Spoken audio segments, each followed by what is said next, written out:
The Awakening by Kate Chopin. Chapters 1 to 5. Chapter 1. A green and yellow parrot, which hung in a cage outside the door, kept repeating over and over, allez-vous-en, sapristi, that's all right.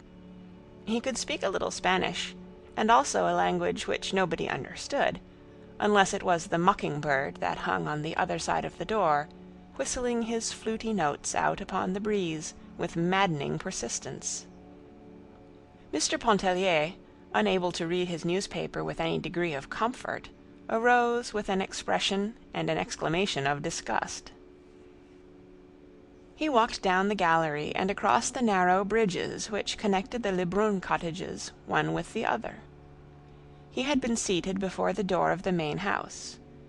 The parrot and the mockingbird were the property of Madame Lebrun, and they had the right to make all the noise they wished.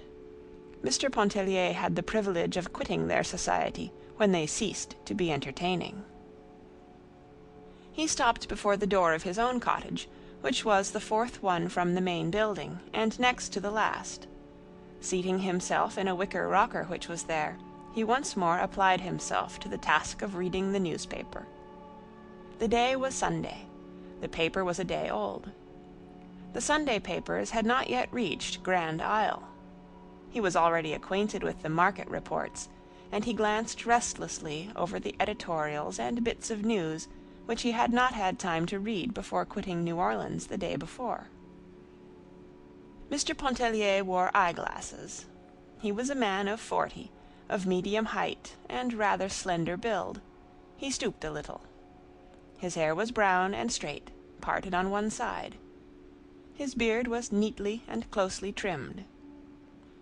Once in a while he withdrew his glance from the newspaper and looked about him.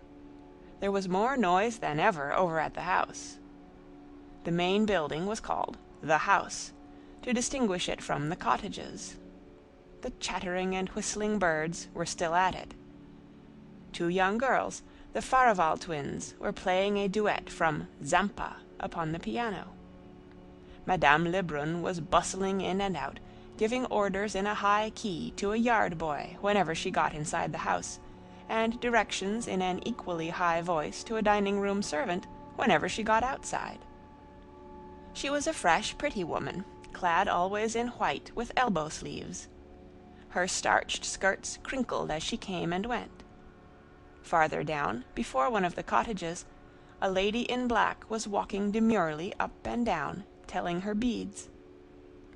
A good many persons of the pension had gone over to the Cheniere Caminada in Beaudelet's lugger to hear mass. Some young people were out under the water oaks playing croquet. Mr. Pontellier's two children were there, sturdy little fellows of 4 and 5.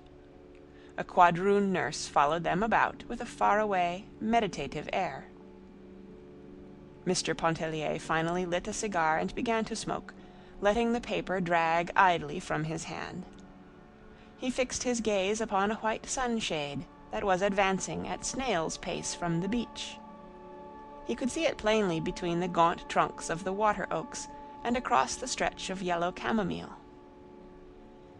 The gulf looked far away, melting hazily into the blue of the horizon. The sunshade continued to approach slowly. Beneath its pink-lined shelter were his wife, Mrs. Pontellier, and young Robert Lebrun. When they reached the cottage, the two seated themselves with some appearance of fatigue upon the upper step of the porch, facing each other, each leaning against a supporting post. "What folly, to bathe at such an hour in such heat!" exclaimed Mr. Pontellier. He himself had taken a plunge at daylight.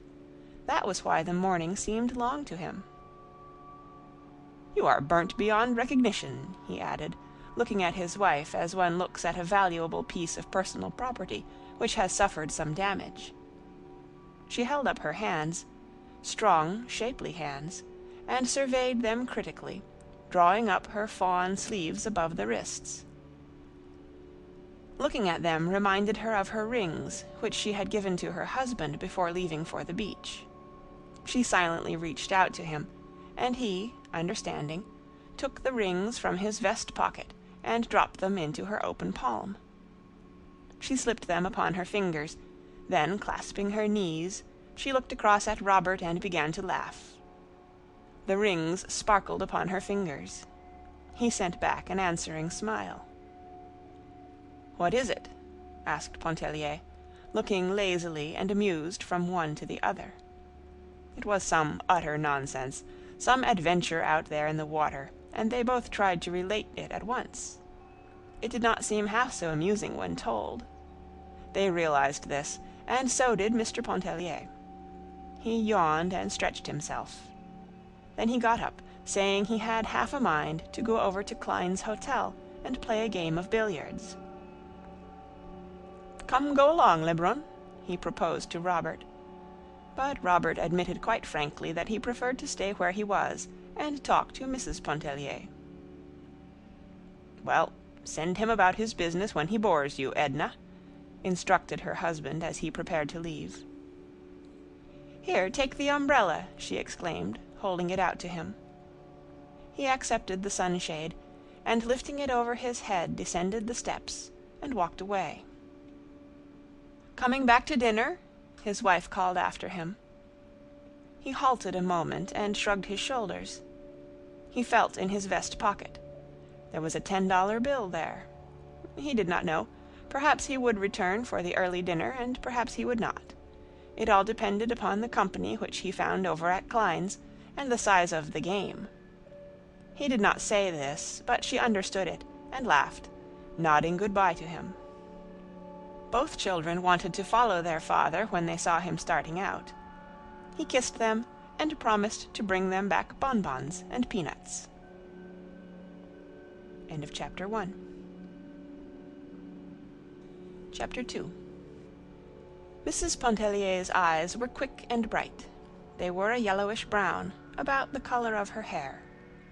She had a way of turning them swiftly upon an object, and holding them there as if lost in some inward maze of contemplation or thought.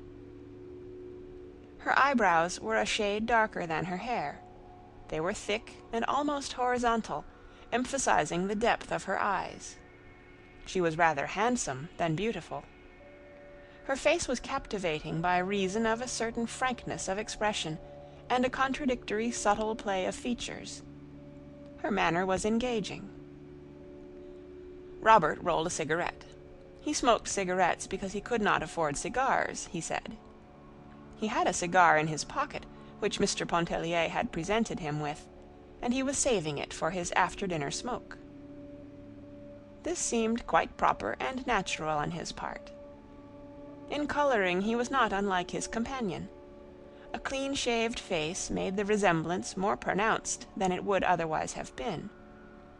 There rested no shadow of care upon his open countenance. His eyes gathered in and reflected the light and languor of the summer day.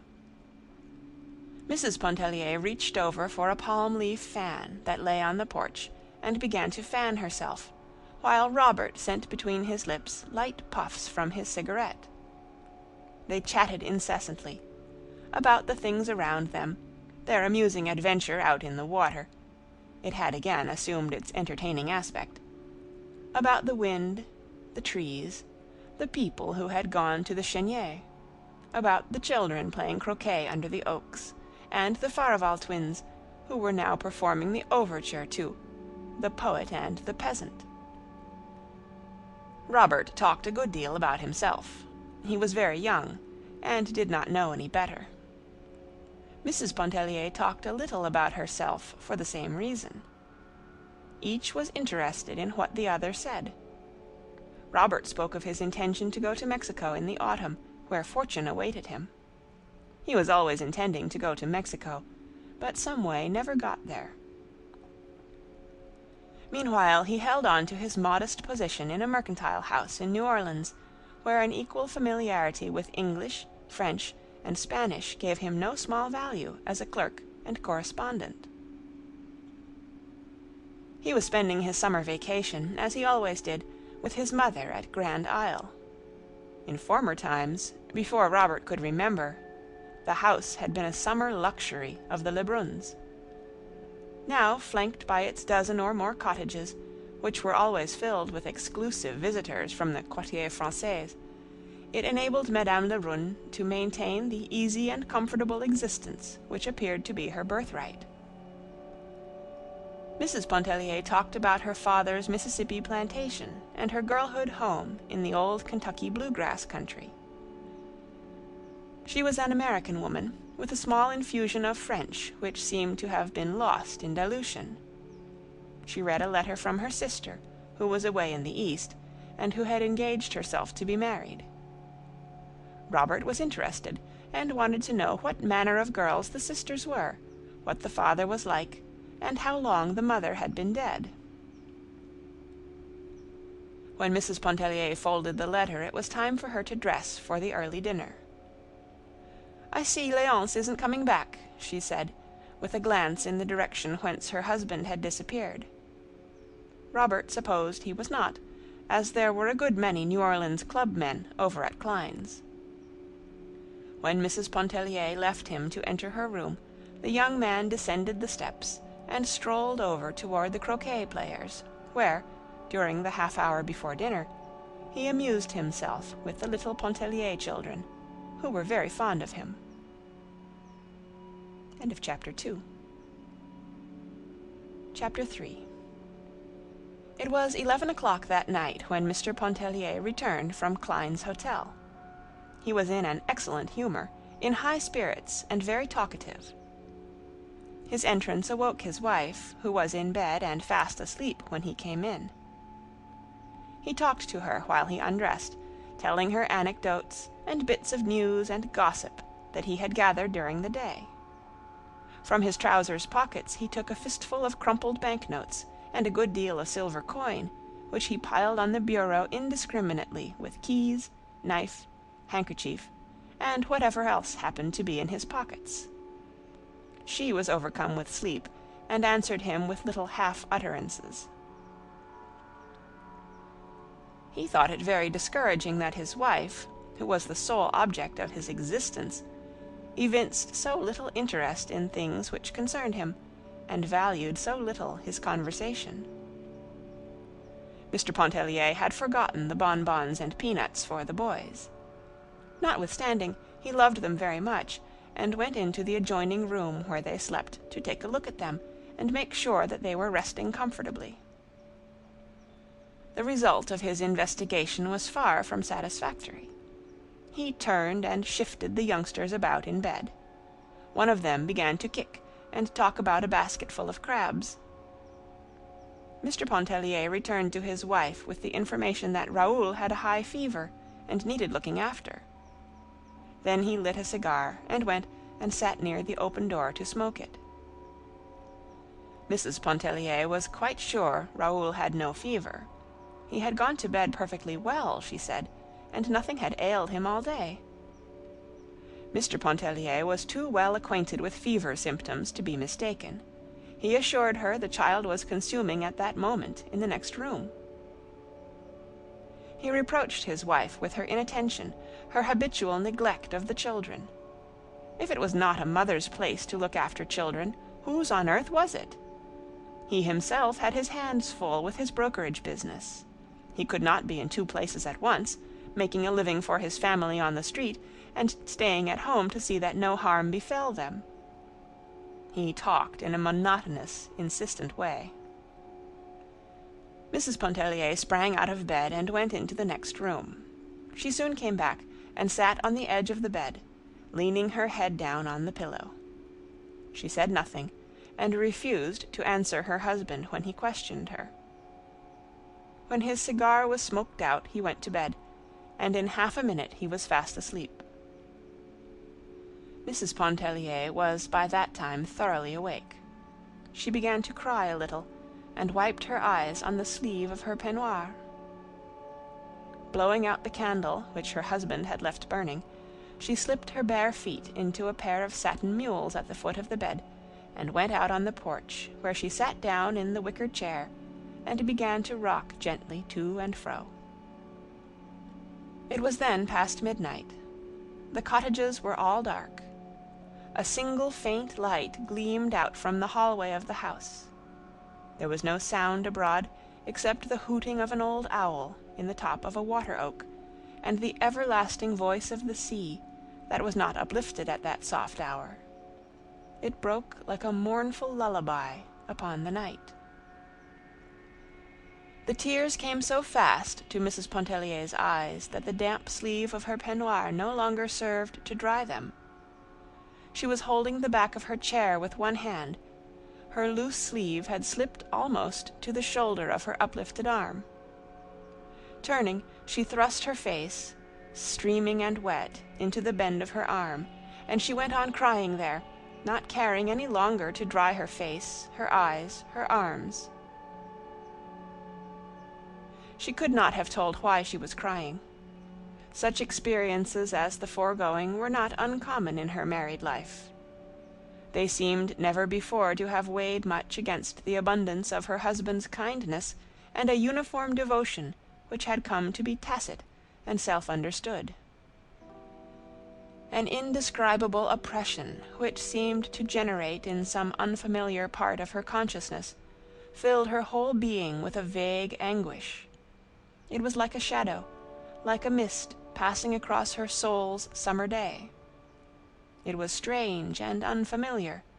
It was a mood. She did not sit there inwardly upbraiding her husband, lamenting at fate, which had directed her footsteps to the path which they had taken. She was just having a good cry all to herself. The mosquitoes made merry over her, biting her firm round arms and nipping at her bare insteps.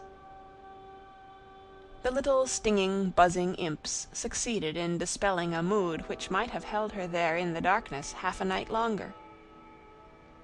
The following morning, Mr. Pontellier was up in good time to take the rockaway which was to convey him to the steamer at the wharf.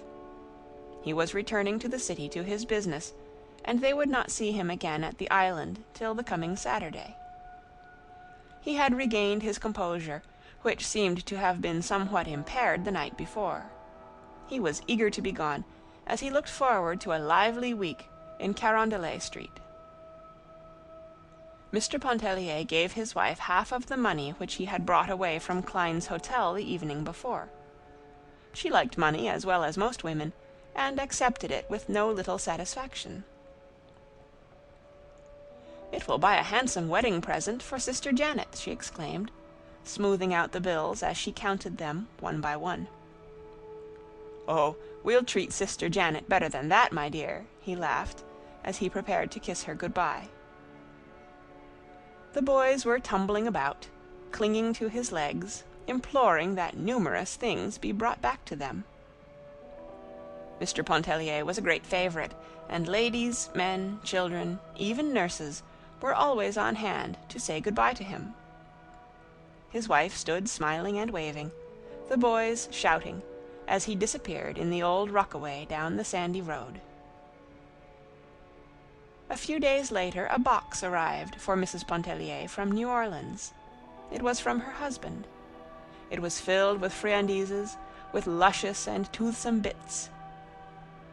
The finest of fruits, pâtés, a rare bottle or two, delicious syrups, and bonbons in abundance. Mrs. Pontellier was always very generous with the contents of such a box. She was quite used to receiving them when away from home.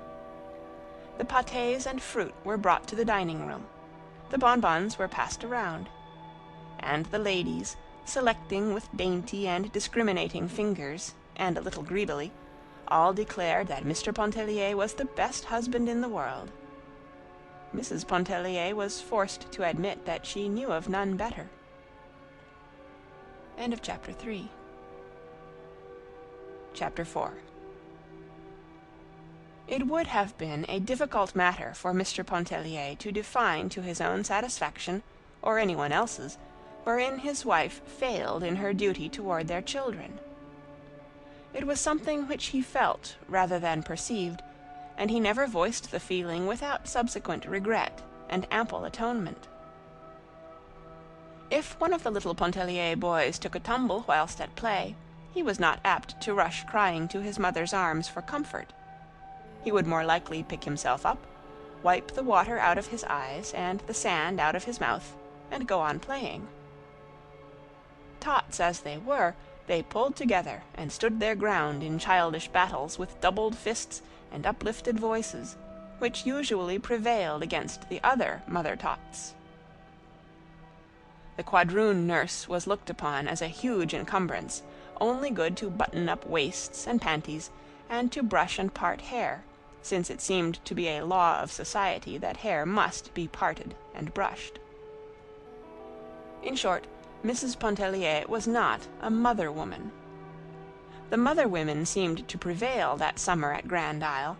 It was easy to know them, fluttering about with extended protecting wings when any harm, real or imaginary, threatened their precious brood. They were women who idolized their children, worshipped their husbands, and esteemed it a holy privilege to efface themselves as individuals and grow wings as ministering angels. Many of them were delicious in the role. One of them was the embodiment of every womanly grace and charm. If her husband did not adore her, he was a brute, deserving of death by slow torture. Her name was Adèle Ratignolle. There are no words to describe her save the old ones that have served so often to picture the bygone heroine of romance and the fair lady of our dreams. There was nothing subtle or hidden about her charms.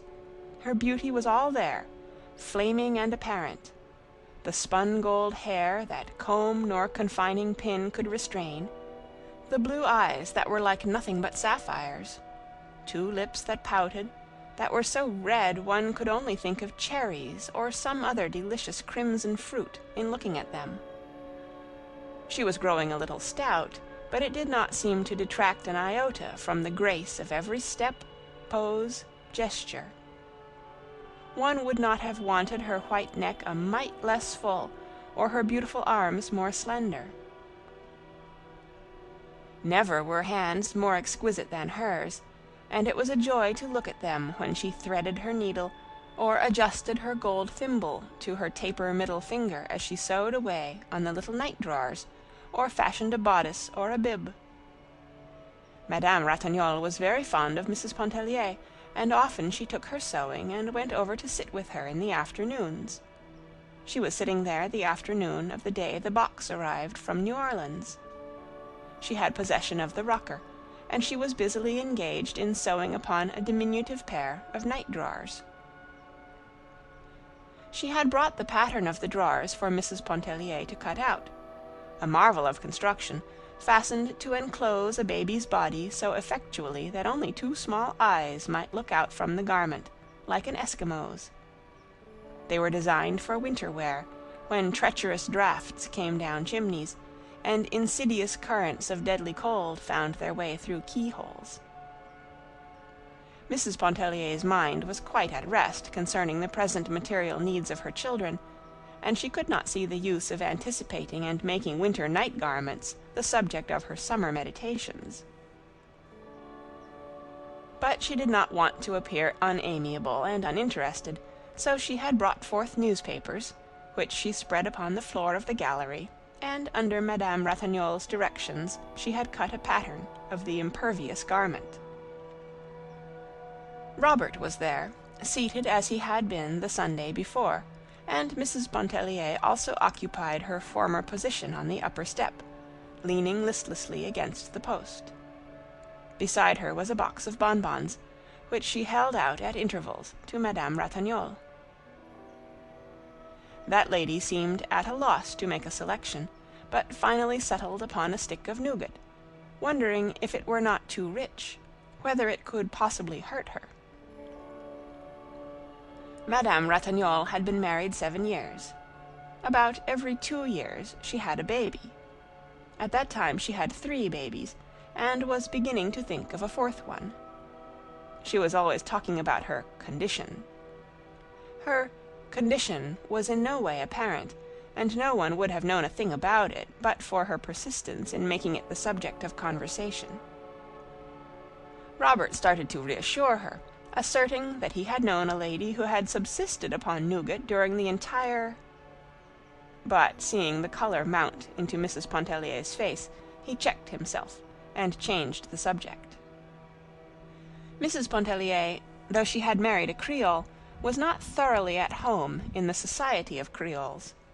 Never before had she been thrown so intimately among them. There were only Creoles that summer at Lebrun's. They all knew each other, and felt like one large family, among whom existed the most amicable relations. A characteristic which distinguished them, and which impressed Mrs. Pontellier most forcibly, was their entire absence of prudery.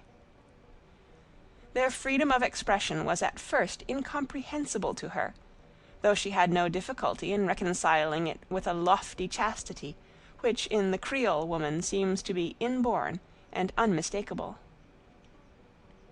Never would Edna Pontellier forget the shock with which she had heard Madame Ratignolle relating to old Monsieur Farival the harrowing story of one of her accouchements, withholding no intimate detail.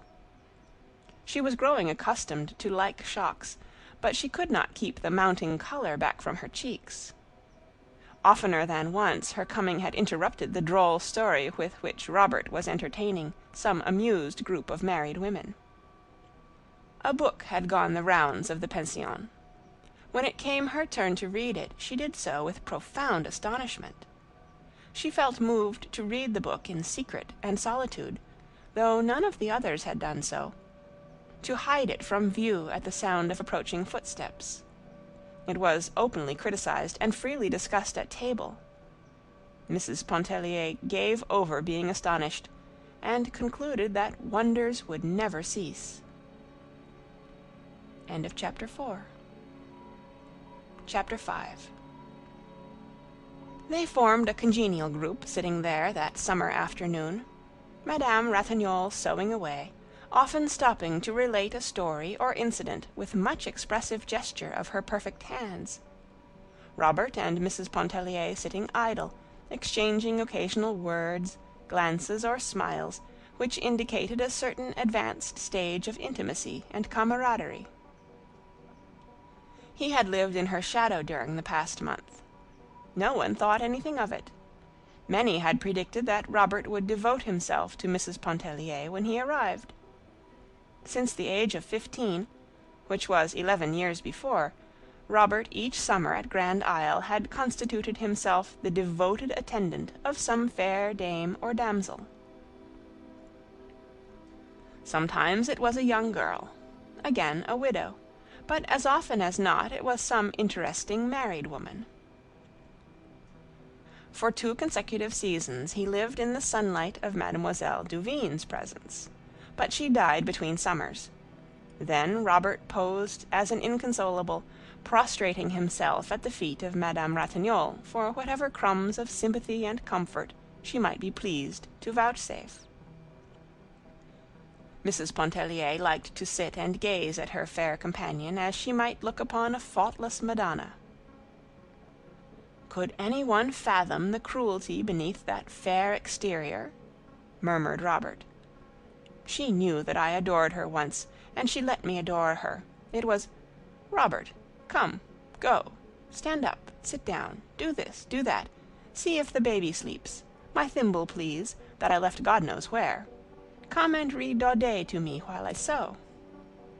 Par exemple, I never had to ask. You were always there under my feet like a troublesome cat." "You mean like an adoring dog. And just as soon as Ratignolle appeared on the scene, then it was like a dog.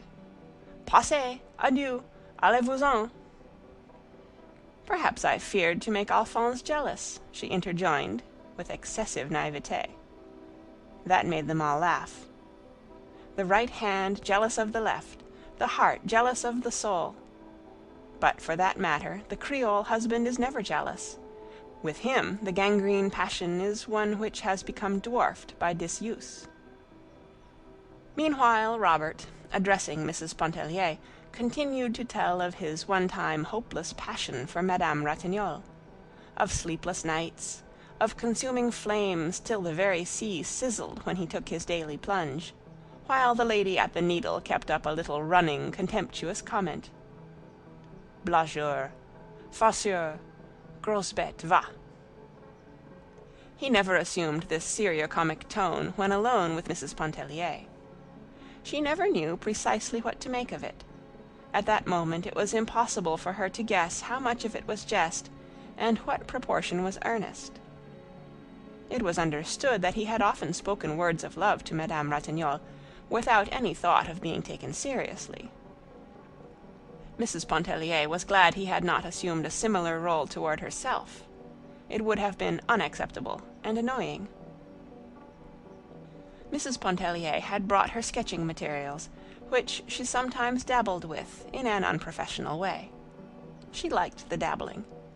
She felt in it satisfaction of a kind which no other employment afforded her. She had long wished to try herself on Madame Ratignolle. Never had that lady seemed a more tempting subject than at that moment, seated there like some sensuous Madonna, with the gleam of the fading day enriching her splendid color. Robert crossed over and seated himself upon the step below Mrs. Pontellier, that he might watch her work.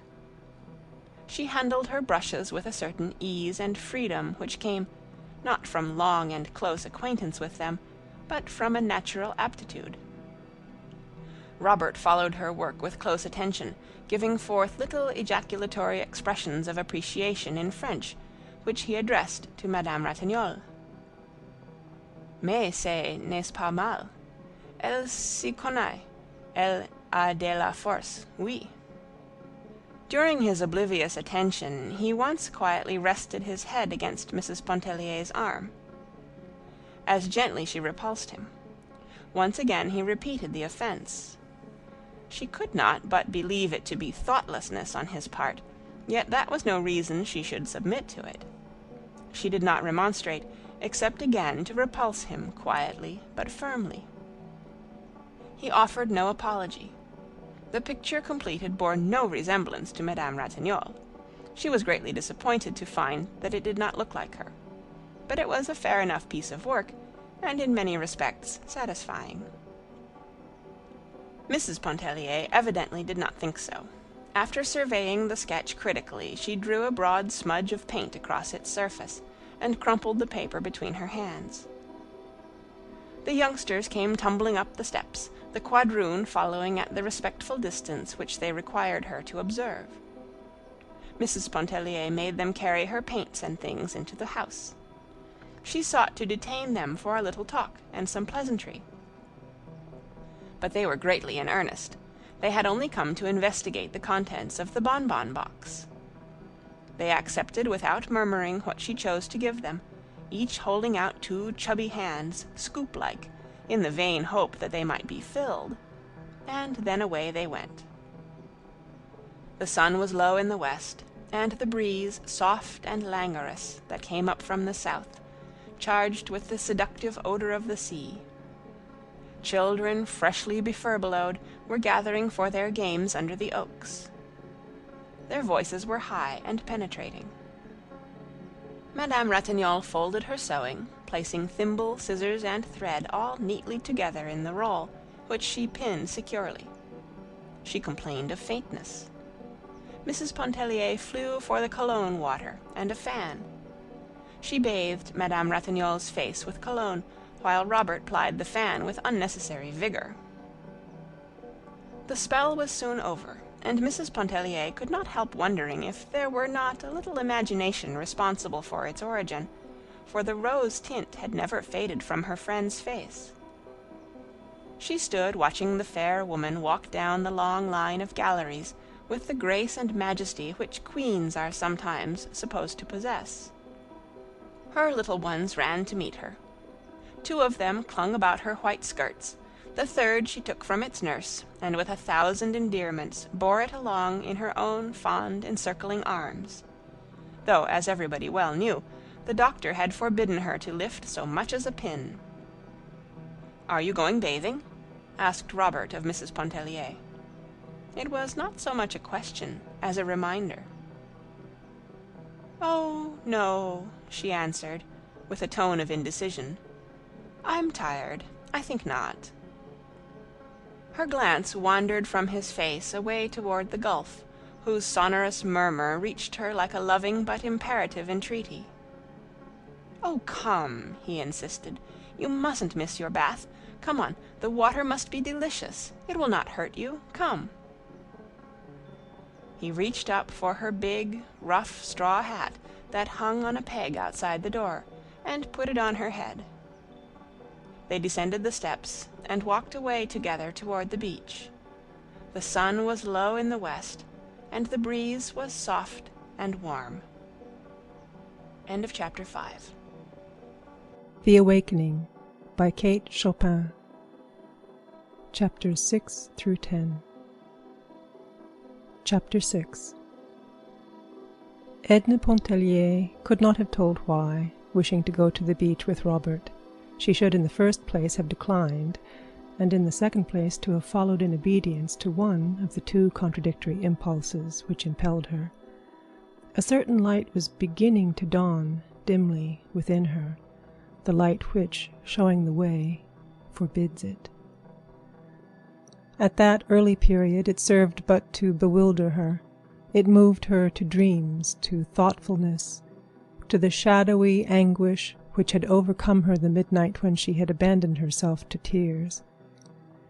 In short, Mrs. Pontellier was beginning to realize her position in the universe as a human being, and to recognize her relations as an individual to the world within and about her.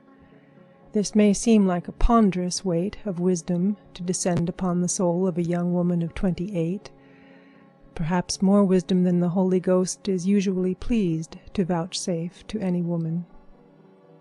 But the beginning of things, of a world especially, is necessarily vague, tangled, chaotic, and exceedingly disturbing. How few of us ever emerge from such beginning! How many souls perish in its tumult!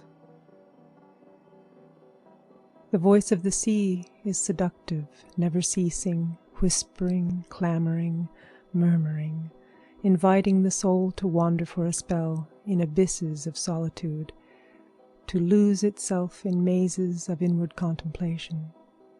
The voice of the sea speaks to the soul. The touch of the sea is sensuous, enfolding the body in its soft, close embrace. Chapter 7. Mrs. Pontellier was not a woman given to confidences, a characteristic hitherto contrary to her nature. Even as a child, she had lived her own small life all within herself. At a very early period she had apprehended instinctively the dual life, that outward existence which conforms, the inward life which questions. That summer at Grand Isle she began to loosen a little the mantle of reserve that had always enveloped her. There must have been, influences both subtle and apparent, working in their several ways to induce her to do this. But the most obvious was the influence of Adèle Ratignolle. The excessive physical charm of the Creole had first attracted her, for Edna had a sensuous susceptibility to beauty. Then the candor of the woman's whole existence, which everyone might read, and which formed so striking a contrast to her own habitual reserve, this might have furnished a link.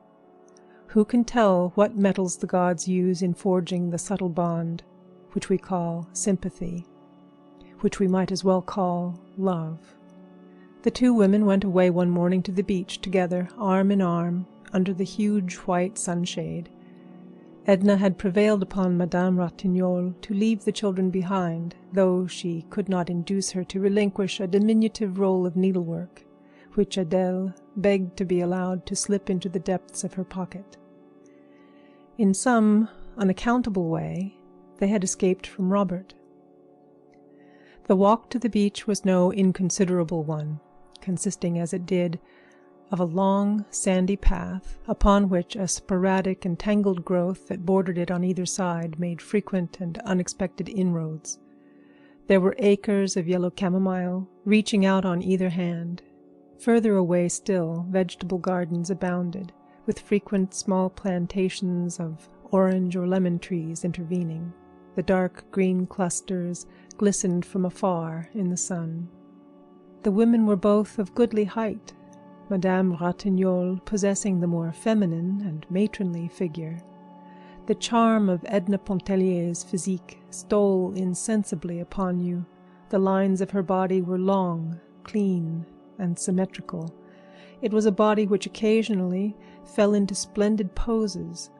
There was no suggestion of the trim, stereotyped fashion plate about it.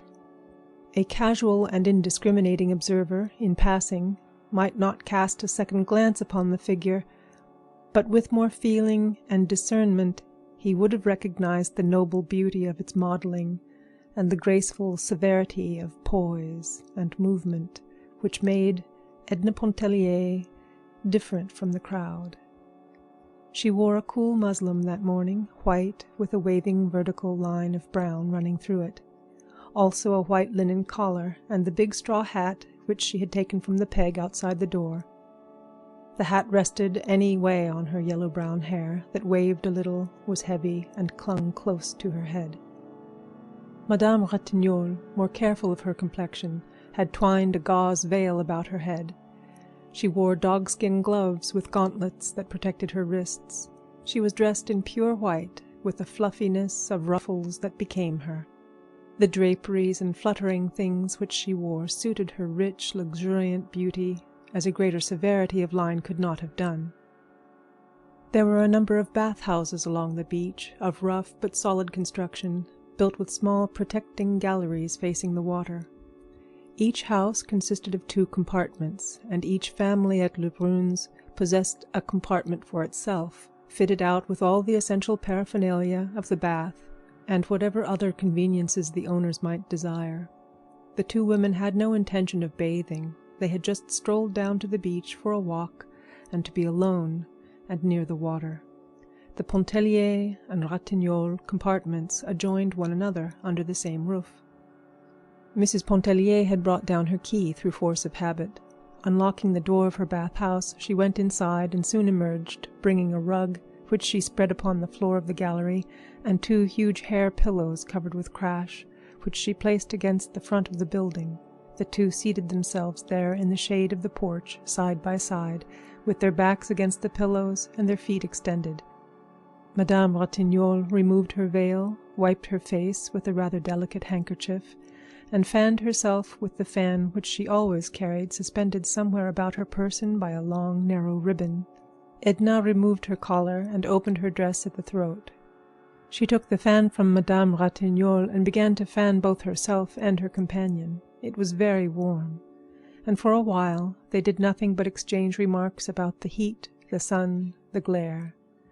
But there was a breeze blowing, a choppy, stiff wind that whipped the water into froth. It fluttered the skirts of the 2 women and kept them for a while engaged in adjusting, readjusting, tucking in, securing hairpins and hatpins. A few persons were sporting some distance away in the water. The beach was very still of human sound at that hour. The lady in black was reading her morning devotions on the porch of a neighboring bath-house. 2 young lovers were exchanging their hearts' yearnings beneath the children's tent, which they had found unoccupied. Edna Pontellier, casting her eyes about, had finally kept them at rest upon the sea. The day was clear, and carried the gaze out as far as the blue sky went. There were a few white clouds suspended idly over the horizon. A lateen sail was visible in the direction of Cat Island, and others to the south seemed almost motionless in the far distance. "Of what are you thinking?" asked Adele of her companion, whose countenance she had been watching with a little amused attention, arrested by the absorbed expression which seemed to have seized and fixed every feature into a statuesque repose. "Nothing," returned Mrs. Pontellier with a start, adding at once, "How stupid! But it seems to me it is the reply we make instinctively to such a question. Let me see," she went on, throwing back her head and narrowing her fine eyes till they shone like 2 vivid points of light. "Let me see. I was really not conscious of thinking of anything, but perhaps I can retrace my thoughts."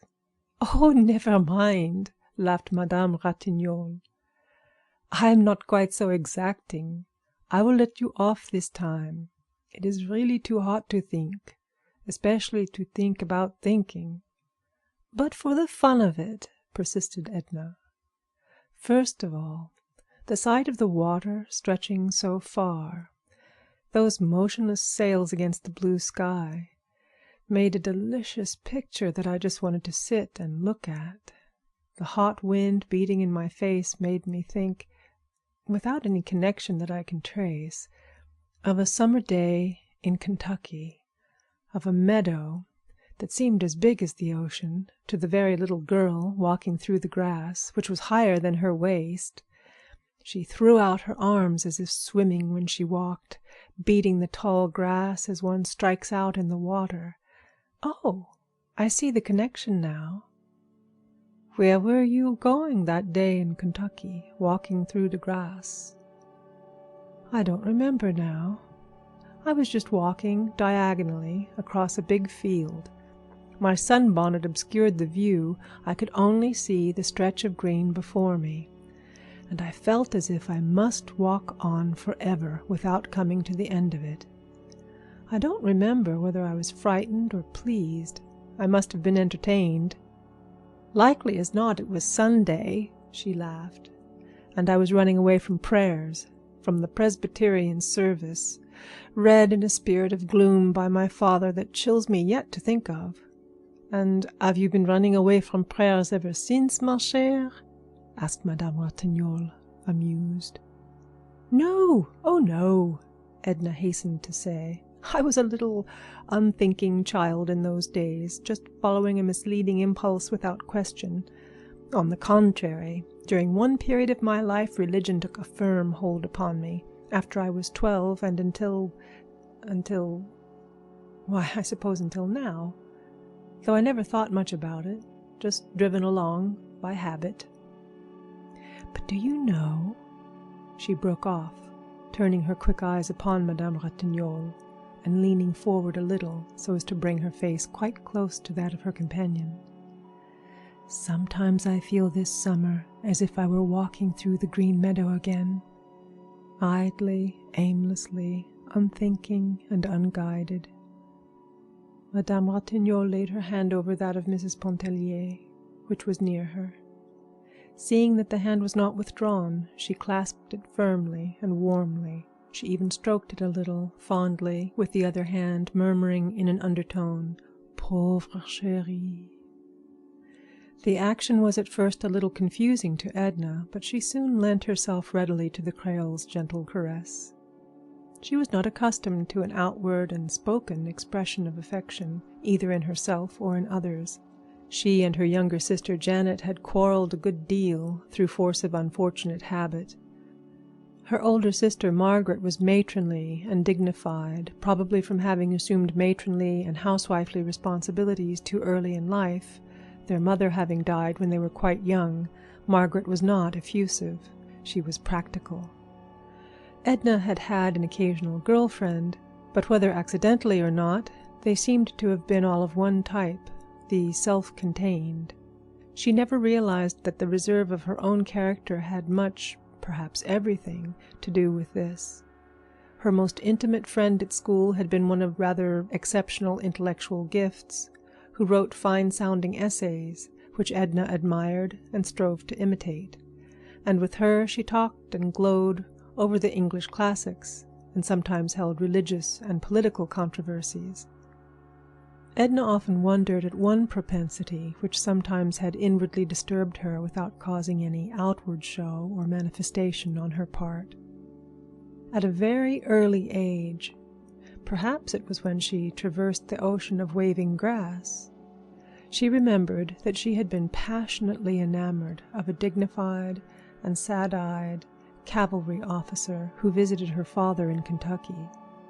She could not leave his presence when he was there, nor remove her eyes from his face, which was something like Napoleon's, with a lock of black hair falling across the forehead. but the cavalry officer melted imperceptibly out of her existence. At another time her affections were deeply engaged by a young gentleman who visited a lady on a neighboring plantation. It was after they went to Mississippi to live. The young man was engaged to be married to the young lady, and they sometimes called upon Margaret, driving over of afternoons in a buggy. Edna was a little miss just merging into her teens, and the realization that she herself was nothing to the engaged young man was a bitter affliction to her. But he, too, went the way of dreams. She was a grown young woman when she was overtaken by what she supposed to be the climax of her fate. It was when the face and figure of a great tragedian began to haunt her imagination and stir her senses.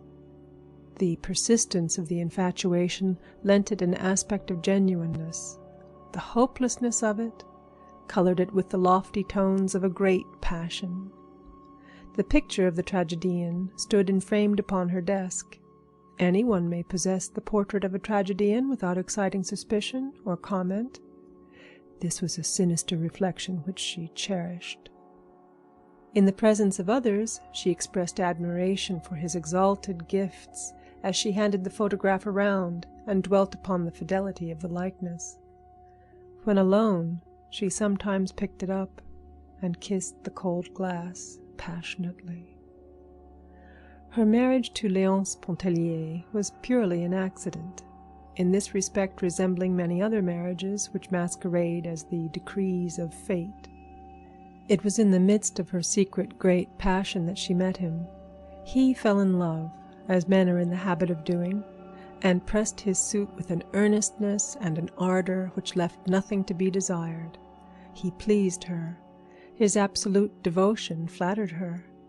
She fancied there was a sympathy of thought and taste between them, in which fancy she was mistaken.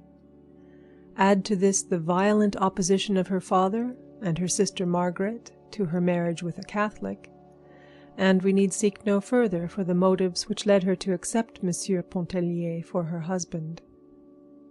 The acme of bliss, which would have been a marriage with the tragedian, was not for her in this world. As the devoted wife of a man who worshipped her, she felt she could take her place with a certain dignity in the world of reality, closing the portals forever behind her upon the realm of romance and dreams. But it was not long before the tragedian had gone to join the cavalry officer and the engaged young man and a few others, and Edna found herself face to face with the realities. She grew fond of her husband, realizing with some unaccountable satisfaction that no trace of passion or excessive or fictitious warmth colored her affection, thereby threatening its dissolution. She was fond of her children in an uneven, impulsive way. She would sometimes gather them passionately to her heart. She would sometimes forget them. The year before, they had spent part of the summer with their grandmother Pontellier in Iberville. Feeling secure regarding their happiness and welfare, she did not miss them, except with an occasional intense longing. Their absence was a sort of relief, though she did not admit this, even to herself. It seemed to free her of a responsibility which she had blindly assumed, and for which fate had not fitted her. Edna did not reveal so much as all this to Madame Ratignolle that summer day when they sat with faces turned to the sea, but a good part of it escaped her. She had put her head down on Madame Ratignolle's shoulder. She was flushed and felt intoxicated with the sound of her own voice and the unaccustomed taste of candor. It muddled her like wine, or like a first breath of freedom. There was the sound of approaching voices. It was Robert, surrounded by a troop of children, searching for them. The two little Pontelliers were with him, and he carried Madame Ratignolle's little girl in his arms. There were other children beside, and two nursemaids followed, looking disagreeable and resigned. The women at once rose and began to shake out their draperies and relax their muscles. Mrs. Pontellier threw the cushions and rug into the bath-house. The children all scampered off to the awning, and they stood there in a line, gazing upon the intruding lovers, still exchanging their vows and sighs. The lovers got up, with only a silent protest, and walked slowly away somewhere else. The children possessed themselves of the tent, and Mrs. Pontellier went over to join them. Madame Ratignolle begged Robert to accompany her to the house. She complained of a cramp in her limbs and stiffness of the joints. She leaned draggingly upon his arm as they walked. Chapter 8. "Do me a favor, Robert," spoke the pretty woman at his side almost as soon as she and Robert had started their slow homeward way. She looked up in his face, leaning on his arm beneath the encircling shadow of the umbrella which he had lifted. "Granted. As many as you like," he returned, glancing down into her eyes that were full of thoughtfulness and some speculation. "I only ask for one. Let Mrs. Pontellier alone." "Tiens!" he exclaimed with a sudden boyish laugh. "Voilà que Madame Ratignolle est jalouse." "Nonsense, I am in earnest. I mean what I say. Let Mrs. Pontellier alone." "Why?" he asked, himself growing serious at his companion's solicitation. "She is not one of us. She is not like us. She might make the unfortunate blunder of taking you seriously." His face flushed with annoyance, and taking off his soft hat, he began to beat it impatiently against his leg as he walked. "Why shouldn't she take me seriously?" he demanded sharply. "Am I a comedian? A clown? A jack-in-the-box? Why shouldn't she? You Creoles, I have no patience with you. Am I always to be regarded as a feature of an amusing program? I hope Mrs. Pontellier does take me seriously. I hope she has discernment enough to find in me something besides the blagueur. If I thought there was any doubt—" "Oh, enough, Robert!" She broke into his heated outburst. "You are not thinking what you are saying. You speak with about as little reflection as we might expect from one of those children down there playing in the sand. If your attentions to any married women here were ever offered with any intention of being convincing, you would not be the gentleman we all know you to be, and you would be unfit to associate with the wives and daughters of the people who trust you." Madame Ratignolle had spoken what she believed to be the law and the gospel. The young man shrugged his shoulders impatiently. "Oh, well, that isn't it," slamming his hat down vehemently upon his head. "You ought to feel that such things are not flattering to say to a fellow. Should our whole intercourse consist of an exchange of compliments, ma foi.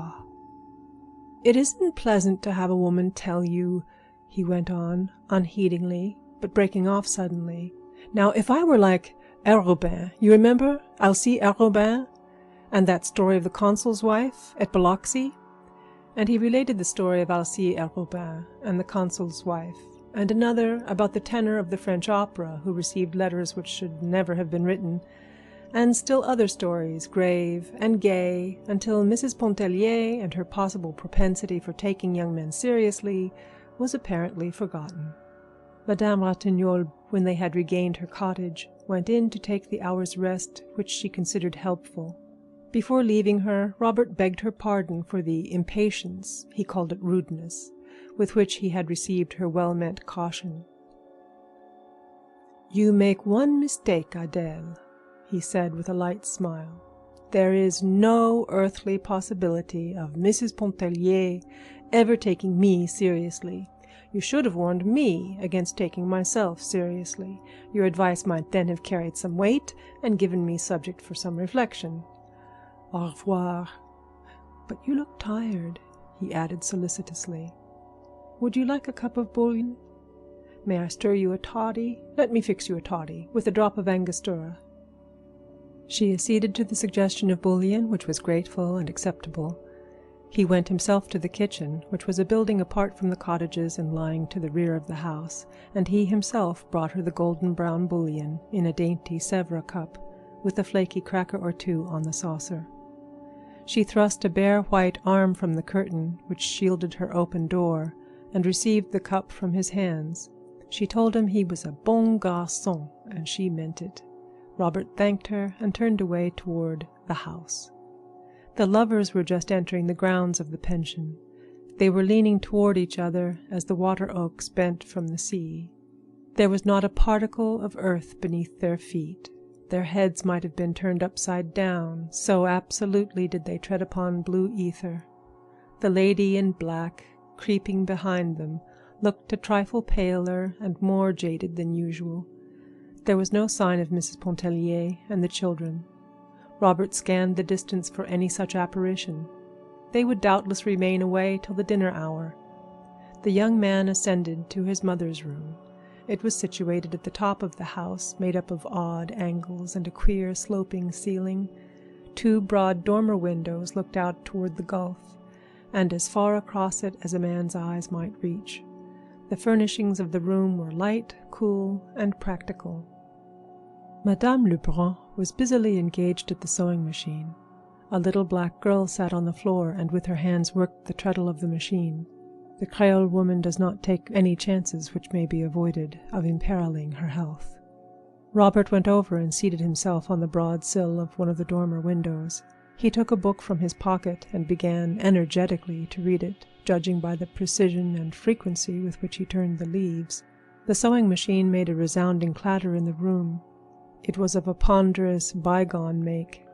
In the lulls, Robert and his mother exchanged bits of desultory conversation. "Where is Mrs. Pontellier?" "Down at the beach with the children." "I promised to lend her the Goncourt. Don't forget to take it down when you go. It is there on the bookshelf over the small table." Clatter, clatter, clatter, bang for the next 5 or 8 minutes. "Where is Victor going with the rockaway?" "The rockaway? Victor?" "Yes, down there in front. He seems to be getting ready to drive away somewhere." "Call him." Clatter, clatter. Robert uttered a shrill, piercing whistle which might have been heard back at the wharf. "He won't look up." Madame Lebrun flew to the window. She called, "Victor!" She waved a handkerchief and called again. The young fellow below got into the vehicle and started the horse off at a gallop. Madame Lebrun went back to the machine, crimson with annoyance. Victor was the younger son and brother, a tête-montée, with a temper which invited violence and a will which no axe could break. "Whenever you say the word, I'm ready to thrash any amount of reason into him that he's able to hold." "If your father had only lived." Clatter, clatter, clatter, clatter, bang. It was the fixed belief of Madame Lebrun that the conduct of the universe and all things pertaining thereto would have been manifestly of a more intelligent and higher order had not Monsieur Lebrun been removed to other spheres during the early years of their married life. "What do you hear from Montel?" Montel was a middle-aged gentleman whose vain ambition and desire for the past 20 years had been to fill the void which Monsieur Lebrun's taking off had left in the Lebrun household. Clatter, clatter, bang, clatter. "I have a letter somewhere," looking in the machine drawer and finding the letter in the bottom of the work-basket. "He says to tell you he will be in Vera Cruz the beginning of next month." Clatter, clatter. "And if you still have the intention of joining him," bang, clatter, clatter, bang. "Why didn't you tell me so before, Mother? You know I wanted—" clatter, clatter, clatter. "Do you see Mrs. Pontellier coming back with the children? She will be in late to luncheon again. She never starts to get ready for lunch until the last minute." Clatter, clatter. "Where are you going?" "Where did you say the Goncourt was?" Chapter 9. Every light in the hall was ablaze. Every lamp turned as high as it could be without smoking the chimney or threatening explosion. The lamps were fixed at intervals against the wall, encircling the whole room. Someone had gathered orange and lemon branches and with these fashioned graceful festoons between. The dark green of the branches stood out and glistened against the white muslin curtains which draped the windows and which puffed, floated, and flapped at the capricious will of a stiff breeze that swept up from the gulf. It was Saturday night, and a few weeks after the intimate conversation held between Robert and Madame Ratignolle on their way from the beach. An unusual number of husbands, fathers, and friends had come down to stay over Sunday, and they were being suitably entertained by their families with the material help of Madame Lebrun. The dining tables had all been removed to one end of the hall, and the chairs ranged about in rows and in clusters. Each little family group had had its say and exchanged its domestic gossip earlier in the evening. There was now an apparent disposition to relax, to widen the circle of confidences, and give a more general tone to the conversation. Many of the children had been permitted to stay up beyond their usual bedtime. A small band of them were lying on their stomachs on the floor, looking at the colored sheets of the comic papers which Mr. Pontellier had brought down. The little Pontellier boys were permitting them to do so, and making their authority felt. Music, dancing, and a recitation or two were the entertainments furnished, or rather offered, but there was nothing systematic about the program, no appearance of prearrangement, nor even premeditation. At an early hour in the evening the Farival twins were prevailed upon to play the piano. They were girls of 14, always clad in the Virgin's colors, blue and white, having been dedicated to the Blessed Virgin at their baptism. They played a duet from Zampa, and at the earnest solicitation of everyone present, followed it with the overture to The Poet and the Peasant. "Allez-vous-en, sapristi!" shrieked the parrot outside the door. He was the only being present who possessed sufficient candor to admit that he was not listening to these gracious performances for the first time that summer. Old Monsieur Farival, grandfather of the twins, grew indignant over the interruption, and insisted upon having the bird removed and consigned to regions of darkness. Victor Lebrun objected, and his decrees were as immutable as those of fate. The parrot, fortunately, offered no further interruption to the entertainment, the whole venom of his nature apparently having been cherished up and hurled against the twins in that one impetuous outburst. Later, a young brother and sister gave recitations, which everyone present had heard many times at winter evening entertainments in the city. A little girl performed a skirt dance in the center of the floor. The mother played her accompaniments and at the same time watched her daughter with greedy admiration and nervous apprehension. She need have had no apprehension. The child was mistress of the situation.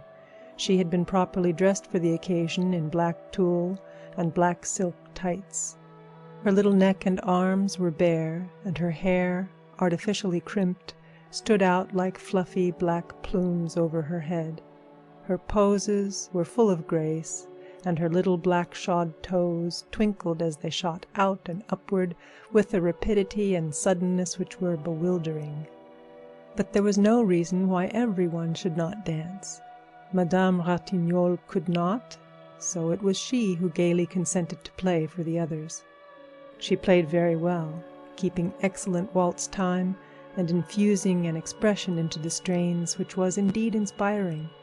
She was keeping up her music on account of the children, she said, because she and her husband both considered it a means of brightening the home and making it attractive. Almost everyone danced but the twins, who could not be induced to separate during the brief period when one or the other should be whirling about the room in the arms of a man. They might have danced together, but they did not think of it. The children were sent to bed. Some went submissively, others with shrieks and protests as they were dragged away. They had been permitted to sit up till after the ice cream, which naturally marked the limit of human indulgence. The ice cream was passed around with cake, gold and silver cake arranged on platters in alternate slices.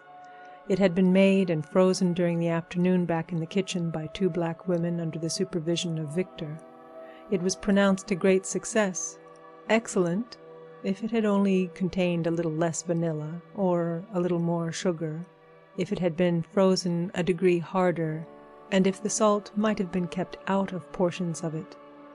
Victor was proud of his achievement, and went about recommending it and urging everyone to partake of it to excess. After Mrs. Pontellier had danced twice with her husband, once with Robert, and once with Monsieur Ratignolle, who was thin and tall and swayed like a reed in the wind when he danced, she went out on the gallery and seated herself on the low window-sill, where she commanded a view of all that went on in the hall and could look out toward the gulf. There was a soft effulgence in the east. The moon was coming up, and its mystic shimmer was casting a million lights across the distant, restless water. "Would you like to hear Mademoiselle Reisz play?" asked Robert, coming out on the porch where she was. Of course Edna would like to hear Mademoiselle Reisz play, but she feared it would be useless to entreat her. "I'll ask her," he said. "I'll tell her that you want to hear her. She likes you. She will come." He turned and hurried away to one of the far cottages, where Mademoiselle Reisz was shuffling away. She was dragging a chair in and out of her room, and at intervals objecting to the crying of a baby which a nurse in the adjoining cottage was endeavoring to put to sleep. She was a disagreeable little woman, no longer young, who had quarreled with almost everyone, owing to a temper which was self-assertive and a disposition to trample upon the rights of others. Robert prevailed upon her without any too great difficulty. She entered the hall with him during a lull in the dance. She made an awkward, imperious little bow as she went in. She was a homely woman with a small, wizened face and body, and eyes that glowed.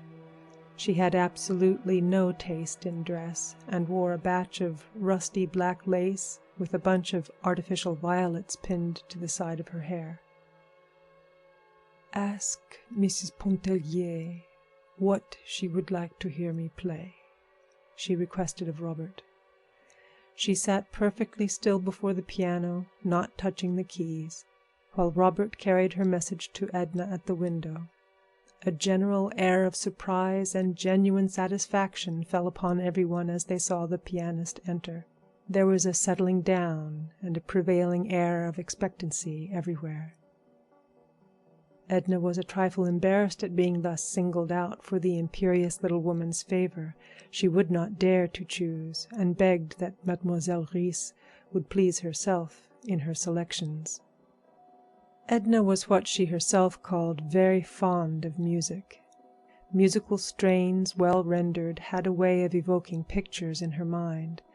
She sometimes liked to sit in the room of mornings when Madame Ratignolle played or practiced.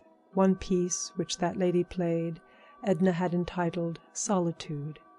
It was a short, plaintive, minor strain.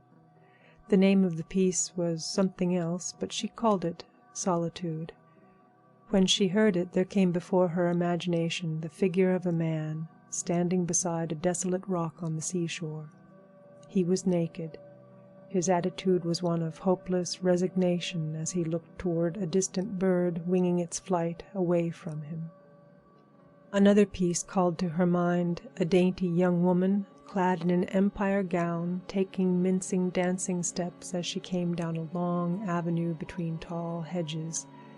Again, another reminded her of children at play, and still another of nothing on earth but a demure lady stroking a cat. The very first chords which Mademoiselle Reisz struck upon the piano sent a keen tremor down Mrs. Pontellier's spinal column. It was not the first time she had heard an artist at the piano. Perhaps it was the first time she was ready. Perhaps the first time her being was tempered to take an impress of the abiding truth. She waited for the material pictures which she thought would gather and blaze before her imagination. She waited in vain. She saw no pictures of solitude, of hope, of longing, or of despair. But the very passions themselves were aroused within her soul, swaying it, lashing it, as the waves daily beat upon her splendid body. She trembled, she was choking, and the tears blinded her. Mademoiselle had finished.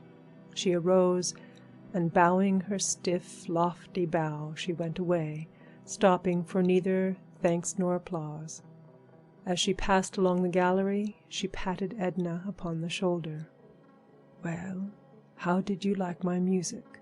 she asked. The young woman was unable to answer. She pressed the hand of the pianist convulsively.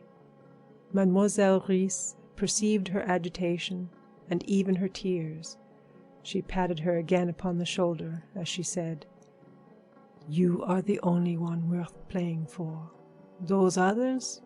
Bah!"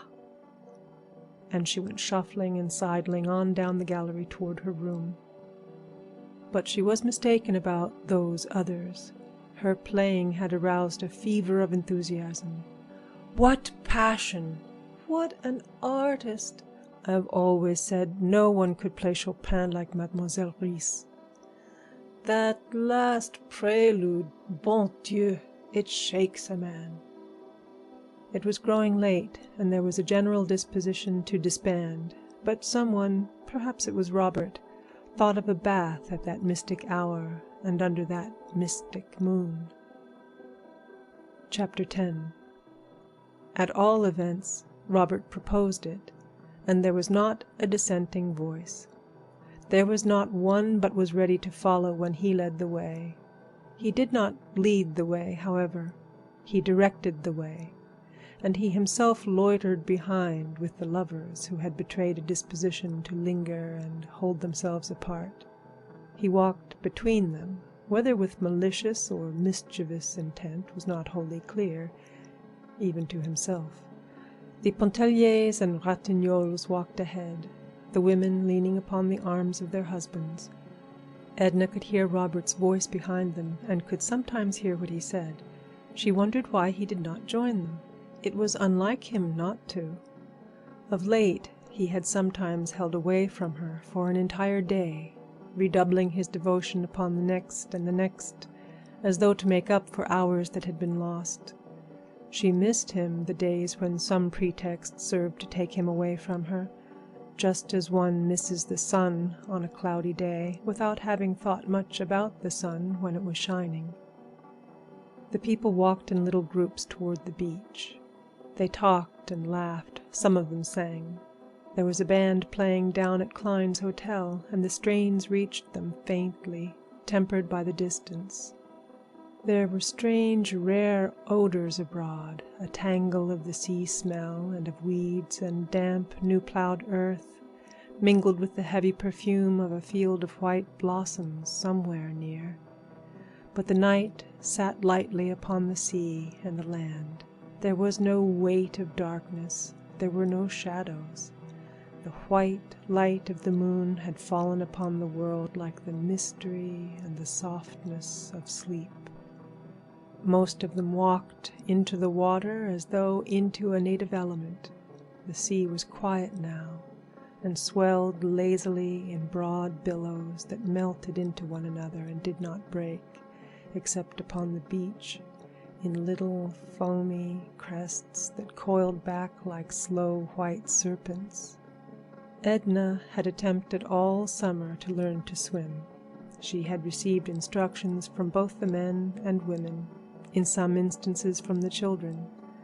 Robert had pursued a system of lessons almost daily, and he was nearly at the point of discouragement in realizing the futility of his efforts. A certain ungovernable dread hung about her when in the water, unless there was a hand nearby that might reach out and reassure her. But that night she was like the little tottering, stumbling, clutching child who of a sudden realizes its power and walks for the first time alone, boldly and with overconfidence. She could have shouted for joy. She did shout for joy, as with a sweeping stroke or two she lifted her body to the surface of the water. A feeling of exultation overtook her, as if some power of significant import had been given her to control the working of her body and her soul. She grew daring and reckless, overestimating her strength. She wanted to swim far out where no woman had swum before. Her unlooked-for achievement was the subject of wonder, applause, and admiration. Each one congratulated himself that his special teachings had accomplished this desired end. "How easy it is," she thought. "It is nothing," she said aloud. "Why did I not discover before that it was nothing? Think of the time I have lost, splashing about like a baby." She would not join the groups in their sports and bouts, but intoxicated with her newly conquered power, she swam out alone. She turned her face seaward to gather in an impression of space and solitude which the vast expanse of water, meeting and melting with the moonlit sky, conveyed to her excited fancy. As she swam, she seemed to be reaching out for the unlimited in which to lose herself. Once she turned and looked toward the shore, toward the people she had left there. She had not gone any great distance, that is, what would have been a great distance for an experienced swimmer. But to her unaccustomed vision, the stretch of water behind her assumed the aspect of a barrier which her unaided strength would never be able to overcome. A quick vision of death smote her soul, and for a second of time appalled and enfeebled her senses. But by an effort she rallied her staggering faculties and managed to regain the land. She made no mention of her encounter with death and her flash of terror, except to say to her husband, "I thought I should have perished out there, alone." "You are not so very far, my dear. I was watching you," he told her. Edna went at once to the bath-house, and she had put on her dry clothes and was ready to return home before the others had left the water. She started to walk away alone. They all called to her and shouted to her. She waved a dissenting hand and went on, paying no further heed to their renewed cries which sought to detain her. "Sometimes I am tempted to think that Mrs. Pontellier is capricious," said Madame Lebrun, who was amusing herself immensely and feared that Edna's abrupt departure might put an end to the pleasure. "I know she is," assented Mr. Pontellier. "Sometimes, not often." Edna had not traversed a quarter of the distance on her way home before she was overtaken by Robert. "Did you think I was afraid?" she asked him, without a shade of annoyance. "No, I knew you weren't afraid." "Then why did you come? Why didn't you stay out there with the others?" "I never thought of it." "Thought of what?" "Of anything. What difference does it make?" "I'm very tired," she uttered complainingly. "I know you are." "You don't know anything about it. Why should you know? I never was so exhausted in my life. But it isn't unpleasant. 1,000 emotions have swept through me tonight. I don't comprehend half of them. Don't mind what I'm saying. I'm just thinking aloud. I wonder if I shall ever be stirred again as Mademoiselle Reisz's playing moved me tonight. I wonder if any night on earth will ever again be like this one. It is like a night in a dream. The people about me are like some uncanny, half-human beings. There must be spirits abroad tonight." "There are," whispered Robert. "Didn't you know this was the 28th of August?" "The 28th of August?" "Yes, on the 28th of August, at the hour of midnight, and if the moon is shining, the moon must be shining, a spirit that has haunted these shores for ages rises up from the gulf. With its own penetrating vision, the spirit seeks some one mortal worthy to hold him company, worthy of being exalted for a few hours into realms of the semi-celestials. His search has always hitherto been fruitless, and he has sunk back, disheartened, into the sea. But tonight he found Mrs. Pontellier. Perhaps he will never wholly release her from the spell. Perhaps she will never again suffer a poor, unworthy earthling to walk in the shadow of her divine presence. "Don't banter me," she said, wounded at what appeared to be his flippancy. He did not mind the entreaty, but the tone, with its delicate note of pathos, was like a reproach. He could not explain. He could not tell her that he had penetrated her mood and understood.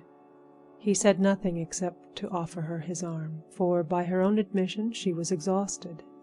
She had been walking alone with her arms hanging limp, letting her white skirts trail along the dewy path. She took his arm, but she did not lean upon it. She let her hand lie listlessly, as though her thoughts were elsewhere, somewhere in advance of her body, and she was striving to overtake them. Robert assisted her into the hammock, which swung from the post before her door out to the trunk of a tree. "Will you stay out here and wait for Mr. Pontellier?" he asked. "I'll stay out here. Good night." "Shall I get you a pillow?" "There's one here," she said, feeling about, for they were in the shadow. "It must be soiled. The children have been tumbling it about." "No matter." And having discovered the pillow, she adjusted it beneath her head. She extended herself into the hammock with a deep breath of relief. She was not a supercilious or an over-dainty woman. She was not much given to reclining in the hammock, and when she did so, it was with no cat-like suggestion of voluptuous ease, but with a beneficent repose which seemed to invade her whole body. "Shall I stay with you till Mr. Pontellier comes?" asked Robert, seating himself on the outer edge of one of the steps and taking hold of the hammock rope which was fastened to the post. "If you wish, don't swing the hammock. Will you get my white shawl, which I left on the window-sill at the house? Are you chilly?" "No, but I shall be presently." "Presently?" he laughed. "Do you know what time it is? How long are you going to stay out here?" "I don't know. Will you get the shawl?" "Of course I will," he said, rising. He went over to the house, walking along the grass. She watched his figure pass in and out of the strips of moonlight. It was past midnight. It was very quiet. When he returned with the shawl, she took it and kept it in her hand. She did not put it around her. "Did you say I should stay till Mr. Pontellier came back?" "I said you might if you wished to." He seated himself again and rolled a cigarette, which he smoked in silence. Neither did Mrs. Pontellier speak. No multitude of words could have been more significant than those moments of silence, or more pregnant with the first felt throbbings of desire. When the voices of the bathers were heard approaching, Robert said good night. She did not answer him. He thought she was asleep. Again she watched his figure pass in and out of the strips of moonlight as he walked away. End of chapter 10. The Awakening by Kate Chopin, chapters 11 through 15. "What are you doing out here, Edna? I thought I should find you in bed," said her husband, when he discovered her lying there. He had walked up with Madame Lebrun and left her at the house. His wife did not reply. "Are you asleep?" he asked, bending down close to look at her. "No." Her eyes gleamed bright and intense, with no sleepy shadows, as they looked into his. "Do you know it is past 1 o'clock? Come on." And he mounted the steps and went into their room. "Edna!"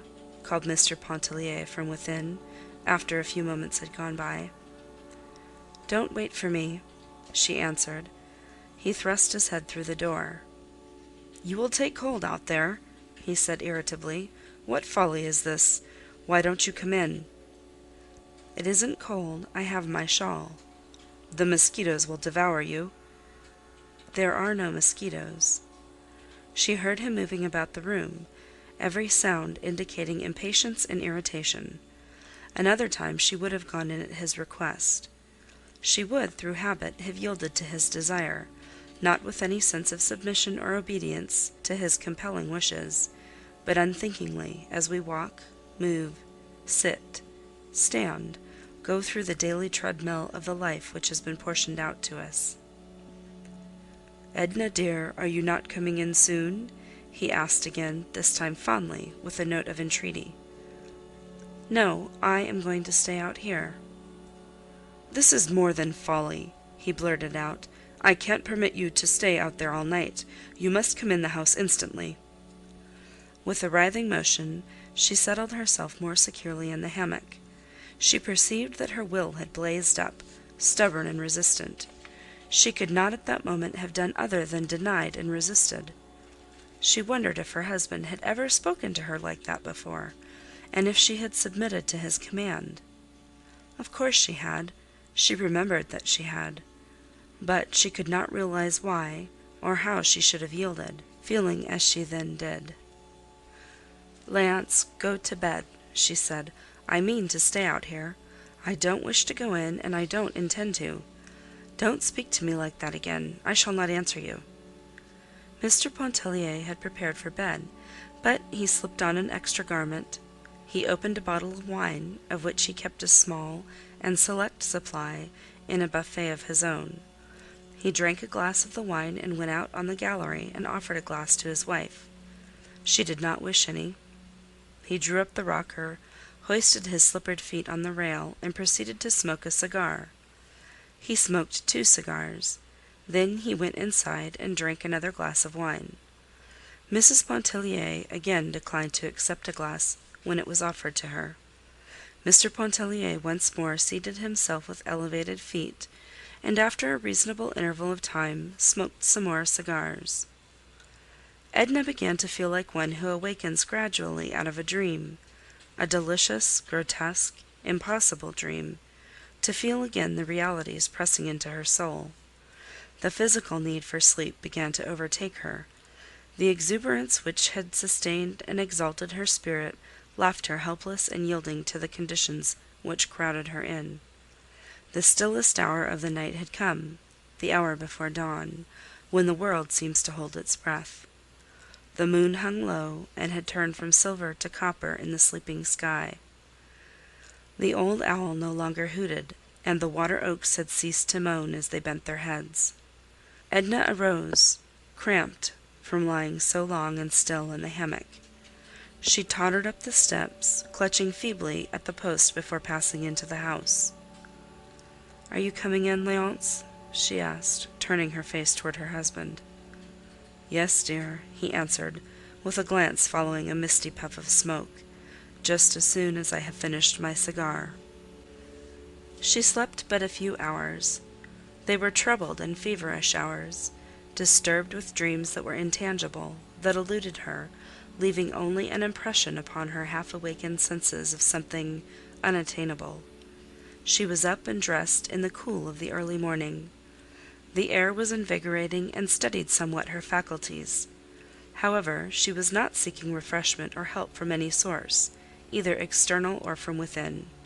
She was blindly following whatever impulse moved her, as if she had placed herself in alien hands for direction, and freed her soul of responsibility.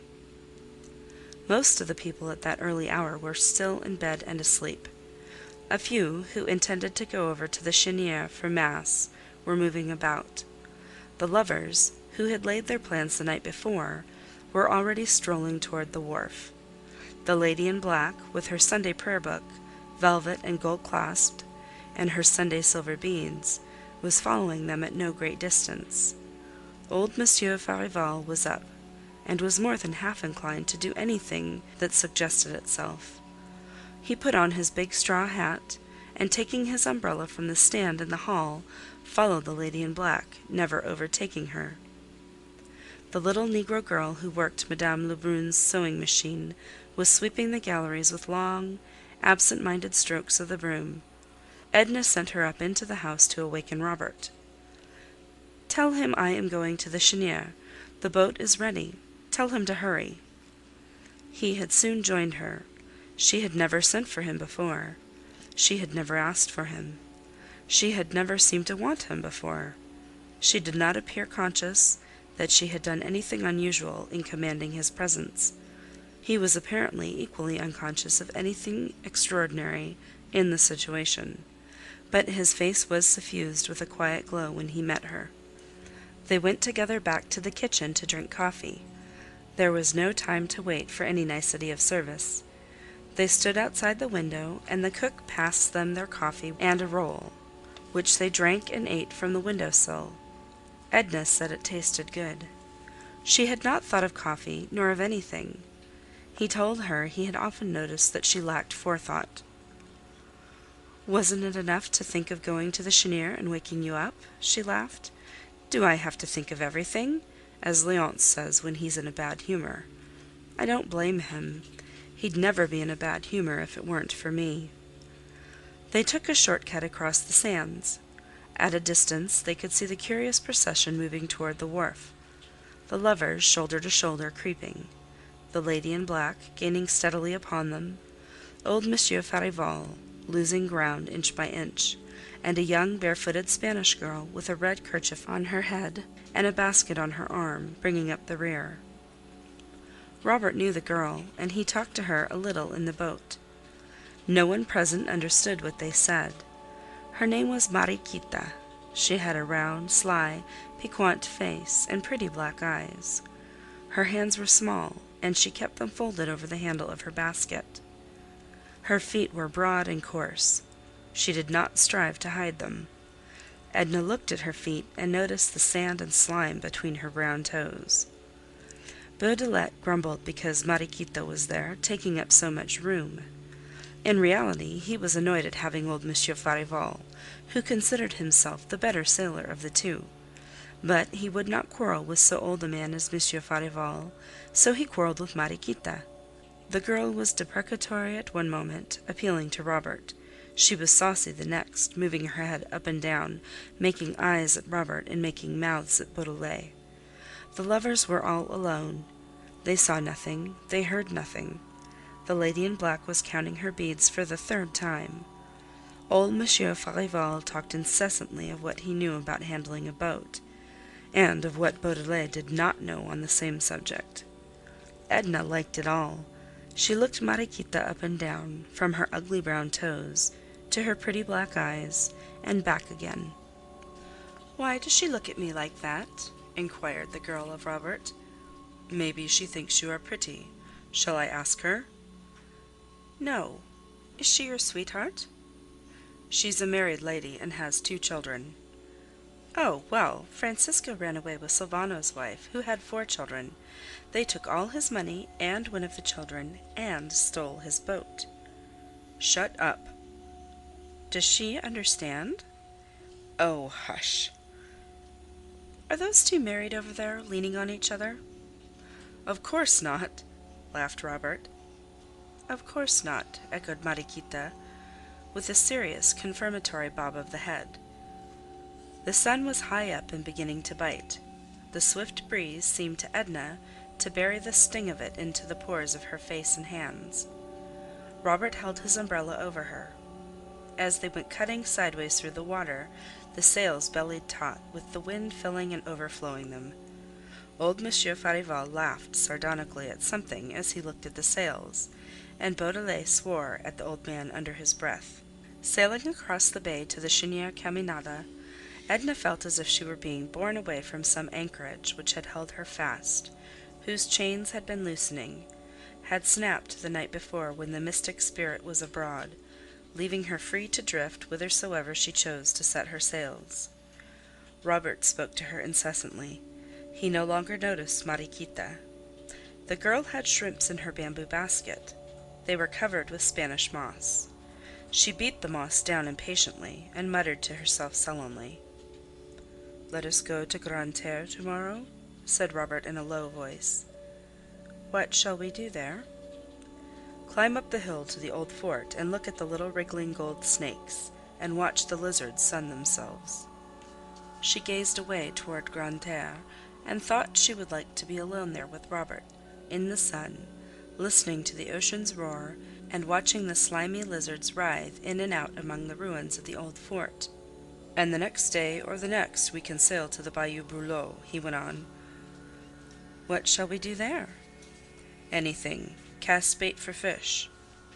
"No. We'll go back to Grande Terre. Let the fish alone."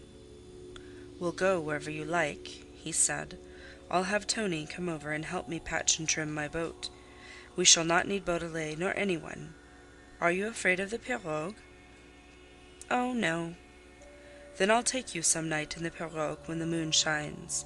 Maybe your Gulf spirit will whisper to you in which of these islands the treasures are hidden, direct you to the very spot, perhaps."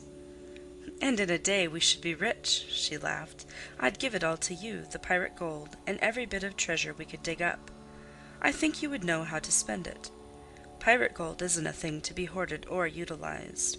It is something to squander and throw to the four winds, for the fun of seeing the golden specks fly." "We'd share it, and scatter it together," he said. His face flushed. They all went together up to the quaint little Gothic church of Our Lady of Lourdes, gleaming all brown and yellow with paint in the sun's glare. Only Beaudelet remained behind, tinkering at his boat, and Mariequita walked away with her basket of shrimps, casting a look of childish ill-humor and reproach at Robert from the corner of her eye. A feeling of oppression and drowsiness overcame Edna during the service. Her head began to ache, and the lights on the altar swayed before her eyes. Another time she might have made an effort to regain her composure, but her one thought was to quit the stifling atmosphere of the church and reach the open air. She arose, climbing over Robert's feet with a muttered apology. Old Monsieur Farival, flurried, curious, stood up, but upon seeing that Robert had followed Mrs. Pontellier, he sank back into his seat. He whispered an anxious inquiry of the lady in black, who did not notice him or reply, but kept her eyes fastened upon the pages of her velvet prayer-book. "I felt giddy and almost overcome," Edna said, lifting her hands instinctively to her head and pushing her straw hat up from her forehead. "I couldn't have stayed through the service." They were outside in the shadow of the church. Robert was full of solicitude. "It was folly to have thought of going in the first place, let alone staying. Come over to Madame Antoine's. You can rest there." He took her arm and led her away, looking anxiously and continuously down into her face. How still it was, with only the voice of the sea whispering through the reeds that grew in the salt-water pools. The long line of little gray, weather-beaten houses nestled peacefully among the orange trees. It must always have been God's day on that low, drowsy island, Edna thought. They stopped, leaning over a jagged fence made of sea drift, to ask for water. A youth, a mild-faced Acadian, was drawing water from the cistern, which was nothing more than a rusty buoy, with an opening on one side sunk in the ground. The water which the youth handed to them in a tin pail was not cold to taste, but it was cool to her heated face, and it greatly revived and refreshed her. Madame Antoine's cot was at the far end of the village. She welcomed them with all the native hospitality, as she would have opened her door to let the sunlight in. She was fat, and walked heavily and clumsily across the floor. She could speak no English, but when Robert made her understand that the lady who accompanied him was ill and desired to rest, she was all eagerness to make Edna feel at home and to dispose of her comfortably. The whole place was immaculately clean, and the big four-posted bed, snow-white, invited one to repose. It stood in a small side room which looked out across a narrow grass plot toward the shed, where there was a disabled boat lying keel upward. Madame Antoine had not gone to Mass. Her son Tony had, but she supposed he would soon be back, and she invited Robert to be seated and wait for him. But he went and sat outside the door and smoked. Madame Antoine busied herself in the large front room preparing dinner. She was boiling mullets over a few red coals in the huge fireplace. Edna, left alone in the little side room, loosened her clothes, removing the greater part of them. She bathed her face, her neck and arms in the basin that stood between the windows. She took off her shoes and stockings and stretched herself in the very center of the high white bed. How luxurious it felt to rest thus in a strange, quaint bed, with its sweet country odor of laurel lingering about the sheets and mattress. She stretched her strong limbs that ached a little. She ran her fingers through her loosened hair for a while. She looked at her round arms as she held them straight up and rubbed them one after the other, observing closely, as if they were something she saw for the first time, the fine, firm quality and texture of her flesh. She clasped her hands easily above her head, and it was thus she fell asleep. She slept lightly at first, half awake and drowsily attentive to the things about her. She could hear Madame Antoine's heavy, scraping tread as she walked back and forth on the sanded floor. Some chickens were clucking outside the windows, scratching for bits of gravel in the grass. Later, she half heard the voices of Robert and Tony talking under the shed. She did not stir. Even her eyelids rested numb and heavily over her sleepy eyes. The voices went on. Tony's slow Acadian drawl, Robert's quick, soft, smooth French. She understood French imperfectly unless directly addressed, and the voices were only part of the other drowsy, muffled sounds lulling her senses. When Edna awoke, it was with the conviction that she had slept long and soundly. The voices were hushed under the shed. Madame Antoine's step was no longer to be heard in the adjoining room. Even the chickens had gone elsewhere to scratch and cluck. The mosquito bar was drawn over her. The old woman had come in while she slept and let down the bar. Edna arose quietly from the bed, and looking between the curtains of the window, she saw by the slanting rays of the sun that the afternoon was far advanced. Robert was out there under the shed, reclining in the shade against the sloping keel of the overturned boat. He was reading from a book. Tony was no longer with him. She wondered what had become of the rest of the party. She peeped out at him 2 or 3 times as she stood washing herself in the little basin between the windows. Madame Antoine had laid some coarse, clean towels upon a chair, and had placed a box of poudre de riz within easy reach. Edna dabbed the powder upon her nose and cheeks as she looked at herself closely in the little, distorted mirror which hung on the wall above the basin. Her eyes were bright and wide awake, and her face glowed. When she had completed her toilette, she walked into the adjoining room. She was very hungry. No one was there, but there was a cloth spread upon the table that stood against the wall, and a cover was laid for one, with a crusty brown loaf and a bottle of wine beside the plate. Edna bit a piece from the brown loaf, tearing it with her strong white teeth. She poured some of the wine into the glass and drank it down. Then she went softly out of doors, and plucking an orange from the low-hanging bough of a tree, threw it at Robert, who did not know she was awake and up.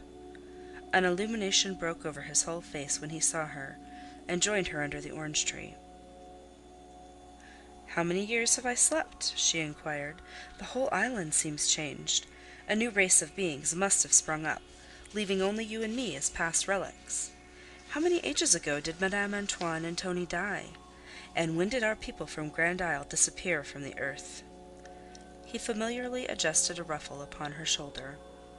"You have slept precisely 100 years.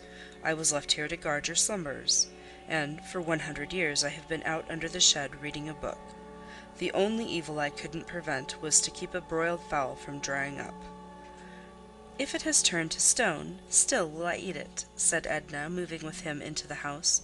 "But really, what has become of Monsieur Farival and the others?" "Gone hours ago. When they found that you were sleeping, they thought it best not to awake you. Anyway, I wouldn't have let them. What was I here for?" "I wonder if Léonce will be uneasy," she speculated as she seated herself at table. "Of course not. He knows you are with me," Robert replied as he busied himself among sundry pans and covered dishes which had been left standing on the hearth. "Where are Madame Antoine and her son?" asked Edna. "Gone to vespers, and to visit some friends, I believe. I am to take you back in Tony's boat whenever you are ready to go." He stirred the smoldering ashes till the broiled fowl began to sizzle afresh. He served her with no mean repast, dripping the coffee anew and sharing it with her. Madame Antoine had cooked little else than the mullets, but while Edna slept, Robert had foraged the island. He was childishly gratified to discover her appetite, and to see the relish with which she ate the food which he had procured for her. "Shall we go right away?" she asked, after draining her glass and brushing together the crumbs of the crusty loaf. "The sun isn't as low as it will be in 2 hours," he answered. "The sun will be gone in 2 hours." "Well, let it go. Who cares?" They waited a good while under the orange trees, till Madame Antoine came back, panting, waddling, with 1,000 apologies to explain her absence. Tony did not dare to return, He was shy, and would not willingly face any woman except his mother. It was very pleasant to stay there under the orange trees, while the sun dipped lower and lower, turning the western sky to flaming copper and gold. The shadows lengthened and crept out like stealthy, grotesque monsters across the grass. Edna and Robert both sat upon the ground. That is, he lay upon the ground beside her, occasionally picking at the hem of her muslin gown. Madame Antoine seated her fat body, broad and squat, upon a bench beside the door. She had been talking all the afternoon, and had wound herself up to the story-telling pitch. And what stories she told them! But twice in her life she had left the Chênière Caminada, and then for the briefest span. All her years she had squatted and waddled there upon the island, gathering legends of the Baratarians and the sea. The night came on, with the moon to lighten it. Edna could hear the whispering voices of dead men and the click of muffled gold. When she and Robert stepped into Tony's boat with the red lateen sail, misty spirit forms were prowling in the shadows, and among the reeds, and upon the water were phantom ships, speeding to cover. The youngest boy, Etienne, had been very naughty, Madame Ratignolle said, as she delivered him into the hands of his mother. He had been unwilling to go to bed, and had made a scene, whereupon she had taken charge of him and pacified him as well as she could. Raoul had been in bed and asleep for 2 hours. The youngster was in his long white nightgown, that kept tripping him up as Madame Ratignolle led him along by the hand. With the other chubby fist he rubbed his eyes, which were heavy with sleep and ill humor. Edna took him in her arms, and seating herself in the rocker, began to coddle and caress him, calling him all manner of tender names, soothing him to sleep. It was not more than 9 o'clock. No one had yet gone to bed but the children. Léonce had been very uneasy at first, Madame Ratignolle said, and had wanted to start at once for the Chênière, but Monsieur Farival had assured him that his wife was only overcome with sleep and fatigue, that Tony would bring her safely back later in the day, and he had thus been dissuaded from crossing the bay. He had gone over to Klein's, looking up some cotton broker whom he wished to see in regard to securities, exchanges, stocks, bonds, or something of the sort. Madame Ratignolle did not remember what. He said he would not remain away late. She herself was suffering from heat and oppression, she said. She carried a bottle of salts and a large fan. She would not consent to remain with Edna, for Monsieur Ratignolle was alone, and he detested above all things to be left alone. When Etienne had fallen asleep, Edna bore him into the back room, and Robert went and lifted the mosquito bar that she might lay the child comfortably in his bed. The quadroon had vanished. When they emerged from the cottage, Robert bade Edna good night. "Do you know we have been together the whole livelong day, Robert, since early this morning?" she said at parting. "All but the 100 years when you were sleeping. Good night." He pressed her hand and went away in the direction of the beach. He did not join any of the others, but walked alone toward the gulf. Edna stayed outside, awaiting her husband's return. She had no desire to sleep or to retire, nor did she feel like going over to sit with the Ratignolles, or to join Madame Lebrun and a group whose animated voices reached her as they sat in conversation before the house.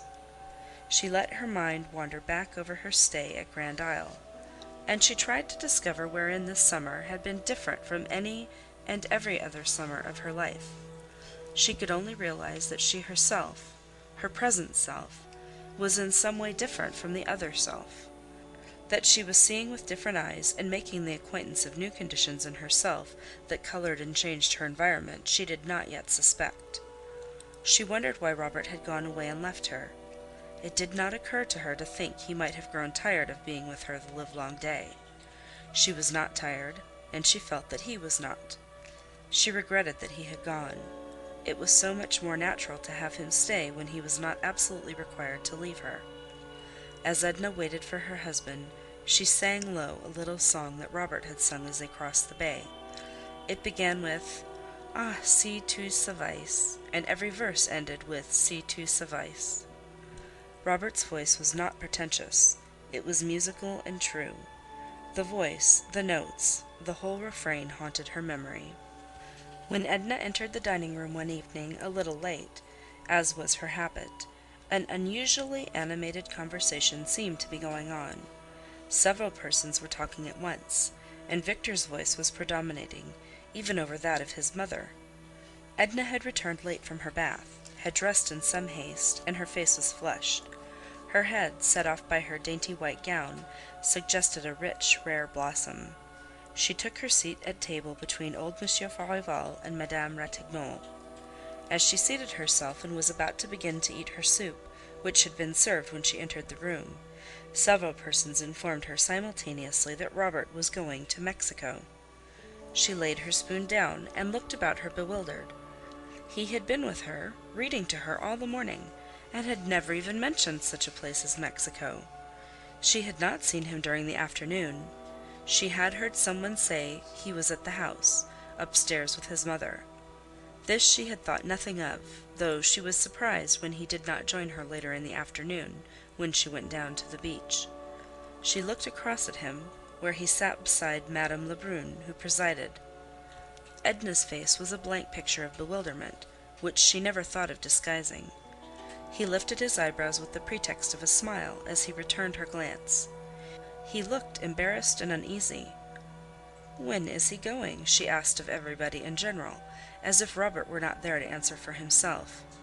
"Tonight, this very evening. Did you ever? What possesses him?" were some of the replies she gathered, uttered simultaneously in French and English. "Impossible!" she exclaimed. "How can a person start off from Grand Isle to Mexico at a moment's notice, as if he were going over to Klein's, or to the wharf, or down to the beach?" "I said all along I was going to Mexico. I've been saying so for years," cried Robert in an excited and irritable tone, with the air of a man defending himself against a swarm of stinging insects. Madame Lebrun knocked on the table with her knife handle. "Please let Robert explain why he is going, and why he is going tonight," she called out. "Really, this table is getting to be more and more like Bedlam every day, with everybody talking at once. Sometimes, I hope God will forgive me, but positively, sometimes I wish Victor would lose the power of speech." Victor laughed sardonically as he thanked his mother for her holy wish, of which he failed to see the benefit to anybody, except that it might afford her a more ample opportunity and license to talk herself. Monsieur Farival thought that Victor should have been taken out in mid-ocean in his earliest youth and drowned. Victor thought there would be more logic in thus disposing of old people with an established claim for making themselves universally obnoxious. Madame Lebrun grew a trifle hysterical. Robert called his brother some sharp, hard names. "There's nothing much to explain, mother," he said, though he explained, nevertheless, looking chiefly at Edna, that he could only meet the gentleman whom he intended to join at Vera Cruz by taking such and such a steamer, which left New Orleans on such a day, that Beaudelet was going out with his lugger-load of vegetables that night, which gave him an opportunity of reaching the city and making his vessel in time. "But when did you make up your mind to all this?" demanded Monsieur Farival. "This afternoon," returned Robert, with a shade of annoyance. "At what time this afternoon?" persisted the old gentleman, with nagging determination, as if he were cross-questioning a criminal in a court of justice. "At 4 o'clock this afternoon, Monsieur Farival," Robert replied, in a high voice, and with a lofty air, which reminded Edna of some gentleman on the stage. She had forced herself to eat most of her soup, and now she was picking the flaky bits of a court bouillon with her fork. The lovers were profiting by the general conversation on Mexico to speak in whispers of matters which they rightly considered were interesting to no one but themselves. The lady in black had once received a pair of prayer beads of curious workmanship from Mexico, with very special indulgence attached to them, but she had never been able to ascertain whether the indulgence extended outside the Mexican border. Father Fauchel of the cathedral had attempted to explain it, but he had not done so to her satisfaction, and she begged that Robert would interest himself, and discover, if possible, whether she was entitled to the indulgence accompanying the remarkably curious Mexican prayer beads. Madame Ratignolle hoped that Robert would exercise extreme caution in dealing with the Mexicans, who, she considered, were a treacherous people, unscrupulous and revengeful. She trusted she did them no injustice in this condemning them as a race. She had known personally but one Mexican who made and sold excellent tamales, and whom she would have trusted implicitly, so soft-spoken was he.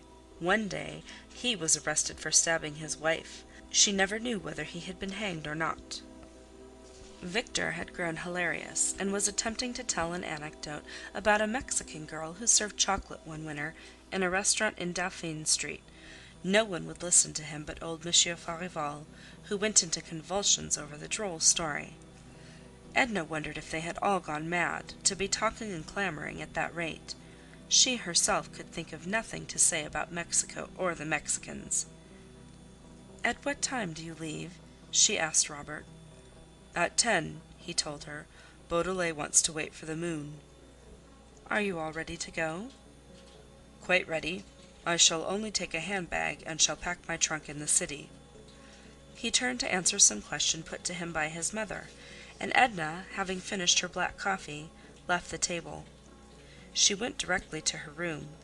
The little cottage was close and stuffy after leaving the outer air, but she did not mind. There appeared to be 100 different things demanding her attention indoors.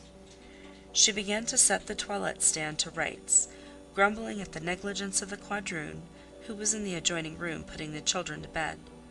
She gathered together stray garments that were hanging on the backs of chairs, and put each where it belonged, in closet or bureau drawer. She changed her gown for a more comfortable and commodious wrapper. She rearranged her hair, combing and brushing it with unusual energy. Then she went in and assisted the quadroon in getting the boys to bed. They were very playful and inclined to talk, to do anything but lie quiet and go to sleep. Edna sent the quadroon away to her supper and told her she need not return. Then she sat and told the children a story. Instead of soothing, it excited them and added to their wakefulness. She left them in heated argument, speculating about the conclusion of the tale which their mother promised to finish the following night. The little black girl came in to say that Madame Lebrun would like to have Mrs. Pontellier go and sit with them over at the house till Mr. Robert went away. Edna returned answer that she was already undressed, that she did not feel quite well, but perhaps she would go over to the house later. She started to dress again, and got as far advanced as to remove her peignoir. But, changing her mind once more, she resumed the peignoir, and went outside and sat down before her door. She was overheated and irritable, and fanned herself energetically for a while. Madame Ratignolle came down to discover what was the matter. "All that noise and confusion at the table must have upset me," replied Edna, "and moreover, I hate shocks and surprises. The idea of Robert starting off in such a ridiculously sudden and dramatic way, as if it were a matter of life and death, never saying a word about it all morning when he was with me." "Yes," agreed Madame Ratignolle, "I think it was showing us all, you especially, very little consideration. It wouldn't have surprised me in any of the others. Those Lebruns are all given to heroics. But I must say I should never have expected such a thing from Robert. Are you not coming down? Come on, dear, it doesn't look friendly." "No," said Edna, a little sullenly. "I can't go to the trouble of dressing again. I don't feel like it." "You needn't dress. You look all right. Fasten a belt around your waist. Just look at me." "No," persisted Edna, "but you go on. Madame Lebrun might be offended if we both stayed away." Madame Ratignolle kissed Edna good night, and went away, being in truth rather desirous of joining in the general and animated conversation which was still in progress concerning Mexico and the Mexicans. Somewhat later, Robert came up, carrying his handbag. "Aren't you feeling well?" he asked. "Oh, well enough. Are you going right away?" He lit a match and looked at his watch. "In 20 minutes," he said. The sudden and brief flare of the match emphasized the darkness for a while. He sat down upon a stool which the children had left out on the porch. "Get a chair," said Edna. "This will do," he replied. He put on his soft hat and nervously took it off again, and, wiping his face with his handkerchief, complained of the heat. "Take the fan," said Edna, offering it to him. "Oh no, thank you. It does no good. You have to stop fanning sometime, and feel all the more uncomfortable afterward. That's one of the ridiculous things which men always say. I have never known one to speak otherwise of fanning. How long will you be gone? Forever, perhaps. I don't know.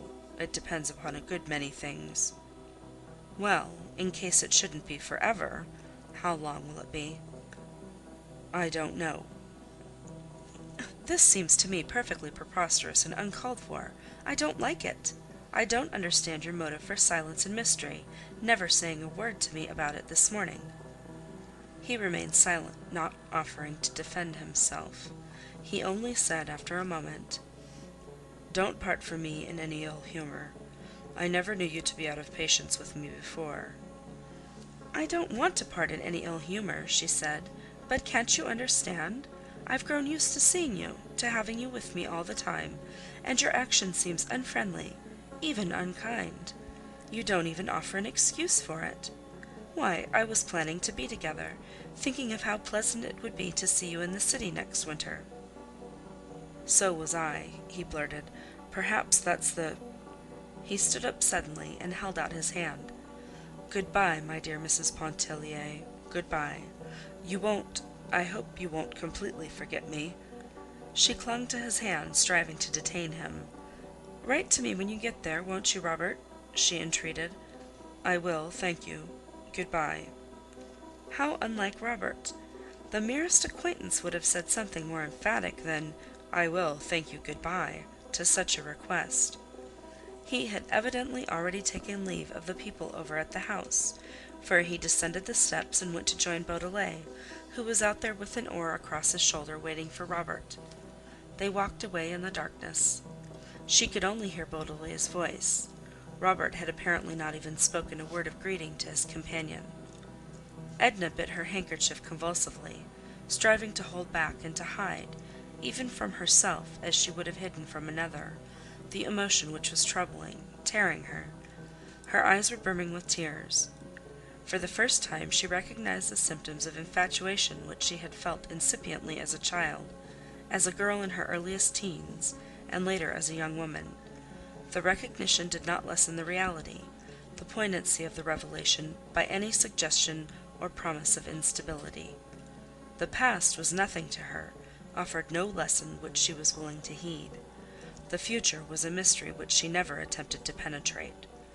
The present alone was significant, was hers, to torture her as it was doing then, with the biting conviction that she had lost that which she had held, that she had been denied that which her impassioned, newly awakened being demanded. End of chapters 11 through 15. The Awakening by Kate Chopin, chapters 16 to 20. Chapter 16. "Do you miss your friend greatly?" asked Mademoiselle Reisz one morning as she came creeping up behind Edna, who had just left her cottage on her way to the beach. She spent so much of her time in the water since she had acquired finally the art of swimming. As their stay at Grande Île drew near its close, she felt that she could not give too much time to a diversion which afforded her the only real pleasurable moments that she knew.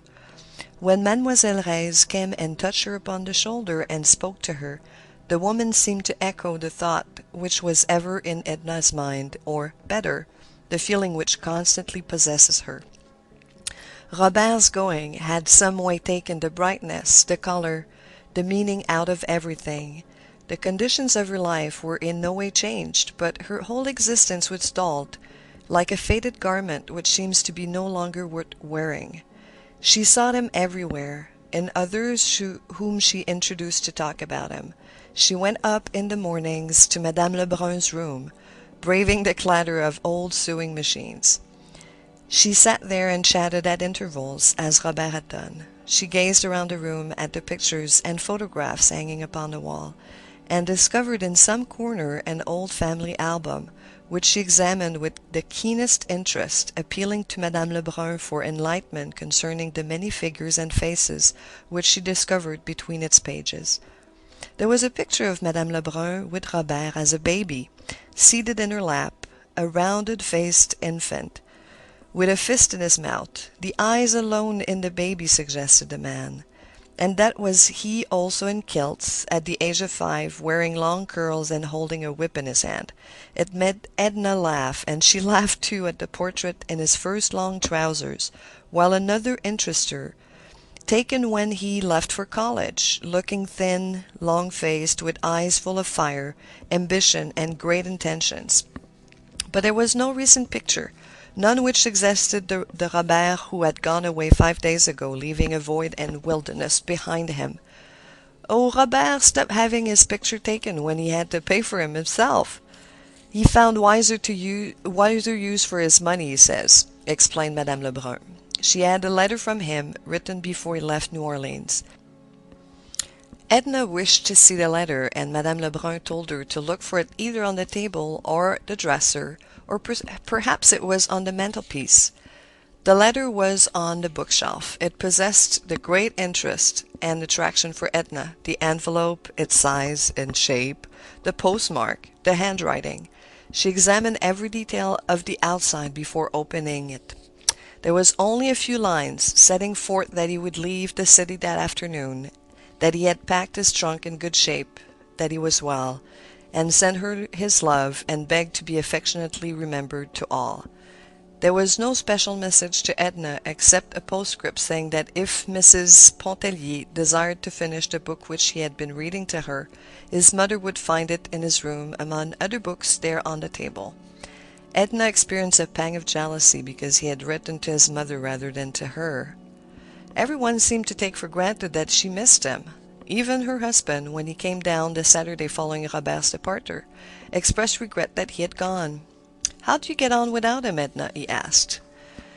It's all very dull without him," she admitted. Mr. Pontellier had seen Robert in the city, and Edna asked him a dozen questions or more.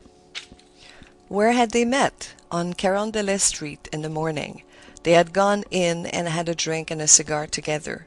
What had they talked about? Chiefly about his prospect in Mexico, which Mr. Pontellier thought were promising. How did he look? How did he seem, grave or gay or how? Quite cheerful, and wholly taken up with the idea of his trip, which Mr. Pontellier found altogether natural in a young fellow about to seek fortune and adventure in a strange, queer country. Edna tapped her foot impatiently and wondered why the children persisted in playing in the sun when they might be under the trees. She went down and let them out of the sun, scolding the quadroons for not being more attentive. It did not strike her as in the least grotesque that she should be making of Robert the object of conversation and leading her husband to speak of him. The sentiment which she had entertained for Robert in no way resembled that which she felt for her husband, or had ever felt, or ever expected to feel. She had all her life long been accustomed to harbor thoughts and emotions which never voiced themselves. They had never taken the form of struggles. They belonged to her and were her own. And she entertained the conviction that she had a right to them, and that they concerned no one but herself. Edna had once told Madame Ratignolle that she would never sacrifice herself for her children, or for anyone. Then had followed a rather heated argument. The two women did not appear to understand each other or to be talking the same language. Edna tried to appease her friend and to explain. I would give up the unessentials. I would give my money. I would give my life for my children. But I wouldn't give myself. I can't make it more clear. It's only something which I am beginning to comprehend, which is revealing itself to me. I don't know what you would call the essentials, or what you mean by the unessentials, said Madame Ratignolle cheerfully. But a woman who would give her life for her children could do no more than that. Your Bible tells you so. I'm sure I couldn't do more than that. Oh, yes, you could, laughed Edna. She was not surprised that Mademoiselle Reisz questioned the morning that lady, following her to the beach, tapped her on the shoulder and asked if she did not greatly miss her young friend. Oh, good morning, mademoiselle. Is it you? Why, of course I miss Robert. Are you going down to bathe? Why should I go down to bathe at the end of the very season, when I haven't been in the surf all summer, replied the woman disagreeably. I beg your pardon, offered Edna, in some embarrassment, for she should have remembered that Mademoiselle Reisz's avoidance of the water had furnished a theme for much pleasantry. Some among them thought that on the account of her false hair, or the dread of getting the violets wet, while others attributed it to the natural aversion for water, sometimes believed to accompany the artistic temperament. Mademoiselle offered Edna some chocolates in a paper bag, which she took from her pocket, by way of showing that she bore no ill feeling. She generally ate chocolate for their sustaining quality. They contained much nutriment and small compass, she said. They saved her from starvation, as Madame Lebrun's table was utterly impossible, and no one save so impertinent a woman as Madame Lebrun could think of offering such food to people and require them to pay for it. She must feel very lonely without her son, said Edna, desiring to change the subject. Her favorite son, too. It must have been quite hard to let him go. Mademoiselle laughed mercilessly. Her favorite son! Oh, dear! Who could have been imposing such a tale upon you? Aline Lebrun lives for Victor, and for Victor alone. She has spoiled him into the worthless creature that he is. She worships him and the ground he walks on. Robert is very well in a way to give up all the money he can earn to the family and keep the barest pittance for himself. Favorite son, indeed! I miss the poor fellow myself, my dear. I'd like to see him and hear him about the place, the only Lebrun who is worth a pinch of salt. He comes to see me often in the city. I like to play with him. That Victor! Hanging would be too good for him. It's a wonder Robert hasn't beaten him to that long ago. But I thought he had great patience with his brother, offered Edna, glad to be talking about Robert, no matter what was said. Oh, well, he trashed him well enough a year or two ago, said Mademoiselle. It was about a Spanish girl, whom Victor considered that he had some sort of claim upon. He met Robert one day talking to the girl, or walking with her, or bathing with her, or carrying her basket, I don't remember what. And he became so insulting and abusive that Robert gave him a thrashing on the spot that kept him comparatively in order for a good while. It's about time he was getting another. Was her name Mariquita? Asked Edna. Mariquita, yes, that's it. Mariquita, I had forgotten. Oh, she was a sly one and a bad one, that Mariquita. Edna looked down at Mademoiselle Reisz and wondered how she could have listened to her venom so long. For some reason she felt depressed, almost unhappy. She had not intended to go into the water, but she had donned her bathing suit and left Mademoiselle alone, seated under the shade of the children's tent. The water was growing cooler as the season advanced. Edna plunged and swam about with an abandon that thrilled and invigorated her. She remained a long time in the water, half hoping that Mademoiselle Reisz would not wait for her. But Mademoiselle waited. She was very amiable during the walk back, and raved much over Edna's appearance in her bathing suit. She talked about music. She hoped that Edna would go to see her in the city, and wrote her address with the stub of a pencil on a piece of card which she found in her pocket. "When do you leave?" asked Edna. "Next Monday, and you?" "The following week," answered Edna, adding, "It has been a pleasant summer, hasn't it, mademoiselle?" "Well," agreed Mademoiselle Reisz with a shrug, "rather pleasant, if it hadn't been for the mosquitoes and the Farival twins." Chapter 17. The Pontellier possessed a very charming home on Esplanade Street in New Orleans. It was a large double cottage with a broad front veranda, whose round fluted columns supported the sloping roof. The house was painted a dazzling white. The outside shutters, or jalousies, were green. In the yard, which was kept scrupulously neat, were flowers and plants of every description which flourishes in South Louisiana. Within doors, the appointments were perfect after the conventional type. The softest carpets and rugs covered the floors. Rich and tasteful draperies hung at doors and windows. There were paintings, selected with judgment and discrimination, upon the walls. The cut glass, the silver, the heavy damask, which daily appeared upon the table, were the envy of many women whose husbands were less generous than Mr. Pontellier. Mr. Pontellier was very fond of walking about his house, examining its various appointments and details, to see that nothing was amiss. He greatly valued his possessions, chiefly because they were his, and derived genuine pleasure from contemplating a painting, a statuette, a rare lace curtain, no matter what, after he'd bought it and placed it among his household goods. On Tuesday afternoons, Tuesday being Mrs. Pontellier's reception day, there was a constant stream of callers, women who came in carriages or in the streetcars, or walked when the air was soft and distance permitted. A light-colored mulatto boy, in dress coat and bearing a diminutive silver tray for reception of cards, admitted them. A maid, in white fluted cap, offered the callers liqueur, coffee, or chocolate as they might desire. Mrs. Pontellier, attired in a handsome reception gown, remained in the drawing-room the entire afternoon receiving her visitors. Men sometimes called in the evening with their wives.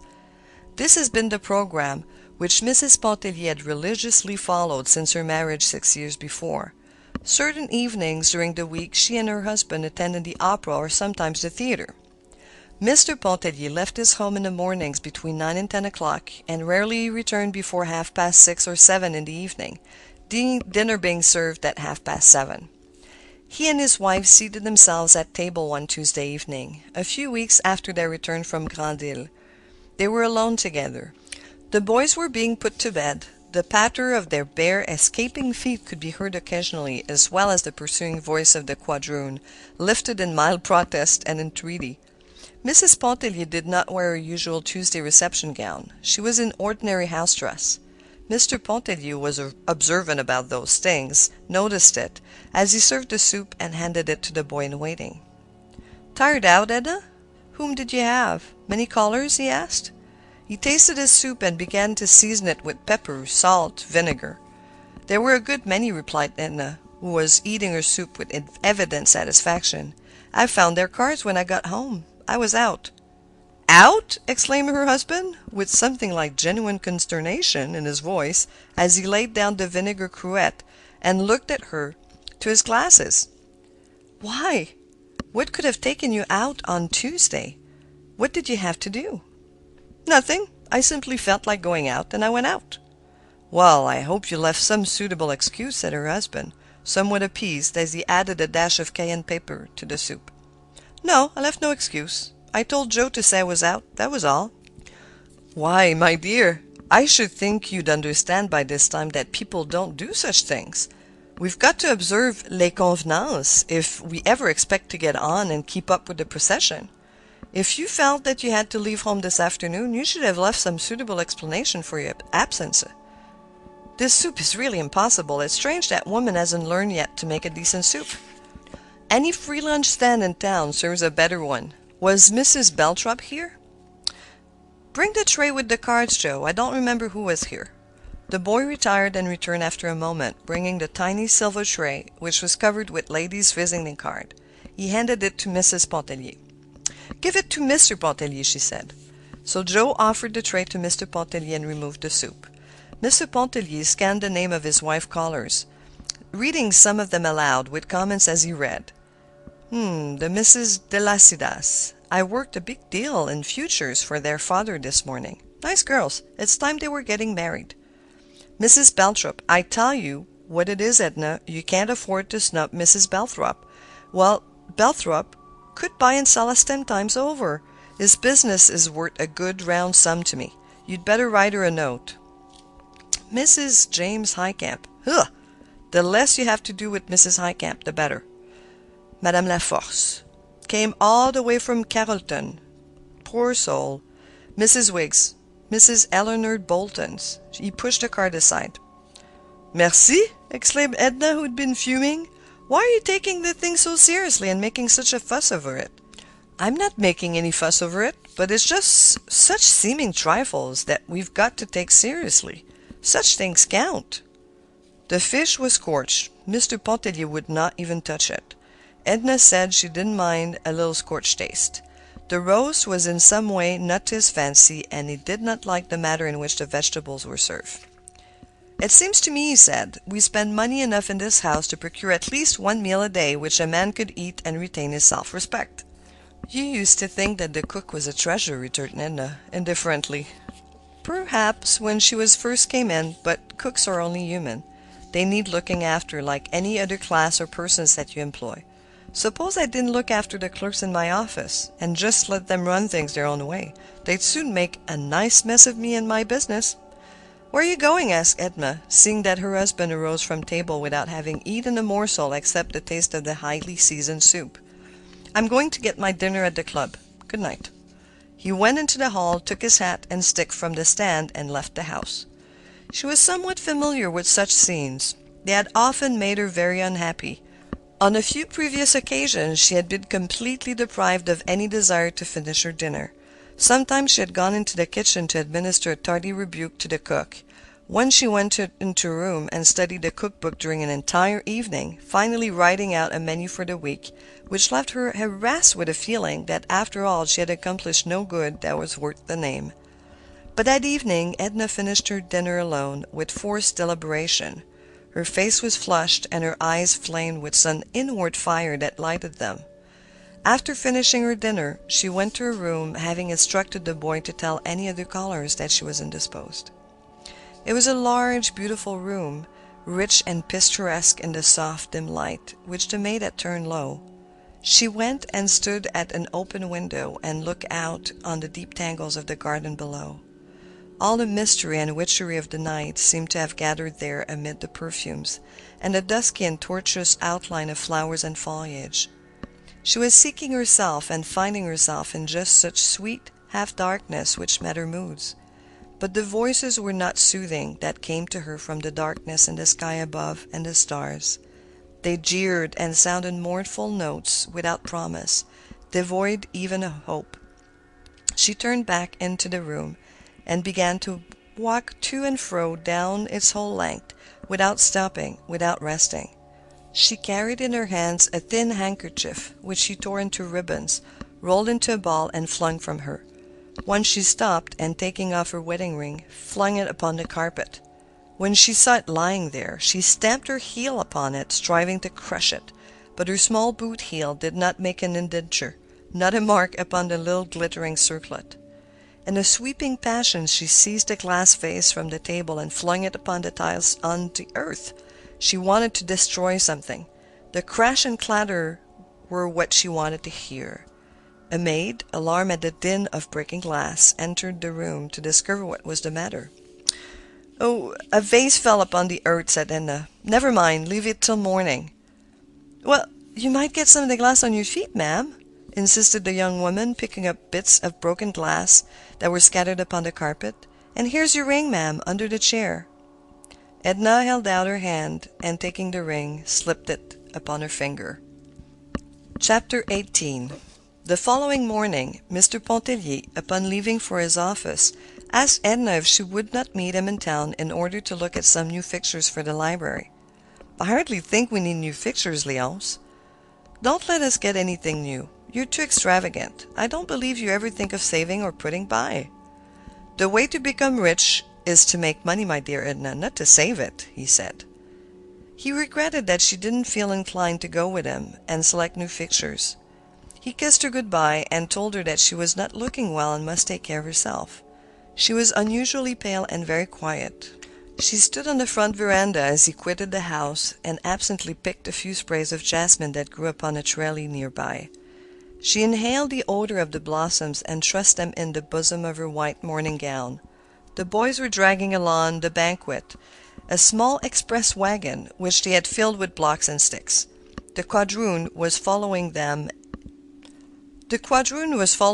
with little quick steps, having assumed a fictitious animation and alacrity for the occasion.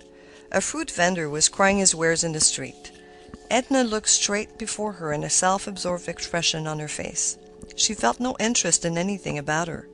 The street, the children, the fruit vendor, the flowings growing there under her eyes, were all part and parcel of an alien world which she had suddenly become antagonistic. She went back into the house. She had thought of speaking to the cook concerning of blunders of the previous night, but Mr. Pontellier had saved her that disagreeable mission for which she was so poorly fitted. Mr. Pontellier's arguments were usually convincing with those whom he employed. He left home feeling quite sure that he and Edna would sit down that evening and possibly a few subsequent evenings to a dinner deserving the name.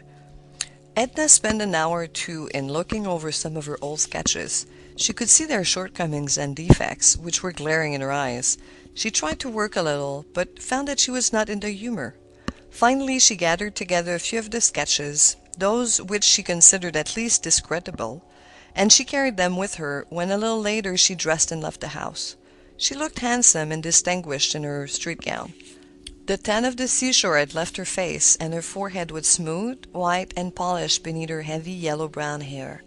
There were a few freckles on her face, and a small dark mole near the underlip, and one on the temple half hidden in the hair. As Edna walked along the street, she was thinking of Robert. She was still under the spell of her infatuation.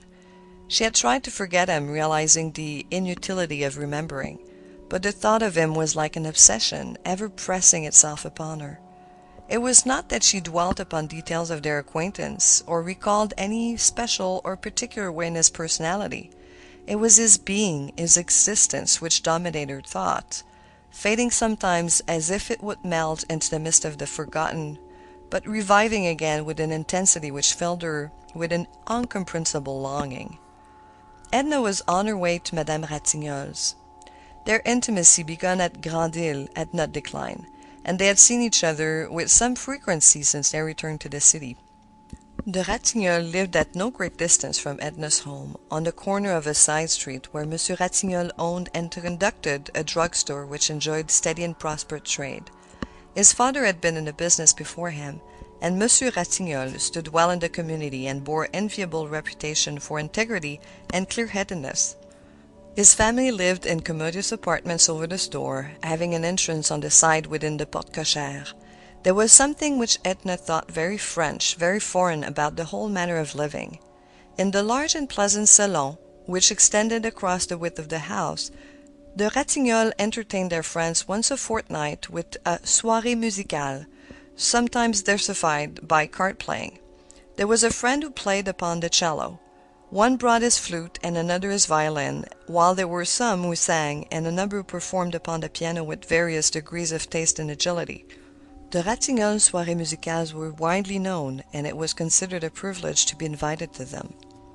Edna found her friend engaged in assorting the clothes which had returned that morning from the laundry. She had once abandoned her occupation upon seeing Edna, who had been ushered without ceremony into her presence. "Cité can do it as well as I. It's really her business," she explained to Edna, who apologized for interrupting her. As she summoned a black young woman, whom she instructed in French to be careful in checking off the list which she handed to her. She told her to notice particularly if a fine linen handkerchief of Monsieur Ratignolle's, which was missing last week, had been returned, and to be sure to set on one side such pieces as required mending and darning. Then, placing an arm around Edna's waist, she led her to the front of the house, to the salon, where it was cool and sweet with the odor of great roses that stood upon the earthen jars. Madame Ratignolle looked more beautiful than ever there at home, in a negligée which left her arms almost wholly bare and exposed the rich, melting curves of her white throat. "Perhaps I shall be able to paint your picture some day," said Edna with a smile when they were seated. Then she produced the roll of sketches and started to unfold them. "I believe I ought to work again. I feel as if I wanted to be doing something. What do you think of them? Do you think it worth while to take it up again and study some more? I might study for a while with Ledport." She knew that Madame Ratignolle's opinion in such a matter would be next to valueless, that she herself had not alone decided but determined. But she sought the words of praise and encouragement that would help her to put heart into a venture. "Your talent is immense, dear." "Nonsense," protested Edna, well pleased. "Immense, I tell you," persisted Madame Ratignolle, surveying the sketches one by one, at close range, then holding them at arm's length, narrowing her eyes and dropping her hand on one side. "Surely this Bavarian peasant is worthy of framing, and this basket of apples! Never have seen anything more lifelike. One might almost be tempted to reach out a hand and take one." Edna could not control a feeling which bordered upon complacency at her friend's praise, even realizing, as she did, its true worth. She retained a few of the sketches and gave all the rest to Madame Ratignolle, who appreciated the gift far beyond its value and proudly exhibited the pictures to her husband when he came up from the store and a little later for his midday dinner. Mr. Ratignolle was one of those men who are called the salt of the earth. His cheerfulness was unbounded, and it was matched by his goodness of heart, his broad charity and common sense. He and his wife spoke English with an accent which was only discernible through his un-English emphasis, and a certain carefulness and deliberation. Edna's husband spoke English with no accent whatsoever. The Ratignolles understood each other perfectly. If ever the fusion of two human beings into one has been accomplished on this sphere, it has certainly been in their union. As Edna seated herself at table with them, she thought, better a dinner of herbs, though it didn't take her long to discover that it was no dinner of herbs, but a delicious repast, simple, choice, and in every way satisfying. Monsieur Ratignolle was delighted to see her, though he found her looking not so well as Grandille, and he advised a tonic. He talked a good deal about various topics, a little politics, some city news, and neighborhood gossips. He spoke with an animation and earnestness that gave an exaggerated importance to every syllable he uttered. His wife was keenly interested in everything he said, laying down her fork the better to listen, chiming in, taking the words out of his mouth. Edna felt depressed rather than soothed after leaving them.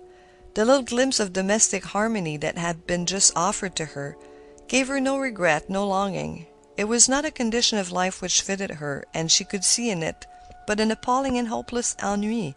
She was moved by a kind of commiseration for Madame Ratignolle, a pity for that colorless existence which never uplifted its possessor beyond the region of blind contentment, in which no moment of anguish ever visited her soul, in which she would never have the taste of life delirium.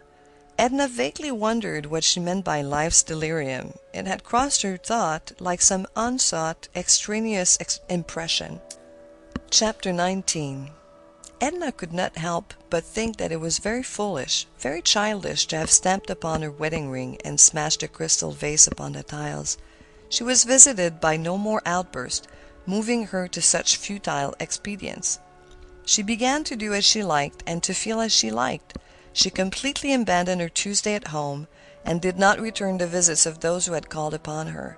She made no ineffectual efforts to conduct her household in bonne ménagère, going and coming as it suited her fancy, and so far as she was able, lending herself to any passing caprice. Mr. Pontellier had been a rather courteous husband so long as he met a certain tacit submissiveness in his wife, but her new and unexpected line of conduct completely bewildered him. It shocked him. Then her absolute disregard for her duties as a wife angered him. When Mr. Pontellier became rude, Edna grew insolent. She had resolved never to take another step backward. It seems to me the utmost folly for a woman at the end of a household and the mother of children to spend in an atelier days which would be better employed contriving for the comfort of her family. I like painting, answered Edna. Perhaps I shan't always feel like it. Then, in God's name, paint, but don't let the family go to the devil. There's Madame Ratignolle. Because she keeps up her music, she doesn't let everything else go to chaos, and she's more of a musician than you are a painter. She isn't a musician, and I'm not a painter. It isn't on account of painting that I let things go. On account of what, then? Oh, I don't know. Let me alone. You bother me. It sometimes entered Mr. Pontellier's mind to wonder if his wife were not growing a little unbalanced mentally. He could see plainly that she was not herself. That is, he could not see that she was becoming herself and daily casted aside that fictitious self which we assume like a garment with which to appear before the world. Her husband let her alone as she requested and went away to his office. Edna went up to her atelier, a bright room at the top of the house. She was working with great energy and interest, without accomplishing anything, however, which satisfied her even in the smallest degree. For a time she had the whole household enrolled in the service of art. The boys posed for her, and though they thought it amusing at first, the occupation soon lost its attractiveness when they discovered that it was not a game arranged especially for their entertainment. The quadroon sat for hours before Edna's palette, patient as a savage, while the housemaid took charge of the children and the drawing-room went undusted. But the housemaid, too, served her term as model when Edna perceived that the young woman's back and shoulders were molded on classic lines, and that her hair, loosened from its confining cap, became an inspiration. While Edna worked, she sometimes sang low the little air, "Ah, si tu savais." It moved her with recollections. She could hear again the ripple of the water, the flapping sail. She could see the glint of the moon upon the bay, and she could feel the soft, gusty beating of the hot south wind. A subtle current of desire passed through her body and weakening her hold upon the brushes and making her eyes burn. There were days when she was very happy without knowing why. She was happy to be alive and breathing, when her whole being seemed to be one with the sunlight, the color, the odors, the luxuriant warmth of some perfect southern day. She liked them to wander alone in a strange and unfamiliar place. She discovered many a sunny sleeping corner, fashioned to dream in, and she found it good to dream and to be alone and unmolested. There were days when she was unhappy, and did not know why, when it did not seem worth while to be glad or sorry, to be alive or dead, when life appeared to her like a grotesque pandemonium, and humanity like worms struggling blindly towards inevitable annihilation. She could not work on such a day, or weave fancies to stir her pulses and warm her blood. Chapter 20.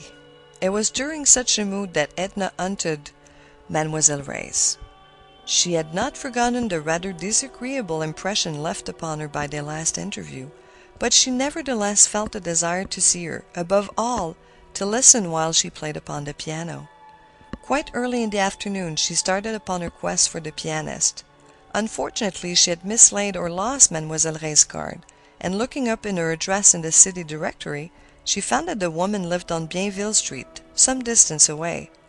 The directory which fell into her hands were a year or more old, however, and upon reaching the number indicated, Edna discovered that the house was occupied by a respectable family of mulattoes, which had chambre garnie to let. They had been living there for 6 months and knew absolutely nothing of Mademoiselle Reisz. In fact, they knew nothing of any of their neighbors. Their lodgers were all people of the highest distinction, they assured Edna. She did not linger to discuss class distinctions with Madame Pouponne, but hastened to a neighboring grocery store, feeling sure that Mademoiselle should have left her address with the proprietor. He knew Mademoiselle Reisz a good deal better than he wanted to know her, and informed his questioner. In truth, he did not want to know her at all, or anything concerning her, the most disagreeable and unpopular woman who ever lived on Bienville Street. He thanked heaven that she had left the neighborhood, and was equally thankful that he did not know where she had gone.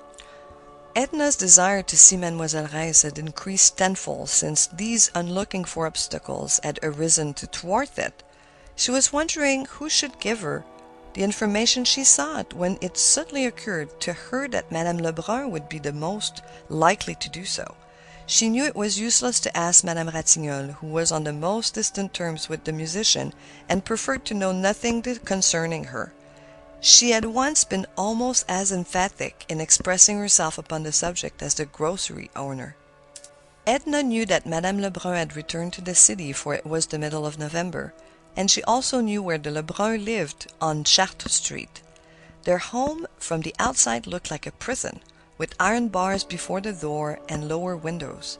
The iron bars were a relic of an old regime, and no one had ever thought of dislodging them. At the side was a high fence enclosing the garden. A gate or door opening upon the street was locked. Edna rang the bell at the side garden gate and stood upon the banquette, waiting to be admitted. It was Victor who opened the gate for her. A black woman, wiping her hands upon her apron, was close at his heels. Before she saw them, Edna could hear them in altercation, the woman, plainly an anomaly, claiming the right to be allowed to perform her duties, one of which was to answer the bell. Victor was surprised and delighted to see Mrs. Pontellier, and he made no attempt to conceal either his astonishment or his delight. He was a dark brown, good-looking youngster of 19, greatly resembling his mother, but with 10 times her impetuosity. He instructed the black woman to go at once and inform Madame Lebrun that Mrs. Pontellier desired to see her. The woman grumbled a refusal to do part of her duty when she had not been permitted to do it at all, and started back to her interrupted task of weeding the garden.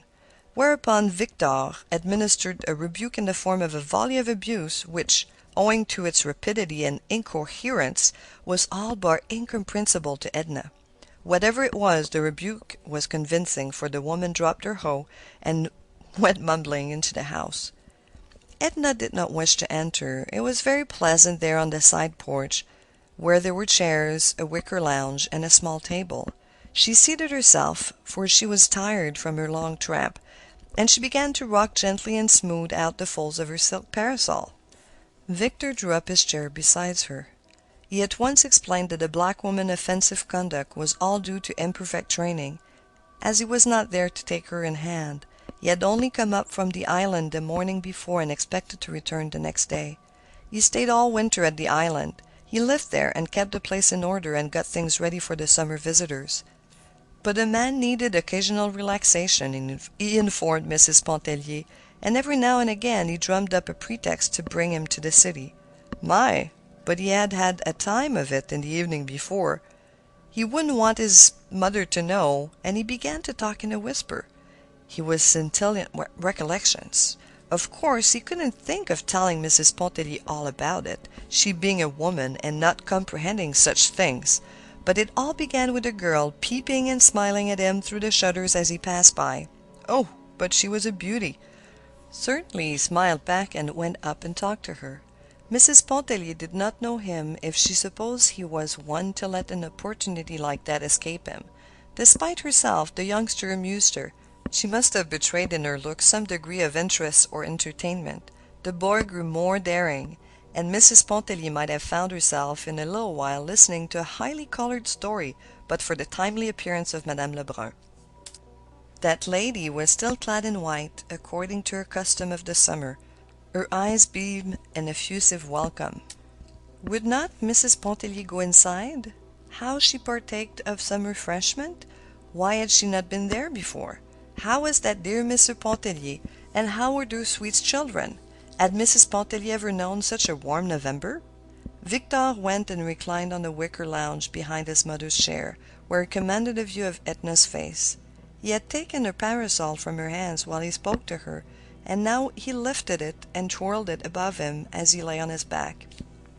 When Madame Lebrun complained that it was so dull coming back to the city, that she saw so few people now, that even Victor, when he came up from the island for a day or two, had so much to occupy him and engage in time, then it was that the youth went into contortions on the lounge and winked slyly at Edna.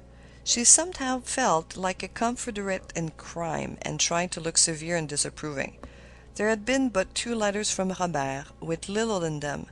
They told her, and Victor said it was really not worthwhile to go inside for the letters when his mother entreated him to go and search for them.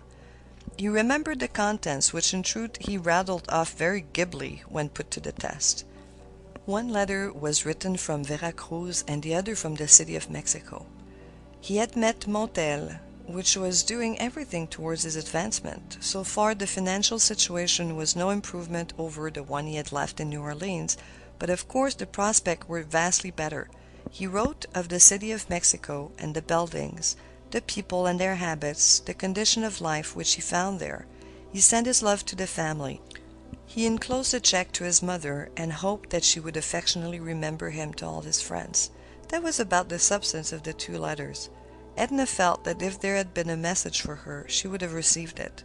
The despondent frame of mind in which she had left home began again to overtake her, and she remembered that she wished to find Mademoiselle Reisz. Madame Lebrun knew where Mademoiselle Reisz lived. She gave Edna the address, regretting that she would not consent to stay and spend the remainder of the afternoon, and pay a visit to Mademoiselle Reisz some other day. The afternoon was already well advanced. Victor escorted her out upon the banquette, lifted her parasol, and held it over her while he walked to the car with her. He entreated her to bear in mind that the disclosures of the afternoon were strictly confidential. She laughed and bantered him a little, remembering too late that she should have been dignified and reserved. "How handsome Mrs. Pontellier looked," said Madame Lebrun to her son. "Ravishing," he admitted. "The city atmosphere has improved her. In some way she doesn't seem like the same woman." End of chapter 16 to 20. The Awakening by Kate Chopin. Section 5, chapters 21 through 25. Chapter 21. Some people contended that the reason Mademoiselle Reisz always chose apartments up under the roof was to discourage the approach of beggars, peddlers, and callers. There were plenty of windows in her little front room. They were for the most part dingy, but as they were nearly always open it did not make so much difference. They often admitted into the room a good deal of smoke and soot, but at the same time all the light and air that there was came through them. From her windows could be seen the crescent of the river, the masts of ships, and the big chimneys of the Mississippi steamers. A magnificent piano crowded the apartment. In the next room she slept, and in the third and last she harbored a gasoline stove on which she cooked her meals when disinclined to descend to the neighboring restaurant. It was there also that she ate, keeping her belongings in a rare old buffet, dingy and battered from 100 years of use. When Edna knocked at Mademoiselle Reich's front room door and entered, she discovered that person standing beside the window, engaged in mending or patching an old prunella gaiter. The little musician laughed all over when she saw Edna. Her laugh consisted of a contortion of the face and all the muscles of the body. She seemed strikingly homely, standing there in the afternoon light. She still wore the shabby lace and the artificial bunch of flowers on the side of her head. "So you remembered me at last," said Mademoiselle. "I had said to myself, 'Ah, bah, she will never come.'" "Did you want me to come?" asked Edna with a smile. "I had not thought much about it," answered Mademoiselle. The two had seated themselves on a little bumpy sofa which stood against the wall. "I am glad, however, that you came. I have the water boiling back there, and was just about to make some coffee. You will drink a cup with me? And how is la belle dame? Always handsome, always healthy, always contented." She took Edna's hand between her strong wiry fingers, holding it closely without warmth, and executing a sort of double theme upon the back and palm. "Yes," she went on, "I sometimes thought, she will never come. She promised as those women in society always do, without meaning it. She will not come. For I really don't believe you like me, Mrs. Pontellier." "I don't know whether I like you or not," replied Edna, gazing down at the little woman with a quizzical look. The candor of Mrs. Pontellier's admission greatly pleased Mademoiselle Reisz. She expressed her gratification by repairing forthwith to the region of the gasoline stove and rewarding her guest with the promised cup of coffee. The coffee and the biscuit accompanying it proved very acceptable to Edna, who had declined refreshment at Madame Lebrun's and was now beginning to feel hungry. Mademoiselle set the tray which she brought in upon a small table near at hand, and seated herself once again on the lumpy sofa. "I have had a letter from your friend," she remarked, as she poured a little cream into Edna's cup and handed it to her. "My friend?" "Yes, your friend Robert. He wrote to me from the city of Mexico." "Wrote to you?" repeated Edna in amazement, stirring her coffee absently. "Yes, to me. Why not? Don't stir all the warmth out of your coffee. Drink it. Though the letter might as well have been sent to you. It was nothing but Mrs. Pontellier from beginning to end." "Let me see it," requested the young woman entreatingly. "No, a letter concerns no one but the person who writes it and the one to whom it is written." "Haven't you just said it concerned me from beginning to end?" "It was written about you, not to you." "Have you seen Mrs. Pontellier? How is she looking?" he asks. "As Mrs. Pontellier says, or as Mrs. Pontellier once said, if Mrs. Pontellier should call upon you, play for her that impromptu of Chopin's, my favorite. I heard it here a day or two ago, but not as you play it. I should like to know how it affects her," and so on, as if he supposed we were constantly in each other's society. "Let me see the letter." "Oh, no." "Have you answered it?" "No." "Let me see the letter." "No, and again no." "Then play the impromptu for me." "It's growing late. What time do you have to be home?" "Time doesn't concern me. Your question seems a little rude. Play the impromptu." "But you've told me nothing of yourself. What are you doing?" "Ha ha! Painting," laughed Edna. "I am becoming an artist. Think of it." "Ah, an artist. You have pretensions, madame." "Why pretensions? Do you think I could not become an artist?" "I do not know you well enough to say. I do not know your talent or your temperament. To be an artist includes much. One must possess many gifts, absolute gifts, which have not been acquired by one's own effort. And moreover, to succeed, the artist must possess the courageous soul." "What do you mean by the courageous soul?" Courageous, ma foi, the brave soul, the soul that dares and defies. Show me the letter and play for me the impromptu. You see that I have persistence. Does that quality count for anything in art? It counts with a foolish old woman whom you have captivated, replied Mademoiselle, with her wriggling laugh. The letter was right there at hand in the drawer of the little table upon which Edna had just placed her coffee cup. Mademoiselle opened the drawer and drew forth the letter, the topmost one. She placed it in Edna's hands, and without further comment arose and went to the piano. Mademoiselle played a soft interlude. It was an improvisation. She sat low at the instrument, and the lines of her body settled into ungraceful curves and angles that gave it an appearance of deformity. Gradually and imperceptibly the interlude melted into the soft opening minor chords of the Chopin impromptu. Edna did not know when the impromptu began or ended. She sat in the sofa corner reading Robert's letter by the fading light. Mademoiselle had glided from the Chopin into the quivering love notes of Isolde's song, and back again to the impromptu with its soulful and poignant longing. The shadows deepened in the little room. The music grew strange and fantastic, turbulent, insistent, plaintive and soft with entreaty. The shadows grew deeper. The music filled the room. It floated out upon the night, over the housetops, the crescent of the river, losing itself in the silence of the upper air. Edna was sobbing, just as she had wept one midnight at Grand Isle when strange new voices awoke in her. She arose in some agitation to take her departure. "May I come again, mademoiselle?" she asked at the threshold. "Come whenever you feel like it. Be careful. The stairs and landings are dark. Don't stumble." Mademoiselle re-entered and lit a candle. Robert's letter was on the floor. She stooped and picked it up. It was crumpled and damp with tears. Mademoiselle smoothed the letter out, restored it to the envelope, and replaced it in the table drawer. End of chapter 21. Chapter 22. One morning on his way into town, Mr. Pontellier stopped at the house of his old friend and family physician, Dr. Mandelet. The doctor was a semi-retired physician, resting, as the saying is, upon his laurels. He bore a reputation for wisdom rather than skill, leaving the active practice of medicine to his assistants and younger contemporaries, and was much sought for in matters of consultation. A few families, united to him by bonds of friendship, he still attended when they required the services of a physician. The Pontelliers were among these. Mr. Pontellier found the doctor reading at the open window of his study. His house stood rather far back from the street, in the center of a delightful garden, so that it was quiet and peaceful at the old gentleman's study window.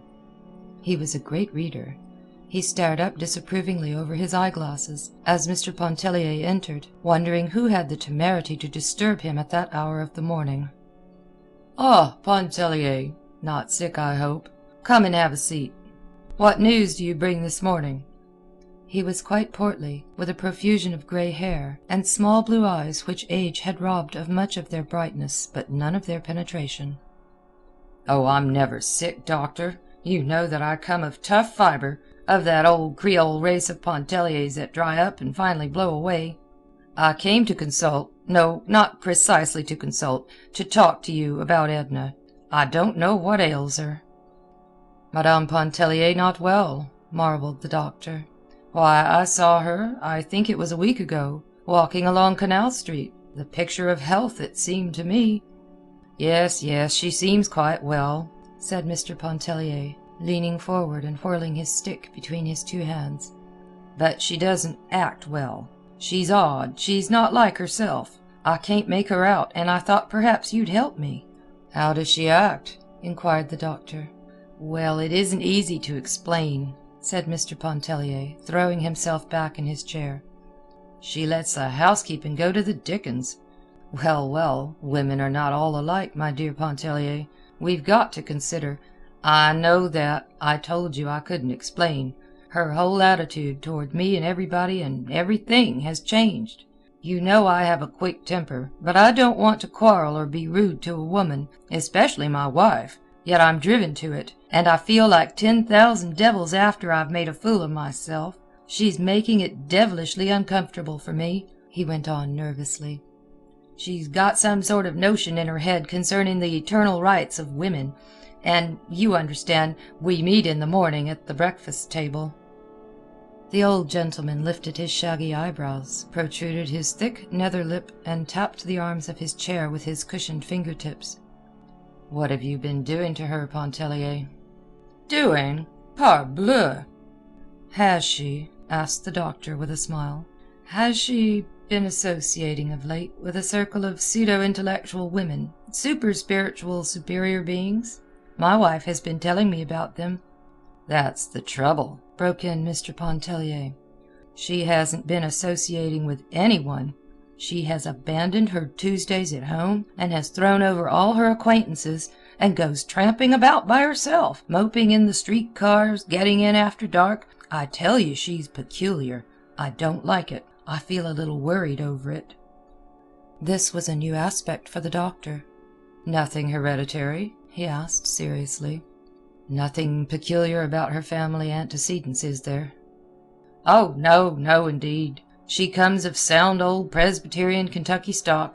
The old gentleman, her father, I've heard, used to atone for his weekday sins with his Sunday devotions. I know for a fact that his racehorses literally ran away with the prettiest bit of Kentucky farming land I ever laid eyes upon.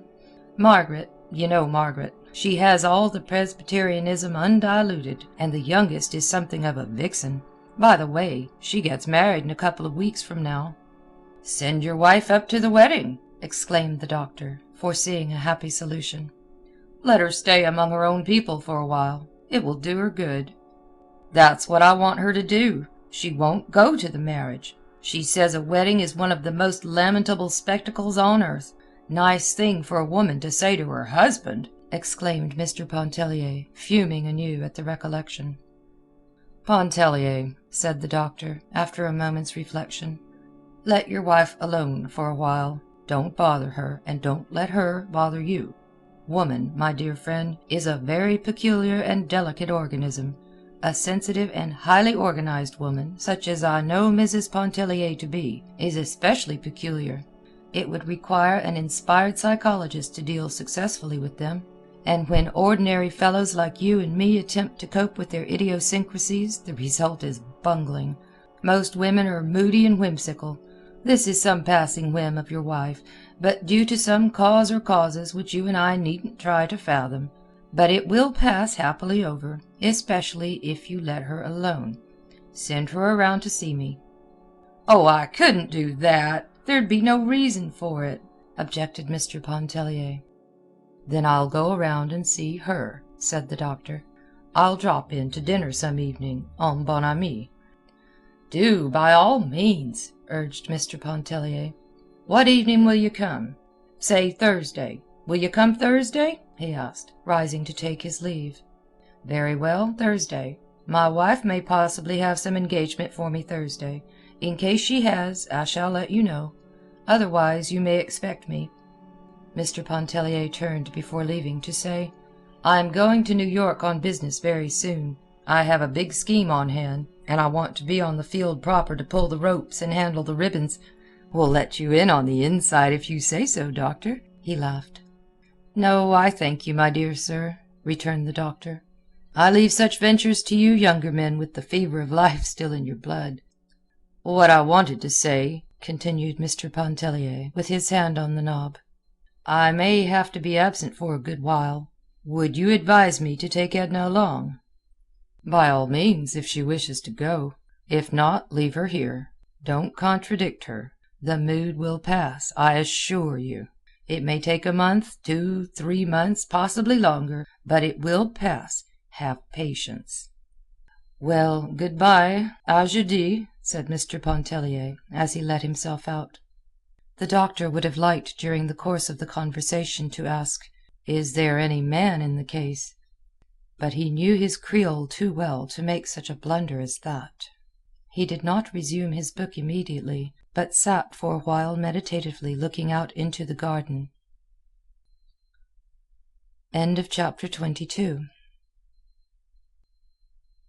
Chapter 23. Edna's father was in the city, and had been with them several days. She was not very warmly or deeply attached to him, but they had certain tastes in common, and when together they were companionable. His coming was in the nature of a welcome disturbance. It seemed to furnish a new direction for her emotions. He had come to purchase a wedding gift for his daughter, Janet, and an outfit for himself in which he might make a creditable appearance at her marriage. Mr. Pontellier had selected the bridal gift, as everyone immediately connected with him always deferred to his taste in such matters, and his suggestions on the question of dress, which too often assumes the nature of a problem, were of inestimable value to his father-in-law. But for the past few days the old gentleman had been upon Edna's hands, and in his society she was becoming acquainted with a new set of sensations. He had been a colonel in the Confederate Army, and still maintained, with the title, the military bearing which had always accompanied it. His hair and moustache were white and silky, emphasizing the rugged bronze of his face. He was tall and thin, and wore his coats padded, which gave a fictitious breadth and depth to his shoulders and chest. Edna and her father looked very distinguished together, and excited a good deal of notice during their perambulations. Upon his arrival she began by introducing him to her atelier and making a sketch of him. He took the whole matter very seriously. If her talent had been tenfold greater than it was, it would not have surprised him, convinced as he was that he had bequeathed to all of his daughters the gems of a masterful capability, which only depended upon their own efforts to be directed toward successful achievement. Before her pencil he sat rigid and unflinching, as he had faced the cannon's mouth in days gone by. He resented the intrusion of the children, who gaped with wondering eyes at him, sitting so stiff up there in their mother's bright atelier. When they drew near he motioned them away with an expressive action of the foot, loath to disturb the fixed lines of his countenance, his arms, or his rigid shoulders.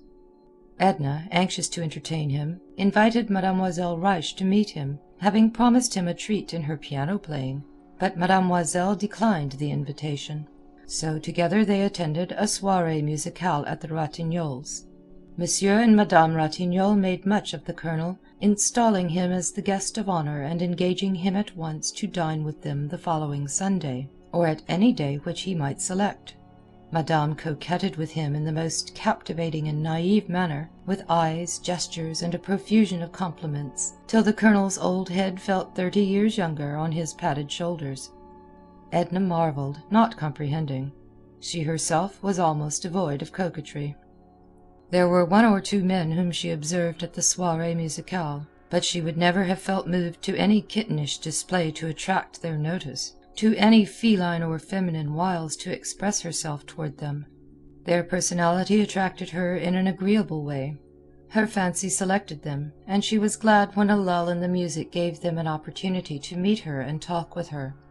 Often on the street the glance of strange eyes had lingered in her memory, and sometimes had disturbed her.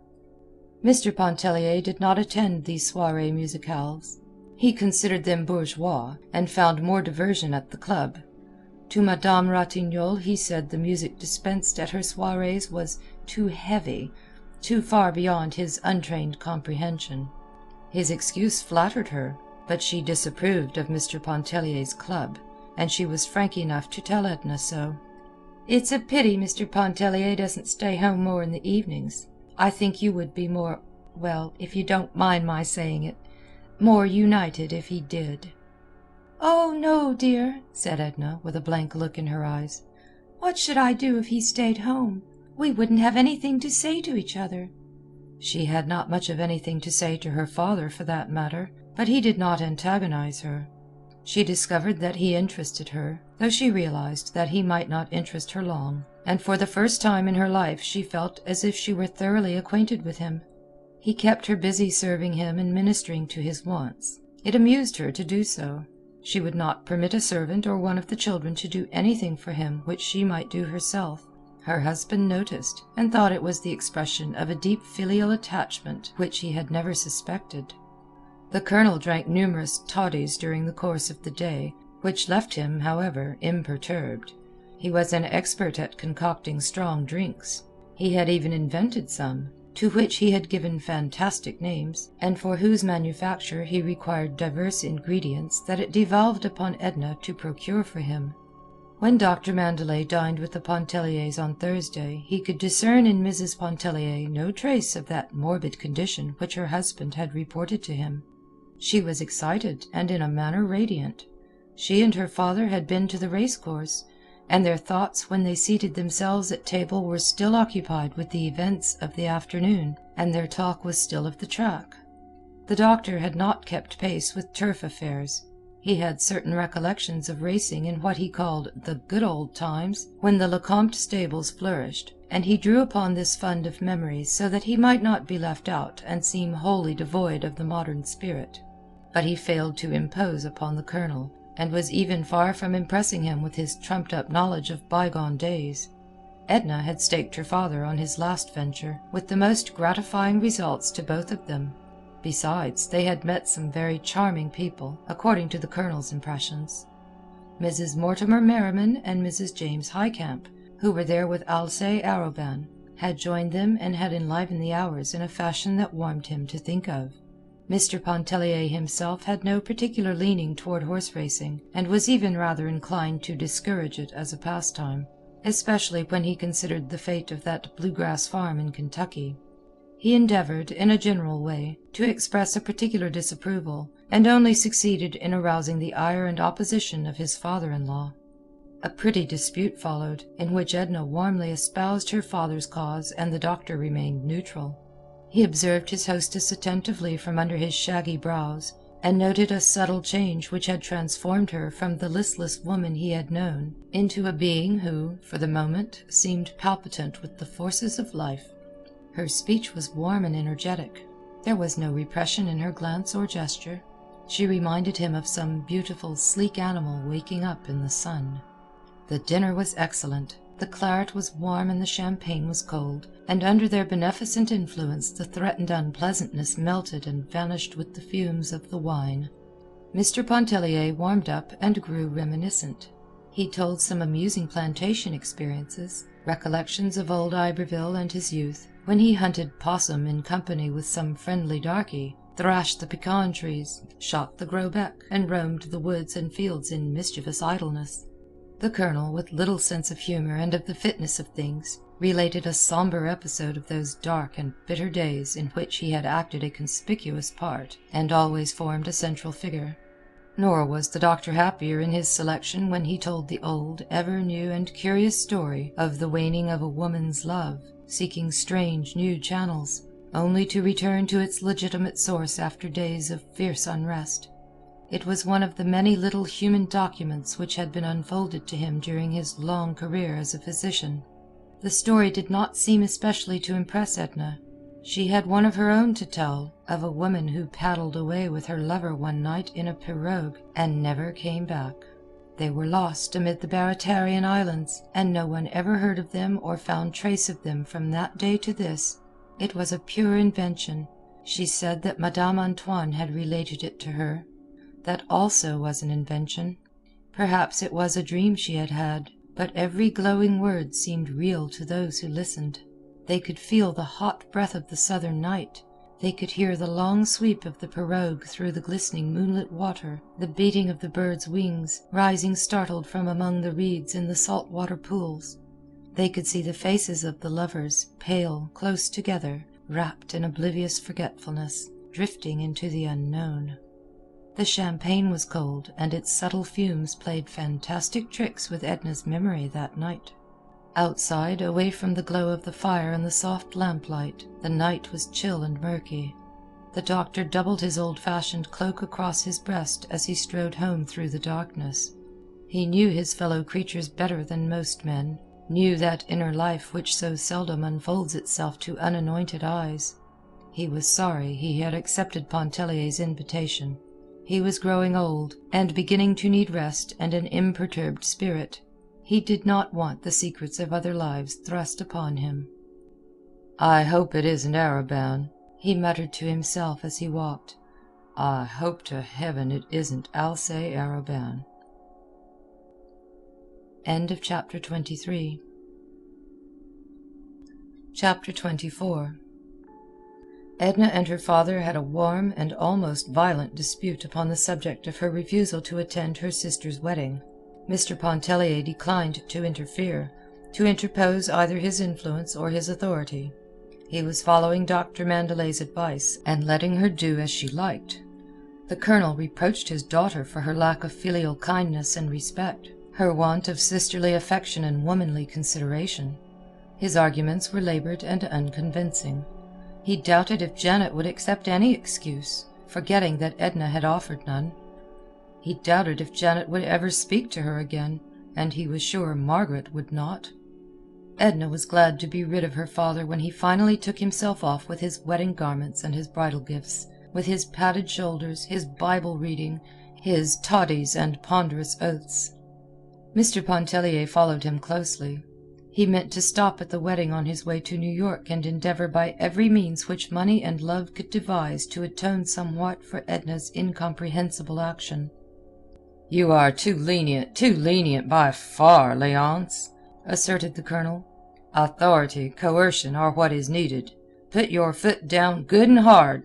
The only way to manage a wife, take my word for it." The colonel was perhaps unaware that he had coerced his own wife into her grave.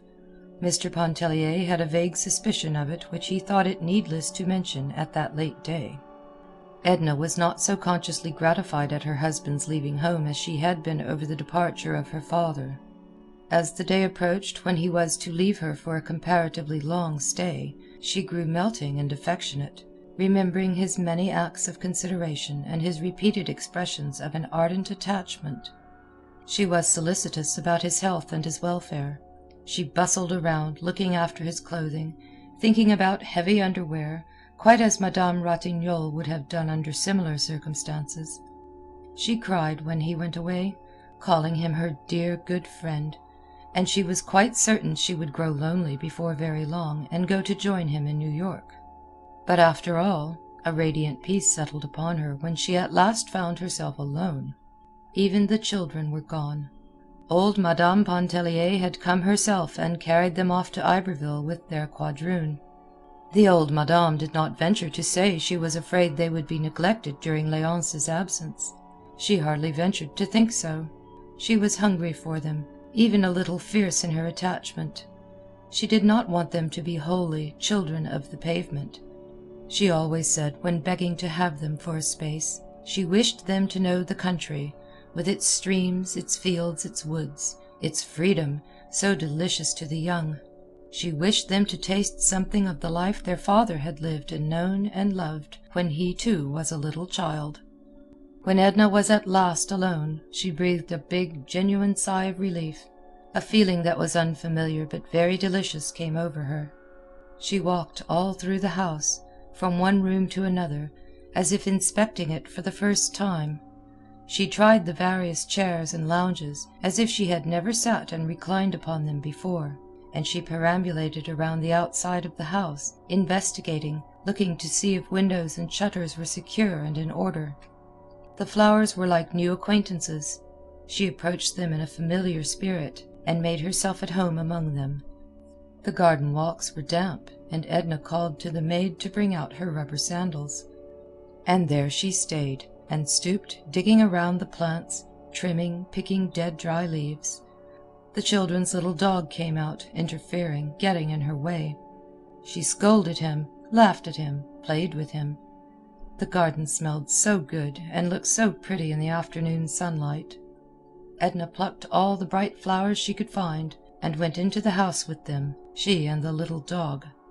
Even the kitchen assumed a sudden interesting character which she had never before perceived.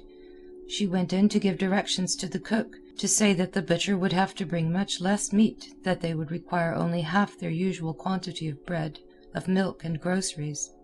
She told the cook that she herself would be greatly occupied during Mr. Pontellier's absence, and she begged her to take all thought and responsibility of the larder upon her own shoulders. That night Edna dined alone.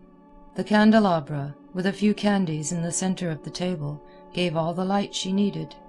Outside the circle of light in which she sat, the large dining room looked solemn and shadowy. The cook, placed upon her mettle, served a delicious repast. A luscious tenderloin broiled a point. The wine tasted good. The marron glacé seemed to be just what she wanted. It was so pleasant, too, to dine in a comfortable peignoir. She thought a little sentimentally about Léonce and the children, and wondered what they were doing. As she gave a dainty scrap or two to the doggie, she talked intimately to him about Etienne and Raoul. He was beside himself with astonishment and delight over these companionable advances, and showed his appreciation by his little quick, snappy barks and a lively agitation. Then Edna sat in the library after dinner and read Emerson until she grew sleepy. She realized that she had neglected her reading, and determined to start anew upon a course of improving studies, now that her time was completely her own to do with as she liked. After a refreshing bath, Edna went to bed, and as she snuggled comfortably beneath the eiderdown, a sense of restfulness invaded her, such as she had not known before. End of chapter 24. Chapter 25. When the weather was dark and cloudy, Edna could not work. She needed the sun to mellow and temper her mood to the sticking point. She had reached a stage when she seemed to be no longer feeling her way, working when in the humor with sureness and ease, and being devoid of ambition, and striving not towards accomplishment. She drew satisfaction from the work in itself. On rainy or melancholy days Edna went out and sought the society of the friends she had made at Grand Isle, or else she stayed indoors and nursed a mood with which she was becoming too familiar for her own comfort and peace of mind. It was not despair, but it seemed to her as if life were passing by, leaving its promise broken and unfulfilled. Yet there were other days when she listened, was led on and deceived by fresh promises which her youth held out to her. She went again to the races, and again Alcée Arobin and Mrs. Highcamp called for her one bright afternoon in Arobin's drag. Mrs. Highcamp was a worldly but unaffected, intelligent, slim, tall blonde woman in the 40s, with an indifferent manner and blue eyes that stared. She had a daughter who served her as a pretext for cultivating the society of young men of fashion. Alcée Arobin was one of them. He was a familiar figure at the racecourse, the opera, the fashionable clubs. There was a perpetual smile in his eyes, which seldom failed to awaken a corresponding cheerfulness in anyone who looked into them and listened to his good-humored voice. His manner was quiet, and at times a little insolent. He possessed a good figure, a pleasing face, not overburdened with depth of thought or feeling, and his dress was that of the conventional man of fashion. He admired Edna extravagantly, after meeting her at the races with her father. He had met her before on other occasions, but she had seemed to him unapproachable until that day. It was at his instigation that Mrs. Highcamp called to ask her to go with them to the Jockey Club to witness the turf event of the season. There were possibly a few track men out there who knew the racehorse as well as Edna, but there was certainly none who knew it better. She sat between her two companions as one having authority to speak. She laughed at Arobin's pretensions, and deplored Mrs. Highcamp's ignorance. The racehorse was a friend and intimate associate of her childhood. The atmosphere of the stables and the breath of the blue-grass paddock revived in her memory and lingered in her nostrils. She did not perceive that she was talking like her father as the sleek geldings ambled in review before them. She played for very high stakes, and fortune favored her. The fever of the game flamed in her cheeks and eyes, and it got into her blood and into her brain like an intoxicant. People turned their heads to look at her, and more than one lent an attentive ear to her utterances, hoping thereby to secure the elusive but ever-desired tip. Arobin caught the contagion of excitement which drew him to Edna like a magnet. Mrs. Highcamp remained, as usual, unmoved, with her indifferent stare and uplifted eyebrows. Edna stayed and dined with Mrs. Highcamp upon being urged to do so. Arobin also remained and sent away his drag.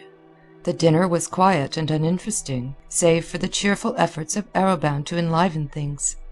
Mrs. Highcamp deplored the absence of her daughter from the races, and tried to convey to her what she had missed by going to the Dante reading instead of joining them. The girl held a geranium leaf up to her nose and said nothing, but looked knowing and non-committal. Mr. Highcamp was a plain, bald-headed man, who only talked under compulsion. He was unresponsive. Mrs. Highcamp was full of delicate courtesy and consideration toward her husband. She addressed most of her conversation to him at table. They sat in the library after dinner and read the evening papers together under the drop light, while the younger people went into the drawing-room nearby and talked. Miss Highcamp played some selections from Grieg upon the piano. She seemed to have apprehended all of the composer's coldness and none of his poetry. While Edna listened, she could not help wondering if she had lost her taste for music. When the time came for her to go home, Mr. Highcamp grunted a lame offer to escort her, looking down at his slippered feet with tactless concern. It was Arobin who took her home. The car ride was long, and it was late when they reached Esplanade Street. Arobin asked permission to enter for a second to light his cigarette. His match-safe was empty. He filled his match-safe, but did not light his cigarette until he left her, after she had expressed her willingness to go to the races with him again. Edna was neither tired nor sleepy. She was hungry again, for the Highcamp dinner, though of excellent quality, had lacked abundance. She rummaged in the larder and brought forth a slice of Gruyere and some crackers. She opened a bottle of beer which she found in the ice-box. Edna felt extremely restless and excited. She vacantly hummed a fantastic tune as she poked at the wood embers on the hearth and munched a cracker. She wanted something to happen, something, anything, she did not know what. She regretted that she had not made Arobin stay half an hour to talk over the horses with her. She counted the money she had won, but there was nothing else to do, so she went to bed and tossed there for hours in a sort of monotonous agitation. In the middle of the night she remembered that she had forgotten to write her regular letter to her husband, and she decided to do so next day and tell him about her afternoon at the Jockey Club. She lay wide awake composing a letter which was nothing like the one she wrote next day. When the maid awoke her in the morning, Edna was dreaming of Mr. Highcamp playing the piano at the entrance of a music store on Canal Street, while his wife was saying to Alcée Arobin, as they boarded an Esplanade streetcar, "What a pity that so much talent has been neglected, but I must go." When, a few days later, Alcée Arobin again called for Edna in his drag, Mrs. Highcamp was not with him. He said they would pick her up, but as that lady had not been apprised of his intention of picking her up, she was not at home. The daughter was just leaving the house to attend the meeting of a branch folklore society, and regretted that she could not accompany them. Arobin appeared nonplussed, and asked Edna if there were anyone else she cared to ask. She did not deem it worth while to go in search of any of the fashionable acquaintances from whom she had withdrawn herself. She thought of Madame Ratignolle, but knew that her fair friend did not leave the house, except to take a languid walk around the block with her husband after nightfall.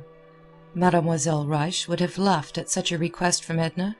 Madame Lebrun might have enjoyed the outing, but for some reason Edna did not want her. So they went alone, she and Arobin. The afternoon was intensely interesting to her. The excitement came back upon her like a remittent fever. Her talk grew familiar and confidential. It was no labor to become intimate with Arobin. His manner invited easy confidence. The preliminary stage of becoming acquainted was one which he always endeavored to ignore when a pretty and engaging woman was concerned. He stayed and dined with Edna. He stayed and sat beside the wood fire. They laughed and talked, and before it was time to go he was telling her how different life might have been if he had known her years before. With ingenious frankness he spoke of what a wicked, ill-disciplined boy he had been, and impulsively drew up his cuff to exhibit upon his wrist the scar from a saber cut which he had received in a duel outside of Paris when he was 19. She touched his hand as she scanned the red cicatrice on the inside of his white wrist. A quick impulse that was somewhat spasmodic impelled her fingers to close in a sort of clutch upon his hand. He felt the pressure of her pointed nails in the flesh of his palm.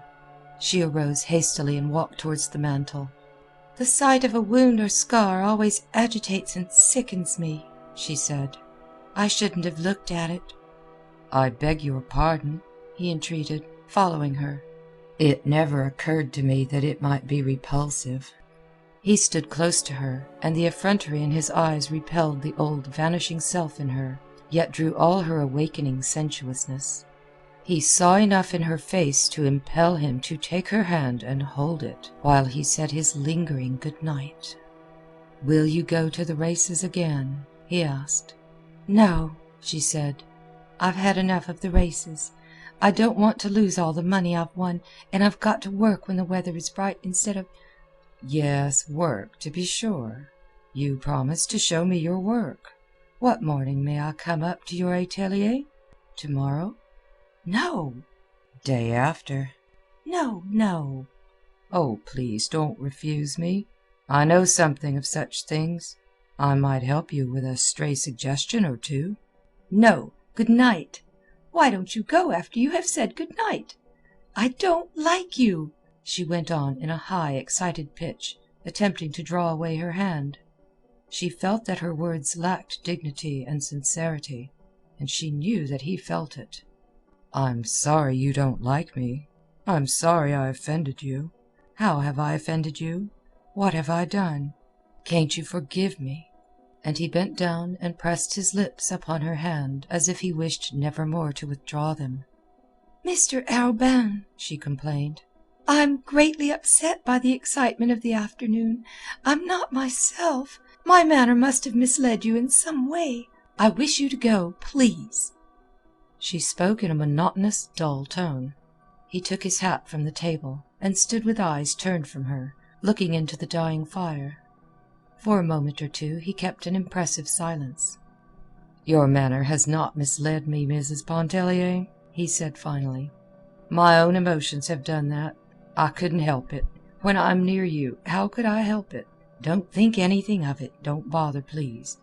You see, I go when you command me. If you wish me to stay away, I shall do so.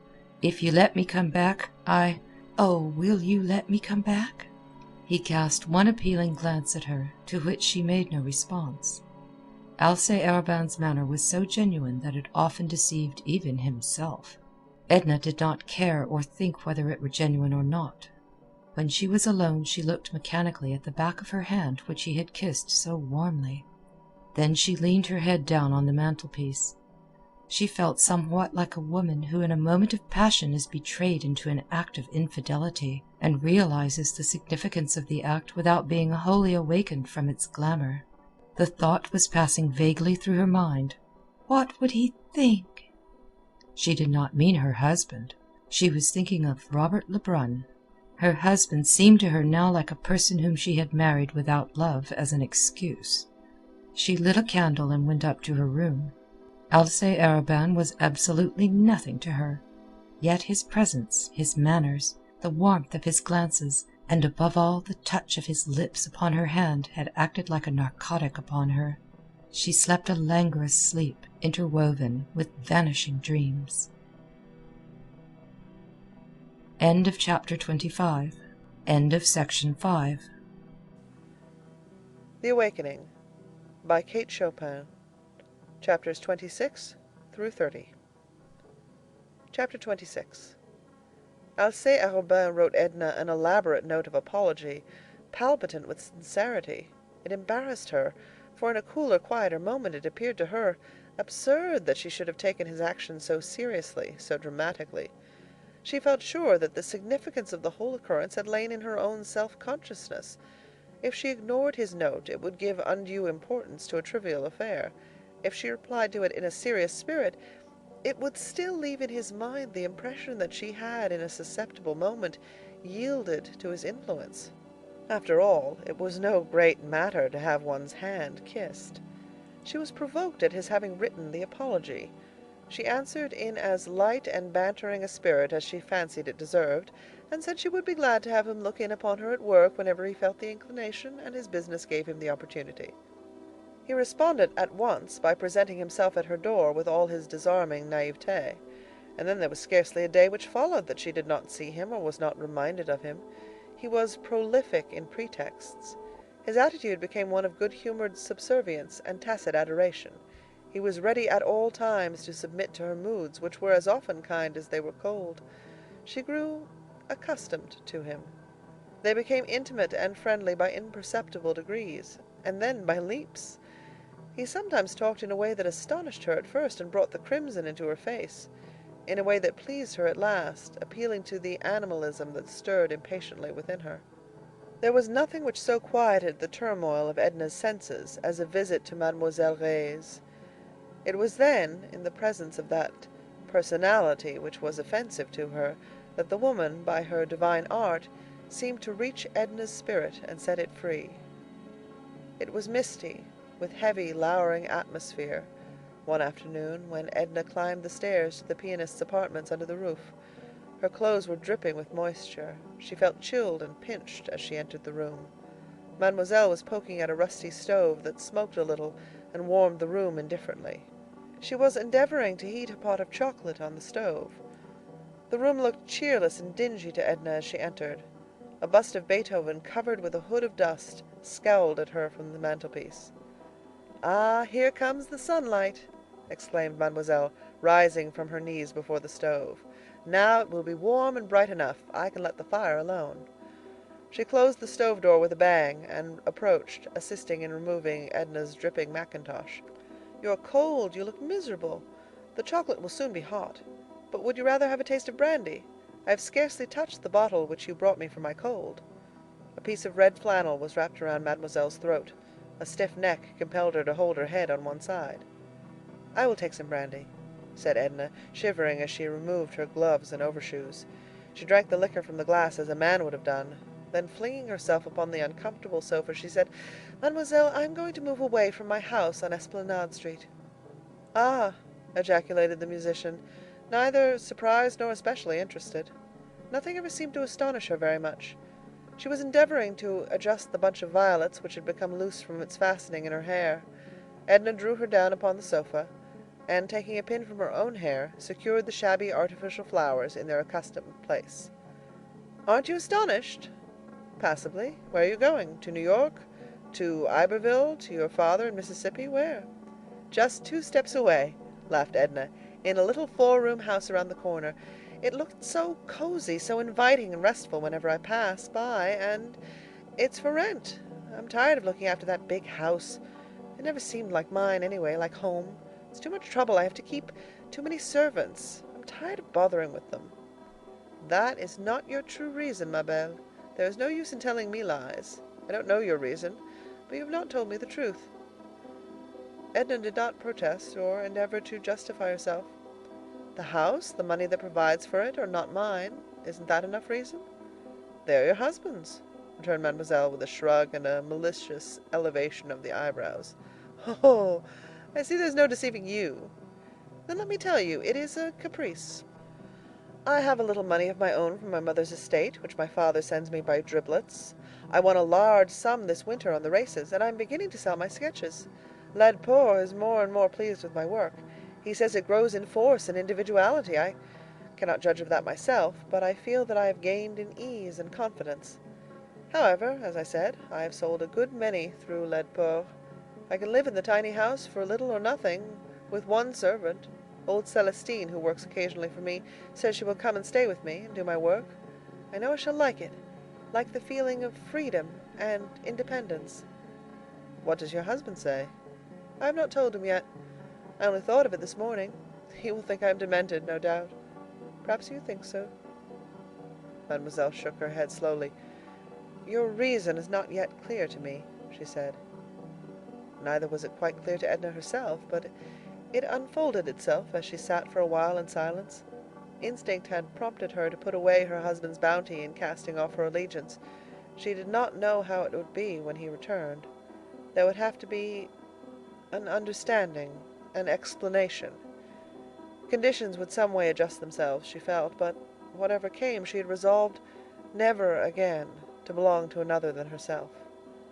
"I shall give a grand dinner before I leave the old house," Edna exclaimed.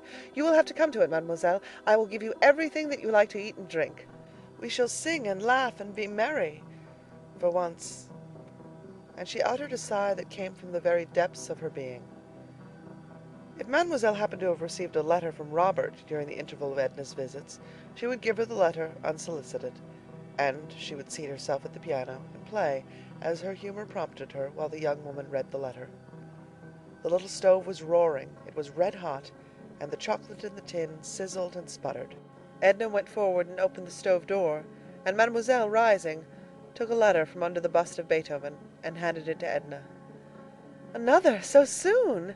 she exclaimed, her eyes filled with delight. "Tell me, Mademoiselle, does he know that I see his letters?" "Never in the world. He would be angry and would never write to me again if he thought so." "Does he write to you?" "Never a line." "Does he send you a message?" "Never a word. It is because he loves you, poor fool, and is trying to forget you, since you are not free to listen to him or to belong to him." "Why do you show me his letters, then?" "Haven't you begged for them? Can I refuse you anything? Oh, you cannot deceive me." And Mademoiselle approached her beloved instrument and began to play. Edna did not at once read the letter. She sat holding it in her hand, while the music penetrated her whole being like an effulgence, warming and brightening the dark places of her soul. It prepared her for joy and exultation. "Oh," she exclaimed, letting the letter fall to the floor, "why did you not tell me?" She went and grasped Mademoiselle's hands up from the keys. "Oh, unkind, malicious, why did you not tell me?" "That he was coming back." "No great news, ma foi." "I wonder he did not come long ago." "But when? When?" cried Edna impatiently. "He does not say when." "He says very soon. You know as much about it as I do. It's all in the letter." "But why? Why is he coming? Oh, if I thought—" And she snatched the letter from the floor and turned the pages this way and that way, looking for the reason which was left untold. "If I were young and in love with a man," said Mademoiselle, turning on the stool and pressing her wiry hands between her knees as she looked down at Edna, who sat on the floor holding the letter, "it seems to me he would have to be some grand esprit, a man with lofty aims and ability to reach them, one who stood high enough to attract the notice of his fellow men. It seems to me if I were young and in love I should never deem a man of ordinary caliber worthy of my devotion." "Now it is you who are telling lies and seeking to deceive me, Mademoiselle. Or else you have never been in love and know nothing about it. Why," went on Edna, clasping her knees and looking up into Mademoiselle's twisted face, "do you suppose a woman knows why she loves? Does she select? Does she say to herself, 'Go to, here is a distinguished statesman with presidential possibilities. I shall proceed to fall in love with him'? Or, 'I shall set my heart upon this musician, whose fame is on every tongue'? Or, 'this financier who controls the world's money markets'? You are purposely misunderstanding me, ma reine. Are you in love with Robert?" "Yes," said Edna. It was the first time she had admitted it, and a glow overspread her face, blotching it with red spots. "Why?" asked her companion. "Why do you love him when you ought not to?" Edna, with a motion or two, dragged herself on her knees before Mademoiselle Reisz, who took the glowing face between her two hands. "Why? Because his hair is brown and grows away from his temples, because he opens and shuts his eyes, and his nose is a little out of drawing, because he has two lips and a square chin and a little finger, which he can't straighten from having played baseball too energetically in his youth, because you do, in short," laughed Mademoiselle. "What will you do when he comes back?" she asked. "Do? Nothing, except feel glad and happy to be alive." She was already glad and happy to be alive at the mere thought of his return. The murky, lowering sky, which had depressed her a few hours before, seemed bracing and invigorating as she splashed through the streets on her way home. She stopped at a confectioner's and ordered a huge box of bonbons for the children in Iberville. She slipped a card in the box, on which she scribbled a tender message and sent an abundance of kisses. Before dinner in the evening, Edna wrote a charming letter to her husband, telling him of her intention to move for a while into the little house around the block, and to give a farewell dinner before leaving, regretting that he was not there to share it, to help out with the menu and assist her in entertaining the guests. Her letter was brilliant and brimming with cheerfulness. Chapter 27. "What is the matter with you?" asked Arobin that evening. "I never found you in such a happy mood." Edna was tired by that time and was reclining on the lounge before the fire. "Don't you know the weather prophet has told us we shall see the sun pretty soon?" "Well, that ought to be reason enough," he acquiesced. "You wouldn't give me another if I sat here all night imploring you." He sat close to her on the low tabouret, and as he spoke his fingers lightly touched the hair that fell a little over her forehead. She liked the touch of his fingers through her hair and closed her eyes sensitively. "One of these days," she said, "I'm going to pull myself together for a while and think, try to determine what character of a woman I am, for candidly I don't know. By all the codes which I am acquainted with, I am a devilishly wicked specimen of the sex, but some way I can't convince myself that I am. I must think about it." "Don't. What's the use? Why should you bother thinking about it when I can tell you what manner of woman you are?" His fingers strayed occasionally down to her warm, smooth cheeks and firm chin, which was growing a little full and double. "Oh, yes, you will tell me that I am adorable, everything that is captivating. Spare yourself the effort." "No, I shan't tell you anything of the sort, though I shouldn't be lying if I did." "Do you know Mademoiselle Reisz?" she asked irrelevantly. "The pianist? I know her by sight. I've heard her play." "She says queer things sometimes in a bantering way that you don't notice at the time and you find yourself thinking about afterward." "For instance?" "Well, for instance, when I left her today, she put her arms around me and felt my shoulder blades, to see if my wings were strong, she said. The bird that would soar above the level plain of tradition and prejudice must have strong wings. It is a sad spectacle to see the weaklings bruised, exhausted, fluttering back to earth. Whither would you soar?" "I'm not thinking of any extraordinary flights. I only half comprehend her." "I have heard she's partially demented," said Arobin. "She seems to me wonderfully sane," Edna replied. "I'm told she's extremely disagreeable and unpleasant. Why have you introduced her at a moment when I desired to talk of you?" "Oh, talk of me if you like," cried Edna, clasping her hands beneath her head. "But let me think of something else while you do. I'm jealous of your thoughts tonight. They're making you a little kinder than usual, but some way I feel as if they were wandering, as if they were not here with me." She only looked at him and smiled. His eyes were very near. He leaned upon the lounge with an arm extended across her, while the other hand still rested upon her hair. They continued silently to look into each other's eyes. When he leaned forward and kissed her, she clasped his head, holding his lips to hers. It was the first kiss of her life to which her nature had really responded. It was a flaming torch that kindled desire. Chapter 28. Edna cried a little that night after Arobin left her. It was only one phase of the multitudinous emotions which had assailed her. There was with her an overwhelming feeling of irresponsibility. There was the shock of the unexpected and the unaccustomed. There was her husband's reproach looking at her from the external things around her which he had provided for her external existence. There was Robert's reproach making itself felt by a quicker, fiercer, more overpowering love which had awakened within her toward him. Above all, there was understanding. She felt as if a mist had been lifted from her eyes, enabling her to look upon and comprehend the significance of life, that monster made up of beauty and brutality. But among the conflicting sensations which assailed her, there was neither shame nor remorse. There was a dull pang of regret, because it was not the kiss of love which had inflamed her, because it was not love which had held this cup of life to her lips. Chapter 29. Without even waiting for an answer from her husband regarding his opinion or wishes in the matter, Edna hastened her preparations for quitting her home on Esplanade Street and moving into the little house around the block. A feverish anxiety attended her every action in that direction. There was no moment of deliberation, no interval of repose between the thought and its fulfillment. Early upon the morning following those hours passed in Arobin's society, Edna set about securing her new abode and hurrying her arrangements for occupying it.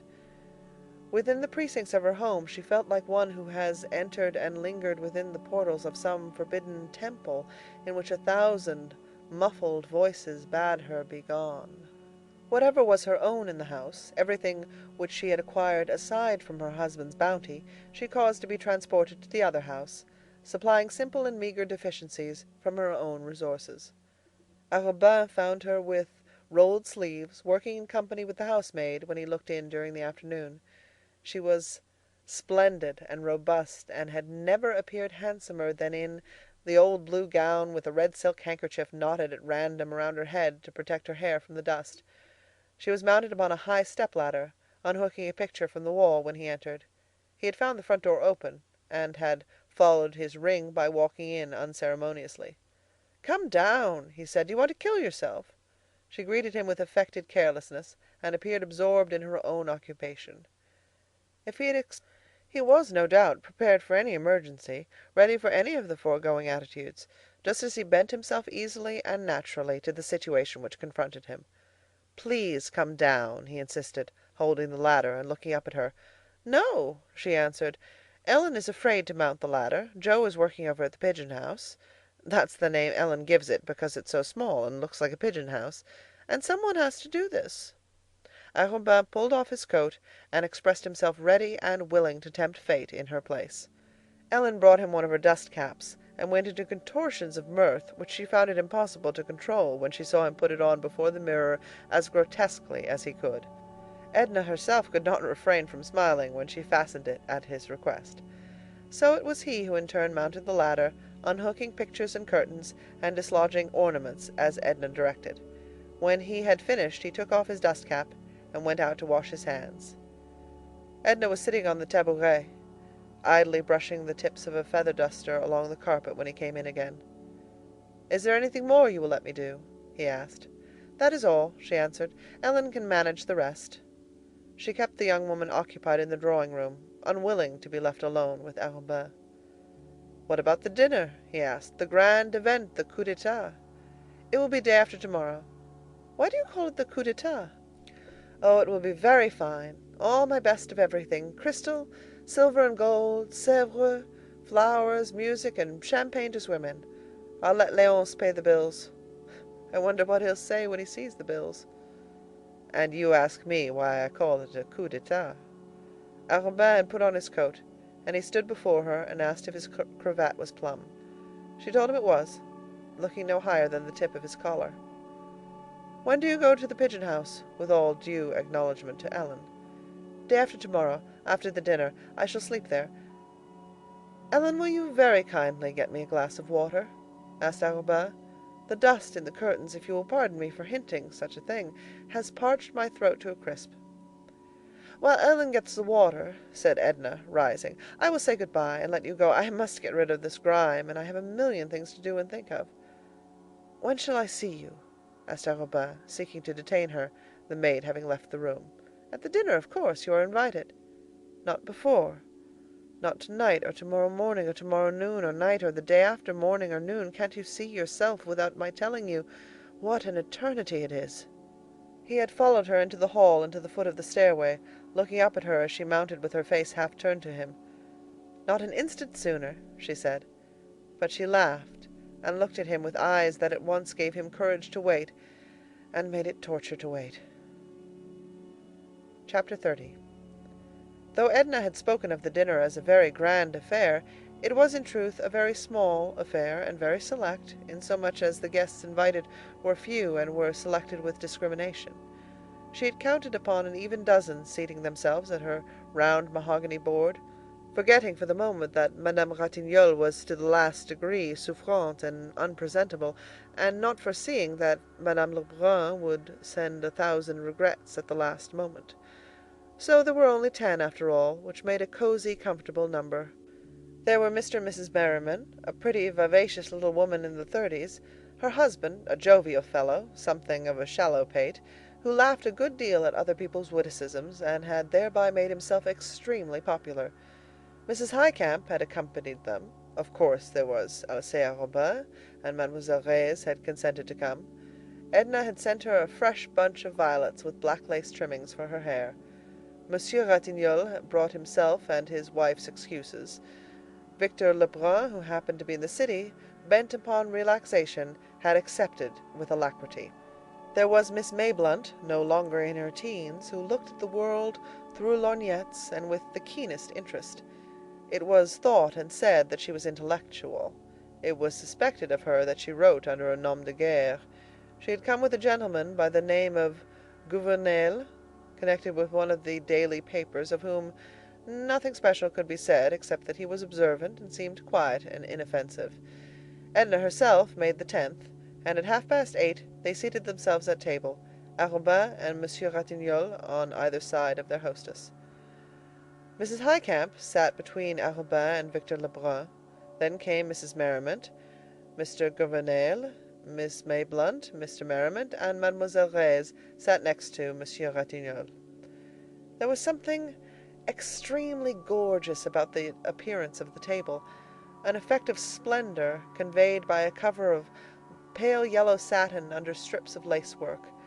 There were wax candles in massive brass candelabra, burning softly under yellow silk shades. Full, fragrant roses, yellow and red, abounded. There were silver and gold, as she had said there would be, and crystal, which glittered like the gems which the women wore. The ordinary stiff dining chairs had been discarded for the occasion and replaced by the most commodious and luxurious which could be collected throughout the house. Mademoiselle Reisz, being exceedingly diminutive, was elevated upon cushions, as small children are sometimes hoisted at table upon bulky volumes. "Something new, Edna!" exclaimed Miss Mayblunt, with lorgnette directed towards a magnificent cluster of diamonds that sparkled, that almost sputtered in Edna's hair, just over the center of her forehead. "Quite new, brand new, in fact, a present from my husband. It arrived this morning from New York. I may as well admit that this is my birthday, and that I am 29. In good time I expect you to drink my health. Meanwhile, I shall ask you to begin with this cocktail, composed— Would you say composed?" with an appeal to Miss Mayblunt. "Composed by my father in order of Sister Janet's wedding." Before each guest stood a tiny glass that looked and sparkled like a garnet gem. "Then, all things considered," spoke Arobin, "it might not be amiss to start out by drinking the Colonel's health in the cocktail which he composed on the birthday of the most charming of women, the daughter whom he invented." Mr. Merriman's laugh at this sally was such a genuine outburst, and so contagious, that it started the dinner with an agreeable swing that never slackened.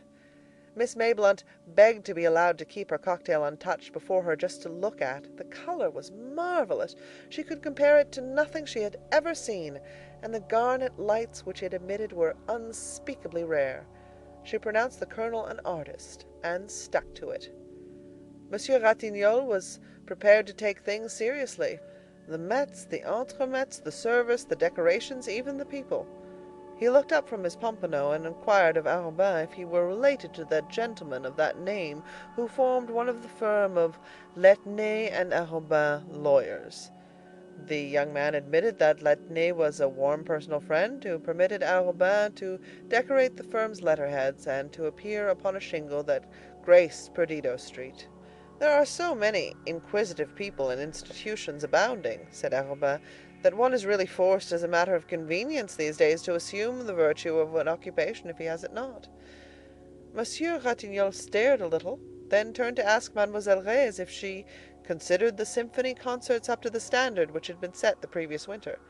Mademoiselle Reisz answered Monsieur Ratignolle in French, which Edna thought a little rude under the circumstances, but characteristic.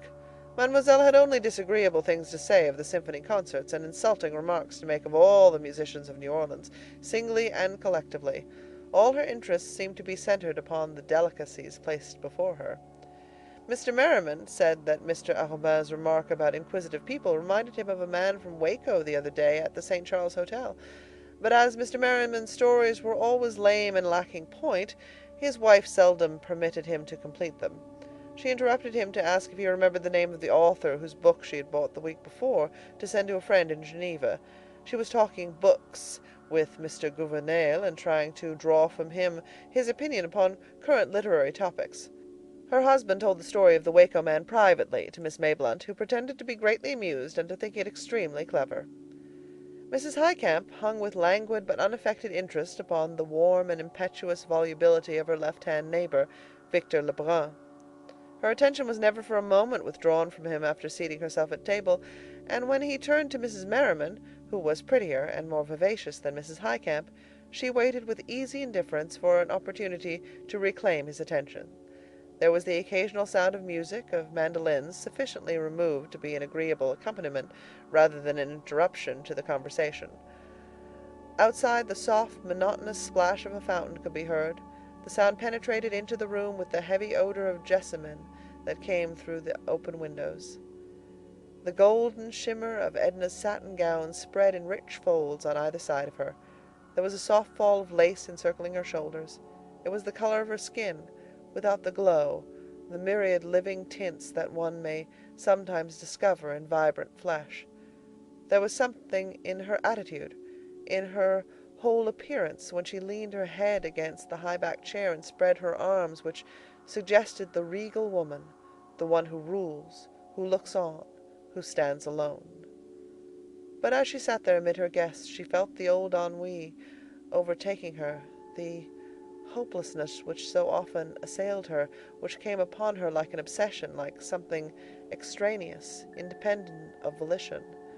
It was something which announced itself, a chill breath that seemed to issue from the vast cavern wherein discords waited.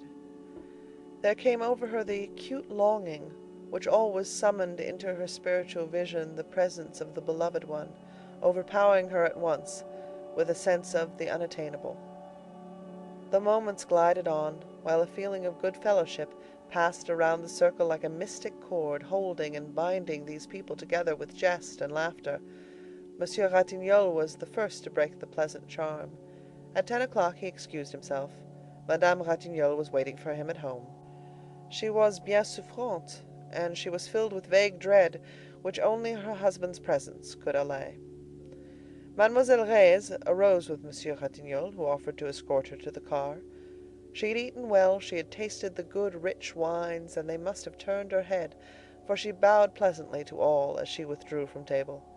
She kissed Edna upon the shoulder, and whispered, "Bonne nuit, ma reine, soyez sage." She had been a little bewildered upon rising, or rather descending, from her cushions, and Monsieur Ratignolle gallantly took her arm and led her away. Mrs. Highcamp was weaving a garland of roses, yellow and red. When she finished the garland, she laid it lightly upon Victor's black curls. He was reclining far back in the luxurious chair, holding a glass of champagne to the light. As if a magician's wand had touched him, the garland of roses transformed him into a vision of oriental beauty. His cheeks were the color of crushed grapes, and his dusky eyes glowed with a languishing fire. "Sapristi!" exclaimed Arobin. But Mrs. Highcamp had one more touch to add to the picture. She took from the back of her chair a white silken scarf with which she had covered her shoulders in the early part of the evening. She draped it across the boy in graceful folds, and in a way to conceal his black, conventional evening dress. He did not seem to mind what she did to him, only smiled, showing a faint gleam of white teeth, while he continued to gaze with narrowing eyes at the light through his glass of champagne. "Oh, to be able to paint in color rather than in words!" exclaimed Miss Mayblunt, losing herself in a rhapsodic dream as she looked at him. "There was a graven image of desire painted with red blood on a ground of gold," murmured Gouvernail under his breath. The effect of the wine upon Victor was to change his accustomed volubility into silence.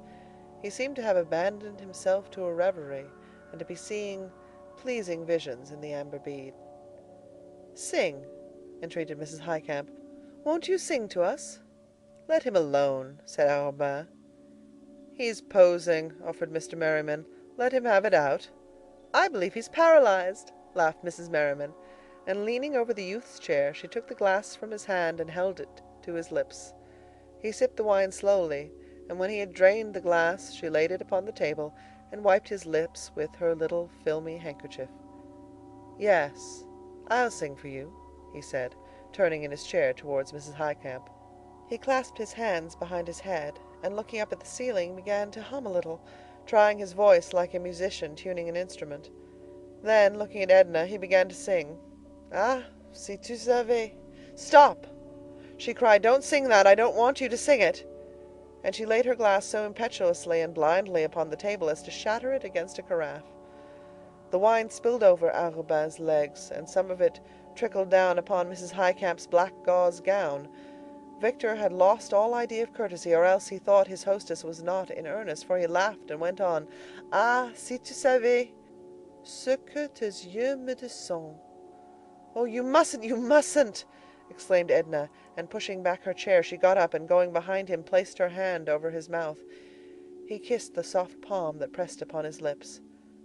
"No, no, I won't, Mrs. Pontellier. I didn't know you meant it," looking up at her with caressing eyes. The touch of his lips was like a pleasing sting to her hand. She lifted the garland of roses from his head and flung it across the room. "Come, Victor, you've posed long enough. Give Mrs. Highcamp her scarf."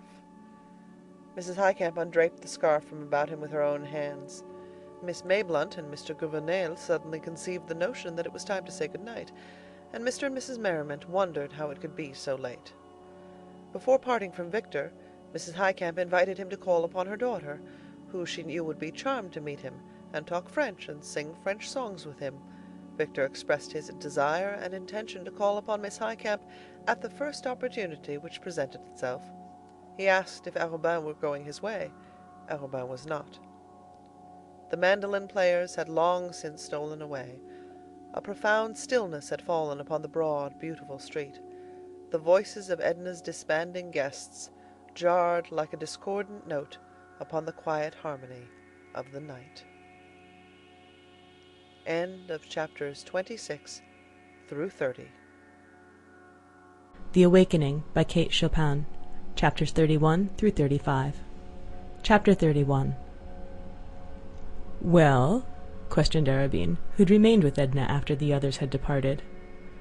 "Well," she reiterated, and stood up, stretching her arms and feeling the need to relax her muscles after having been so long seated. "What next?" he asked. "The servants are all gone. They left when the musicians did.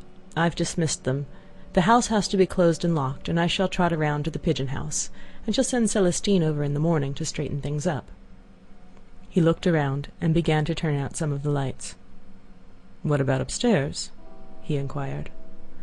"I think it's all right, but there may be a window or two unlatched. We'd better look. You might take a candle and see, and bring me my wrap and hat on the foot of the bed in the middle room." He went up with the light, and Edna began closing the doors and windows. She hated to shut in the smoke and the fumes of the wine. Arobin found her cape and hat, which he brought down and helped her to put on. When everything was secured and the lights put out, they left through the front door, Arobin locking it and taking the key which he carried for Edna. He helped her down the steps. "Will you have a spray of jessamine?" he asked, breaking off a few blossoms as he passed. "No, I don't want anything." She seemed disheartened and had nothing to say. She took his arm, which he offered her, holding up the weight of her satin train with the other hand. She looked down, noticing the black line of his leg moving in and out so close to her against the yellow shimmer of her gown. There was the whistle of a railway train somewhere in the distance, and the midnight bells were ringing. They met no one on their short walk. The pigeon house stood behind a locked gate and a shallow parterre that had been somewhat neglected. There was a small front porch upon which a long window and the front door opened. The door opened directly into the parlor. There was no side entry. Back in the yard was a room for servants, in which old Celestine had been ensconced. Edna had left a lamp burning low upon the table. She had succeeded in making the room look habitable and homelike. There were some books on the table and a lounge near at hand. On the floor was a fresh matting, covered with a rug or two, and on the walls hung a few tasteful pictures. But the room was filled with flowers. These were a surprise to her. Arobin had sent them, and had had Celestine distribute them during Edna's absence. Her bedroom was adjoining, and across a small passage were the dining room and kitchen. Edna seated herself with every appearance of discomfort. "Are you tired?" he asked. "Yes, and chilled, and miserable. I feel as if I'd been wound up to a certain pitch, too tight, and something inside of me had snapped." She rested her head against the table upon her bare arm. "You want to rest," he said, "and to be quiet. I'll go. I'll leave you and let you rest." "Yes," she replied. He stood up beside her and smoothed her hair with his soft magnetic hand. His touch conveyed to her a certain physical comfort. She could have fallen quietly asleep there if he had continued to pass his hand over her hair. He brushed the hair upward from the nape of her neck. "I hope you will feel happier in the morning," he said. "You've tried to do too much in the past few days. The dinner was the last straw. You might have dispensed with it." "Yes," she admitted, "it was stupid." "No, it was delightful, but it has worn you out." His hands strayed to her beautiful shoulders, and he could feel the response of her flesh to his touch. He seated himself beside her and kissed her lightly upon the shoulder. "I thought you were going away," she said in an uneven voice. "I am, after I've said good night." "Good night," she murmured. He did not answer, except to continue to caress her. He did not say good night until she had become supple to his gentle, seductive entreaties. Chapter 32. When Mr. Pontellier learned of his wife's intention to abandon her home and take up her residence elsewhere, he immediately wrote her a letter of unqualified disapproval and remonstrance. She had given reasons which he was unwilling to acknowledge as adequate. He hoped she had not acted upon her rash impulse, and he begged her to consider, first, foremost, and above all else, what people would say. He was not dreaming of scandal when he uttered this warning. That was a thing which would never have entered into his mind to consider in connection with his wife's name or his own. He was simply thinking of his financial integrity. It might get noised about that the Pontelliers had met with reverses, and were forced to conduct their menage on a humbler scale than heretofore. It might do incalculable mischief to his business prospects. But remembering Edna's whimsical turn of mind of late, and foreseeing that she had immediately acted upon her impetuous determination, he grasped the situation with his usual promptness, and handled it with his well-known business tact and cleverness. The same mail which brought to Edna his letter of disapproval carried instructions, the most minute instructions, to a well-known architect concerning the remodelling of his home, changes which he had long contemplated, and which he desired carried forward during his temporary absence. Expert and reliable packers and movers were engaged to convey the furniture, carpets, pictures, everything movable, in short, to places of security. And in an incredibly short time the Pontellier house was turned over to the artisans. There was to be an addition, a small snuggery. There was to be frescoing, and hardwood flooring was to be put into such rooms as had not yet been subjected to this improvement. Furthermore, in one of the daily papers appeared a brief notice to the effect that Mr. and Mrs. Pontellier were contemplating a summer sojourn abroad, and that their handsome residence on Esplanade Street was undergoing sumptuous alterations, and would not be ready for occupancy until their return. Mr. Pontellier had saved appearances. Edna admired the skill of his maneuver, and avoided any occasion to balk his intentions. When the situation as set forth by Mr. Pontellier was accepted and taken for granted, she was apparently satisfied that it should be so. The pigeon house pleased her. It at once assumed the intimate character of a home, while she herself invested it with a charm which it reflected like a warm glow. There was with her a feeling of having descended in the social scale, with a corresponding sense of having risen in the spiritual. Every step which she took toward relieving herself from obligations added to her strength and expansion as an individual. She began to look with her own eyes, to see and to apprehend the deeper undercurrents of life. No longer was she content to feed upon opinion when her own soul had invited her. After a little while, a few days in fact, Edna went up and spent a week with her children in Iberville. They were delicious February days, with all the summer's promise hovering in the air. How glad she was to see the children! She wept for very pleasure when she felt their little arms clasping her, their hard, ruddy cheeks pressed against her own glowing cheeks. She looked into their faces with hungry eyes that could not be satisfied with looking. And what stories they had to tell their mother, about the pigs, the cows, the mules, about riding to the mill behind Gluglu, fishing back in the lake with their Uncle Jasper, picking pecans with Liddy's little black brood, and hauling chips in their express wagon. It was 1,000 times more fun to haul real chips for old lame Susie's real fire than to drag painted blocks along the banquette on Esplanade Street. She went with them herself to see the pigs and the cows, to look at the darkies laying the cane, to thrash the pecan trees, and catch fish in the back lake. She lived with them a whole week long, giving them all of herself, and gathering and filling herself with their young existence. They listened breathless while she told them the house in Esplanade Street was crowded with workmen, hammering, nailing, sawing, and filling the place with clatter. They wanted to know where their bed was, what had been done with the rocking horse, where did Joe sleep, and where had Ellen gone, and the cook. But above all, they were fired with the desire to see the little house around the block. Was there any place to play? Were there any boys next door? Raoul, with pessimistic foreboding, was convinced that there were only girls next door. Where would they sleep, and where would Papa sleep? She told them the fairies would fix it all right. The old madam was charmed with Edna's visit, and showered all manner of delicate attentions upon her. She was delighted to know that the Esplanade Street house was in a dismantled condition. It gave her promise and a pretext to keep the children indefinitely. It was with a wrench and a pang that Edna left her children. She carried away with her the sound of their voices and the touch of their cheeks. All along the journey homeward, their presence lingered with her like the memory of a delicious song. But by the time she had regained the city, the song no longer echoed in her soul. She was again alone. 33. It happened sometimes when Edna went to see Mademoiselle Reisz that the little musician was absent, giving a lesson or making some small necessary household purchase. The key was always left in a secret hiding place in the entry, which Edna knew. If Mademoiselle happened to be away, Edna would usually enter and wait for her return. When she knocked at Mademoiselle Reisz's door one afternoon, there was no response, so unlocking the door as usual, she entered and found the apartment deserted, as she had expected. Her day had been quite filled up, and it was for a rest, for a refuge, and to talk about Robert that she had sought out her friend. She had worked at her canvas, a young Italian character study, all the morning, completing the work without the model, but there had been many interruptions, some incident to her modest housekeeping, and others of a social nature. Madame Ratignolle had dragged herself over, avoiding the two public thoroughfares, she said. She complained that Edna had neglected her much of late. Besides, she was consumed with curiosity to see the little house, and the manner in which it was conducted. She wanted to hear all about the dinner party. Monsieur Ratignolle had left so early. What had happened after he left? The champagne and grapes which Edna sent over were too delicious. She had so little appetite. They'd refreshed and toned her stomach. Where on earth was she going to put Mr. Pontellier in that little house, and the boys?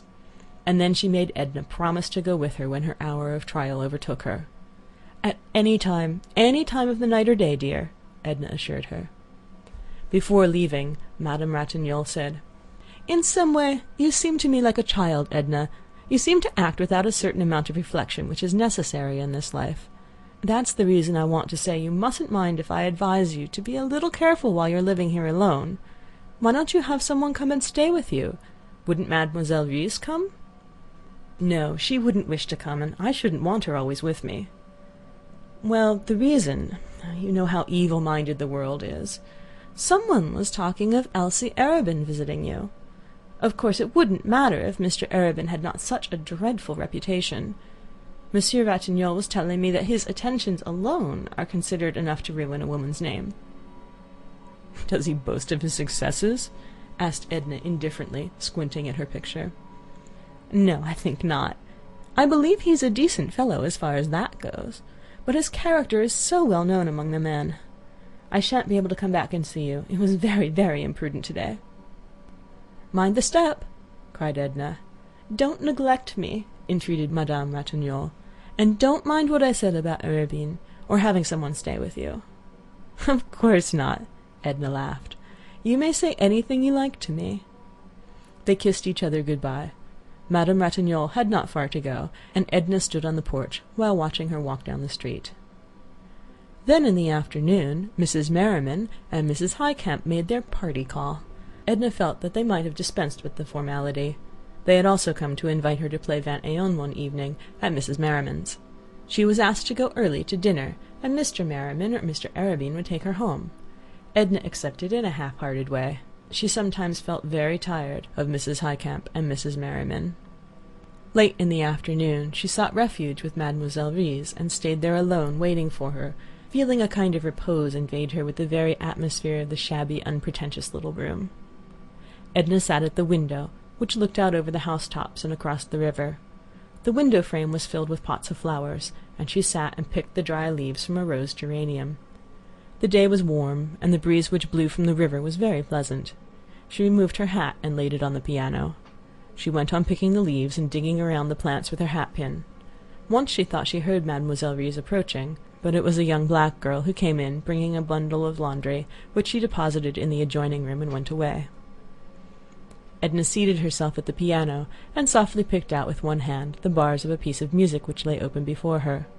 A half-hour went by. There was the occasional sound of people going and coming in the lower hall. She was growing interested in her occupation of picking out the aria, when there was a second rap at the door. She vaguely wondered what these people did when they found Mademoiselle's door locked. "Come in," she called, turning her face towards the door. And this time it was Robert Lebrun who presented himself.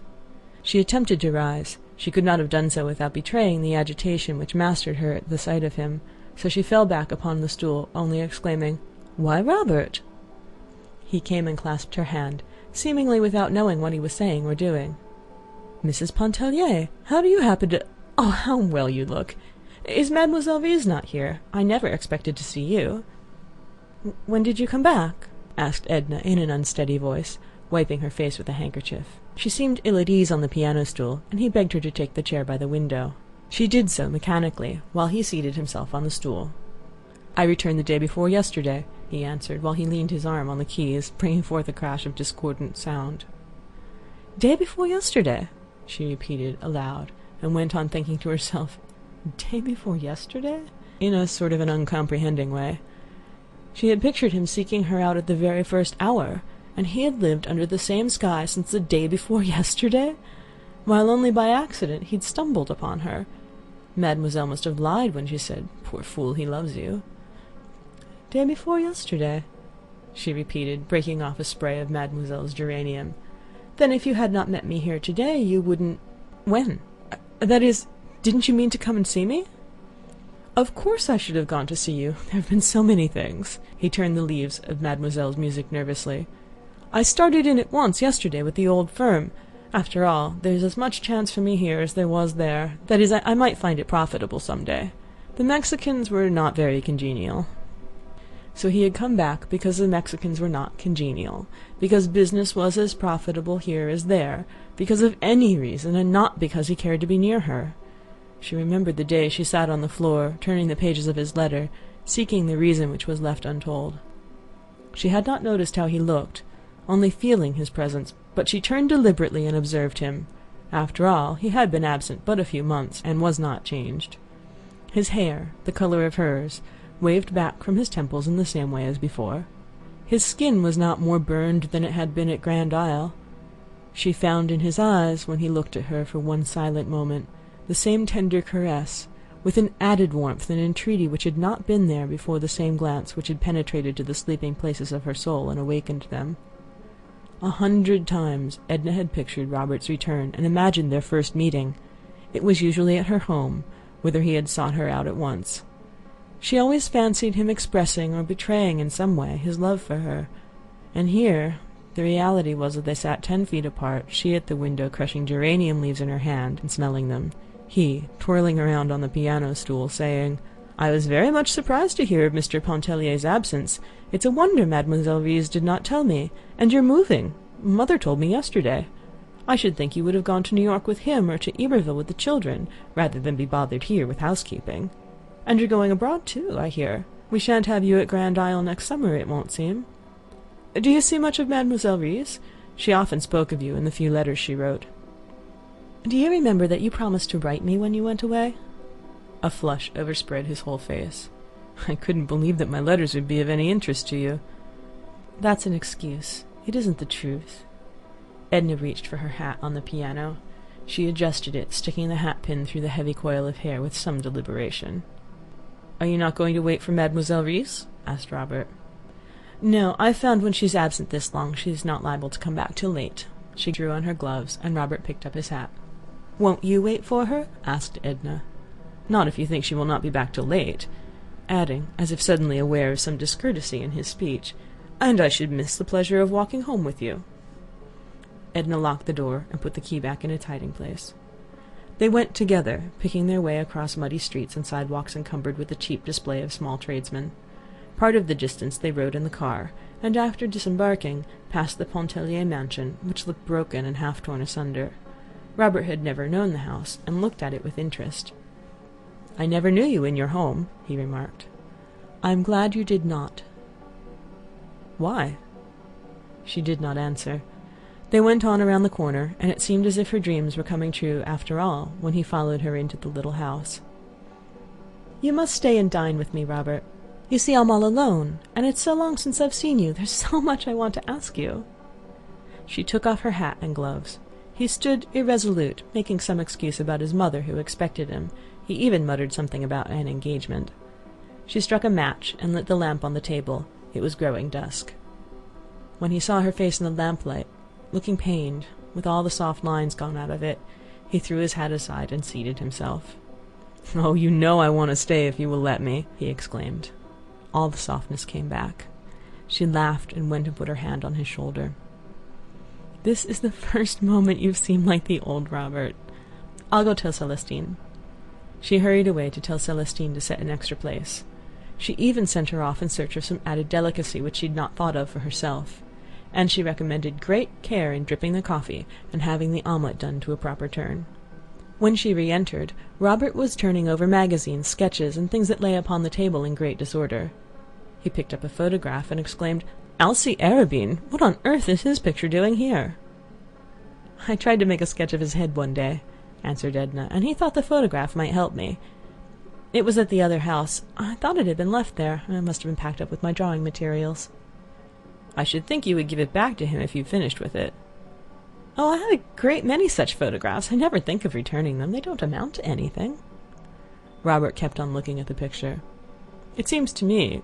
Do you think his head worth drawing? Is he a friend of Mr. Pontellier's? You never said you knew him." "He isn't a friend of Mr. Pontellier's. He's a friend of mine. I always knew him.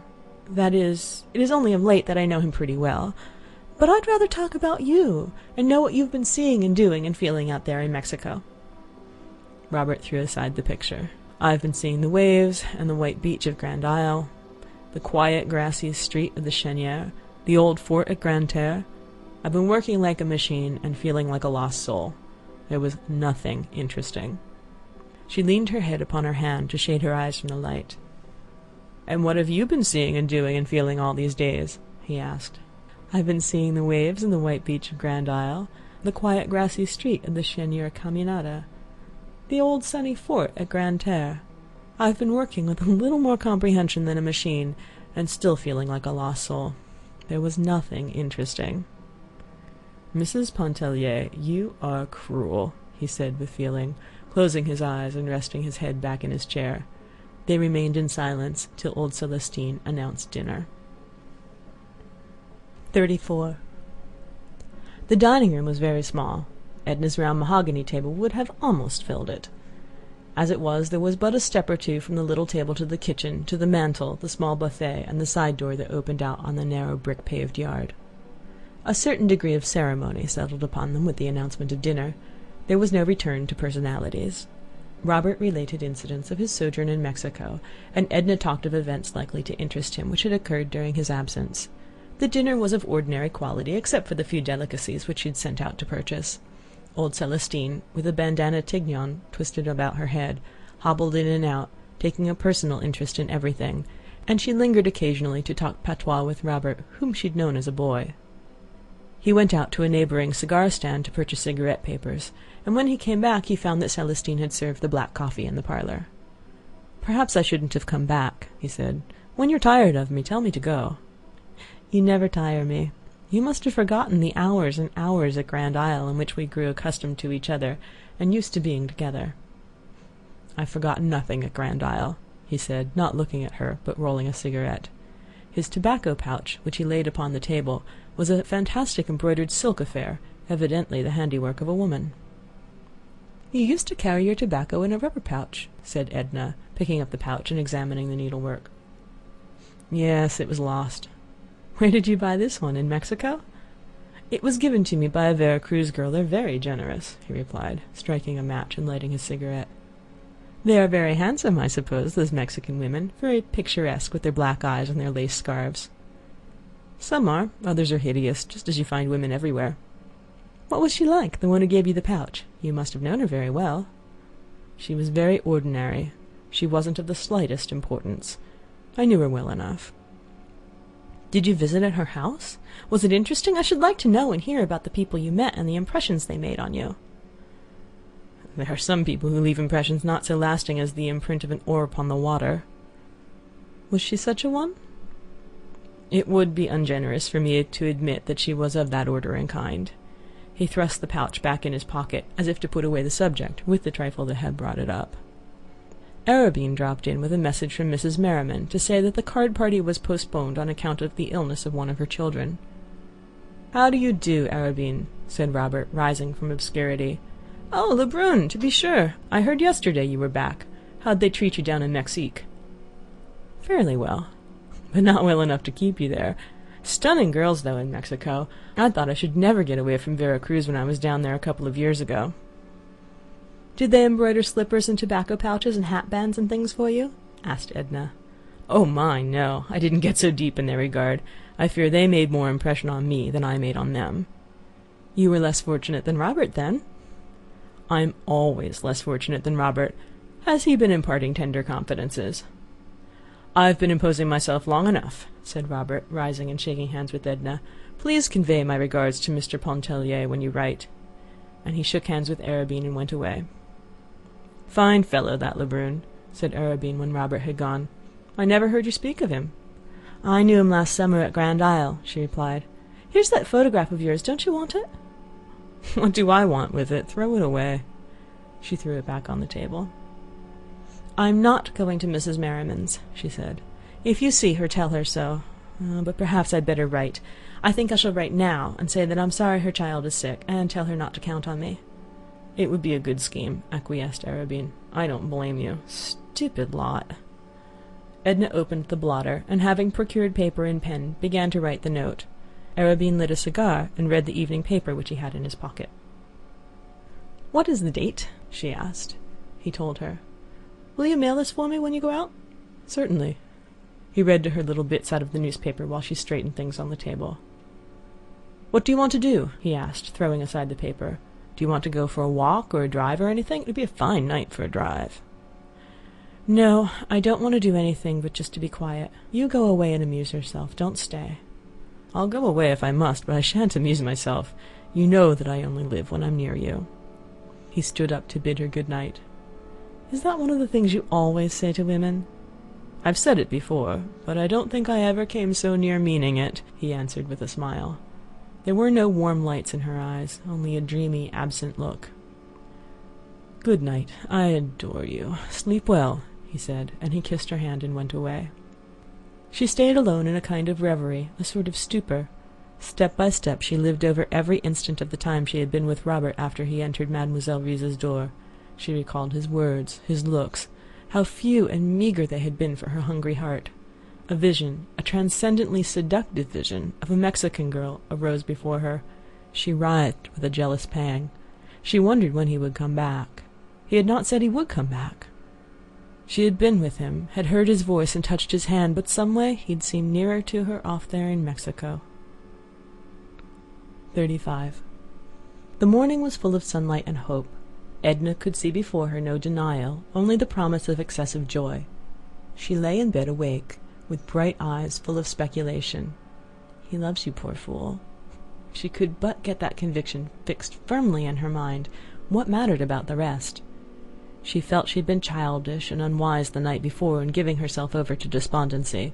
She recapitulated the motives which no doubt explained Robert's reserve. They were not insurmountable. They would not hold if he really loved her. They could not hold against her own passion, which he must come to realize in time. She pictured him going to his business that morning.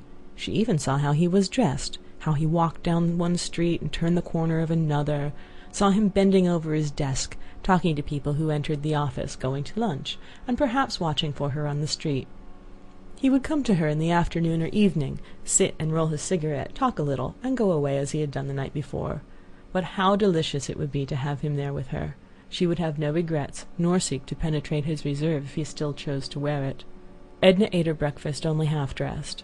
The maid brought her a delicious printed scrawl from Raoul, expressing his love, asking her to send him some bonbons, and telling her that they had found that morning 10 tiny white pigs all lying in a row beside Liddy's big white pig.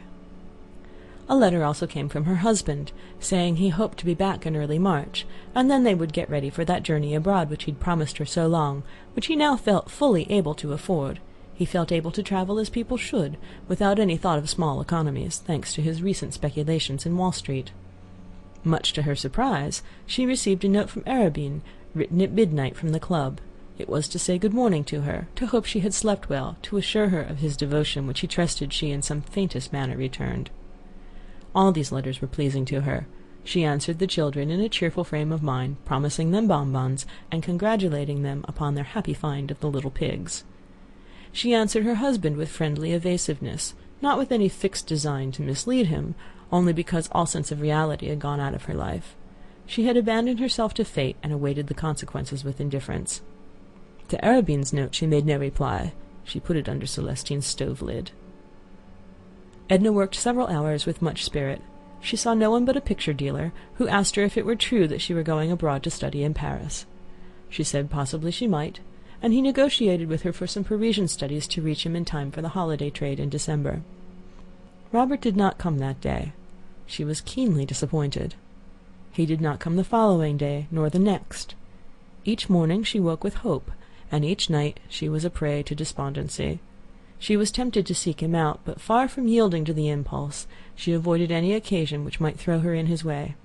She did not go to Mademoiselle Reisz's, nor pass by Madame Lebrun's, as she might have done if he had still been in Mexico. When Arobin one night urged her to drive with him, she went, out to the lake on the Shell Road. His horses were full of mettle, and even a little unmanageable. She liked the rapid gait at which they spun along, and the quick, sharp sound of the horses' hoofs on the hard road.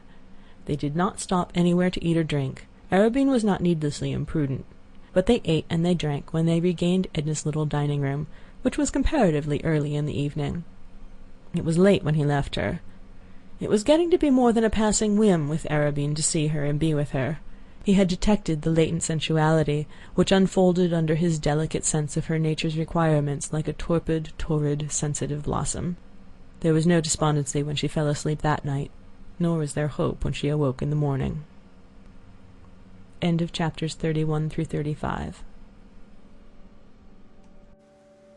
The Awakening by Kate Chopin. Chapters 36 to 39. Chapter 36. There was a garden out in the suburbs, a small leafy corner with a few green tables under the orange trees. An old cat slept all day on the stone step in the sun, and an old mulatresse slept her idle hours away in her chair at the open window, till someone happened to knock on one of the green tables. She had milk and cream cheese to sell, and bread and butter. There was no one who could make such excellent coffee or fry a chicken so golden brown as she. The place was too modest to attract the attention of people of fashion, and so quiet as to have escaped the notice of those in search of pleasure and dissipation. Edna had discovered it accidentally one day when the high board gate stood ajar. She caught sight of a little green table, blotched with the checkered sunlight that filtered through the quivering leaves overhead. Within she had found the slumbering mulatresse, the drowsy cat, and the glass of milk which reminded her of the milk she had tasted in Iberville. She often stopped here during her perambulations, sometimes taking a book with her, and sitting an hour or two under the trees when she found the place deserted. Once or twice she took a quiet dinner here alone, having instructed Celestine beforehand to prepare no dinner at home. It was the last place in the city where she would have expected to meet anyone she knew. Still she was not astonished when, as she was partaking of a modest dinner late in the afternoon, looking into an open book, stroking the cat, which had made friends with her, she was not greatly astonished to see Robert come in at the tall garden gate.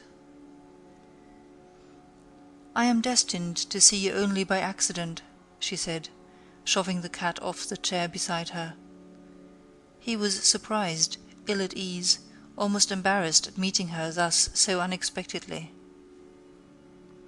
"Do you come here often?" he asked. "I almost live here," she said. "I used to drop in very often for a cup of Katisha's good coffee. This is the first time since I came back. She'll bring you a plate, and you will share my dinner. There's always enough for 2, even 3. Edna had intended to be indifferent and as reserved as he when she met him. She had reached the determination by a laborious train of reasoning, incident to one of her despondent moods. But her resolve melted when she saw him before designing Providence had led him into her path. "Why have you kept away from me, Robert?" she asked, closing the book that lay open upon the table. "Why are you so personal, Mrs. Pontellier? Why do you force me to idiotic subterfuges?" he exclaimed with sudden warmth. "I suppose there's no use telling you I've been very busy, or that I've been sick, or that I've been to see you and not found you at home. Please let me off with any of these excuses." "You are the embodiment of selfishness," she said. "You save yourself something, I don't know what, but there is some selfish motive, and in sparing yourself you never consider for a moment what I think, or how I feel your neglect and indifference. I suppose this is what you would call unwomanly, but I have got into a habit of expressing myself. It doesn't matter to me, and you may think me unwomanly if you like. No, I only think you cruel, as I said the other day. Maybe not intentionally cruel, but you seem to be forcing me into disclosures which can result in nothing, as if you would have me bear a wound for the pleasure of looking at it, without the intention or power of healing it. I'm spoiling your dinner, Robert, never mind what I say. You haven't eaten a morsel." "I only came in for a cup of coffee." His sensitive face was all disfigured with excitement. "Isn't this a delightful place?" she remarked. "I am so glad it has never actually been discovered. It is so quiet, so sweet here. Do you notice there is scarcely a sound to be heard? It's so out of the way, and a good walk from the car. However, I don't mind walking. I always feel so sorry for women who don't like to walk. They miss so much. So many rare glimpses of life, and we women learn so little of life on the whole. Katisha's coffee is always hot. I don't know how she manages it, here in the open air. Celestine's coffee gets cold bringing it from the kitchen to the dining room. 3 lumps! How can you drink it so sweet? Take some of the cress with your chop. It's so biting and crisp. Then there's the advantage of being able to smoke with your coffee out here. Now in the city, aren't you going to smoke?" "After a while," he said, laying a cigar on the table. "Who gave it to you?" she laughed. "I bought it. I suppose I'm getting reckless. I bought a whole box." She was determined not to be personal again and make him uncomfortable. The cat made friends with him and climbed into his lap when he smoked his cigar. He stroked her silky fur and talked a little about her. He looked at Edna's book, which she had read, and he told her the end to save her the trouble of wading through it, he said. Again he accompanied her back to her home, and it was after dusk when they reached the little pigeon house. She did not ask him to remain, which he was grateful for, as it permitted him to stay without the discomfort of blundering through an excuse which he had no intention of considering. He helped her to light the lamp. Then she went into her room to take off her hat and to bathe her face and hands. When she came back, Robert was not examining the pictures and magazines as before. He sat off in the shadow, leaning his head back on the chair as if in a reverie. Edna lingered a moment beside the table, arranging the books there. Then she went across the room to where he sat. She bent over the arm of his chair and called his name. "Robert," she said, "are you asleep? "No," he answered, looking up at her. She leaned over and kissed him, a soft, cool, delicate kiss, whose voluptuous sting penetrated his whole being. Then she moved away from him. He followed, and took her in his arms, just holding her close to him. She put her hand up to his face and pressed his cheek against her own. The action was full of love and tenderness. He sought her lips again. Then he drew her down upon the sofa beside him and held her hand in both of his. "Now you know," he said. "Now you know what I've been fighting against since last summer at Grand Isle. What drove me away and drove me back again." "Why have you been fighting against it?" she asked. Her face glowed with soft lights. "Why? Because you were not free. You were Léonce Pontellier's wife. I couldn't help loving you if you were 10 times his wife, but so long as I went away from you and kept away, I could help telling you so." She put her free hand up to his shoulder and then against his cheek, rubbing it softly. He kissed her again.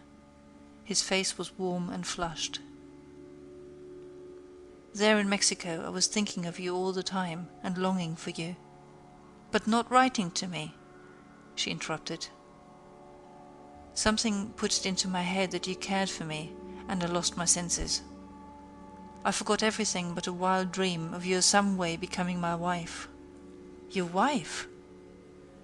"Religion, loyalty, everything would give way if only you cared."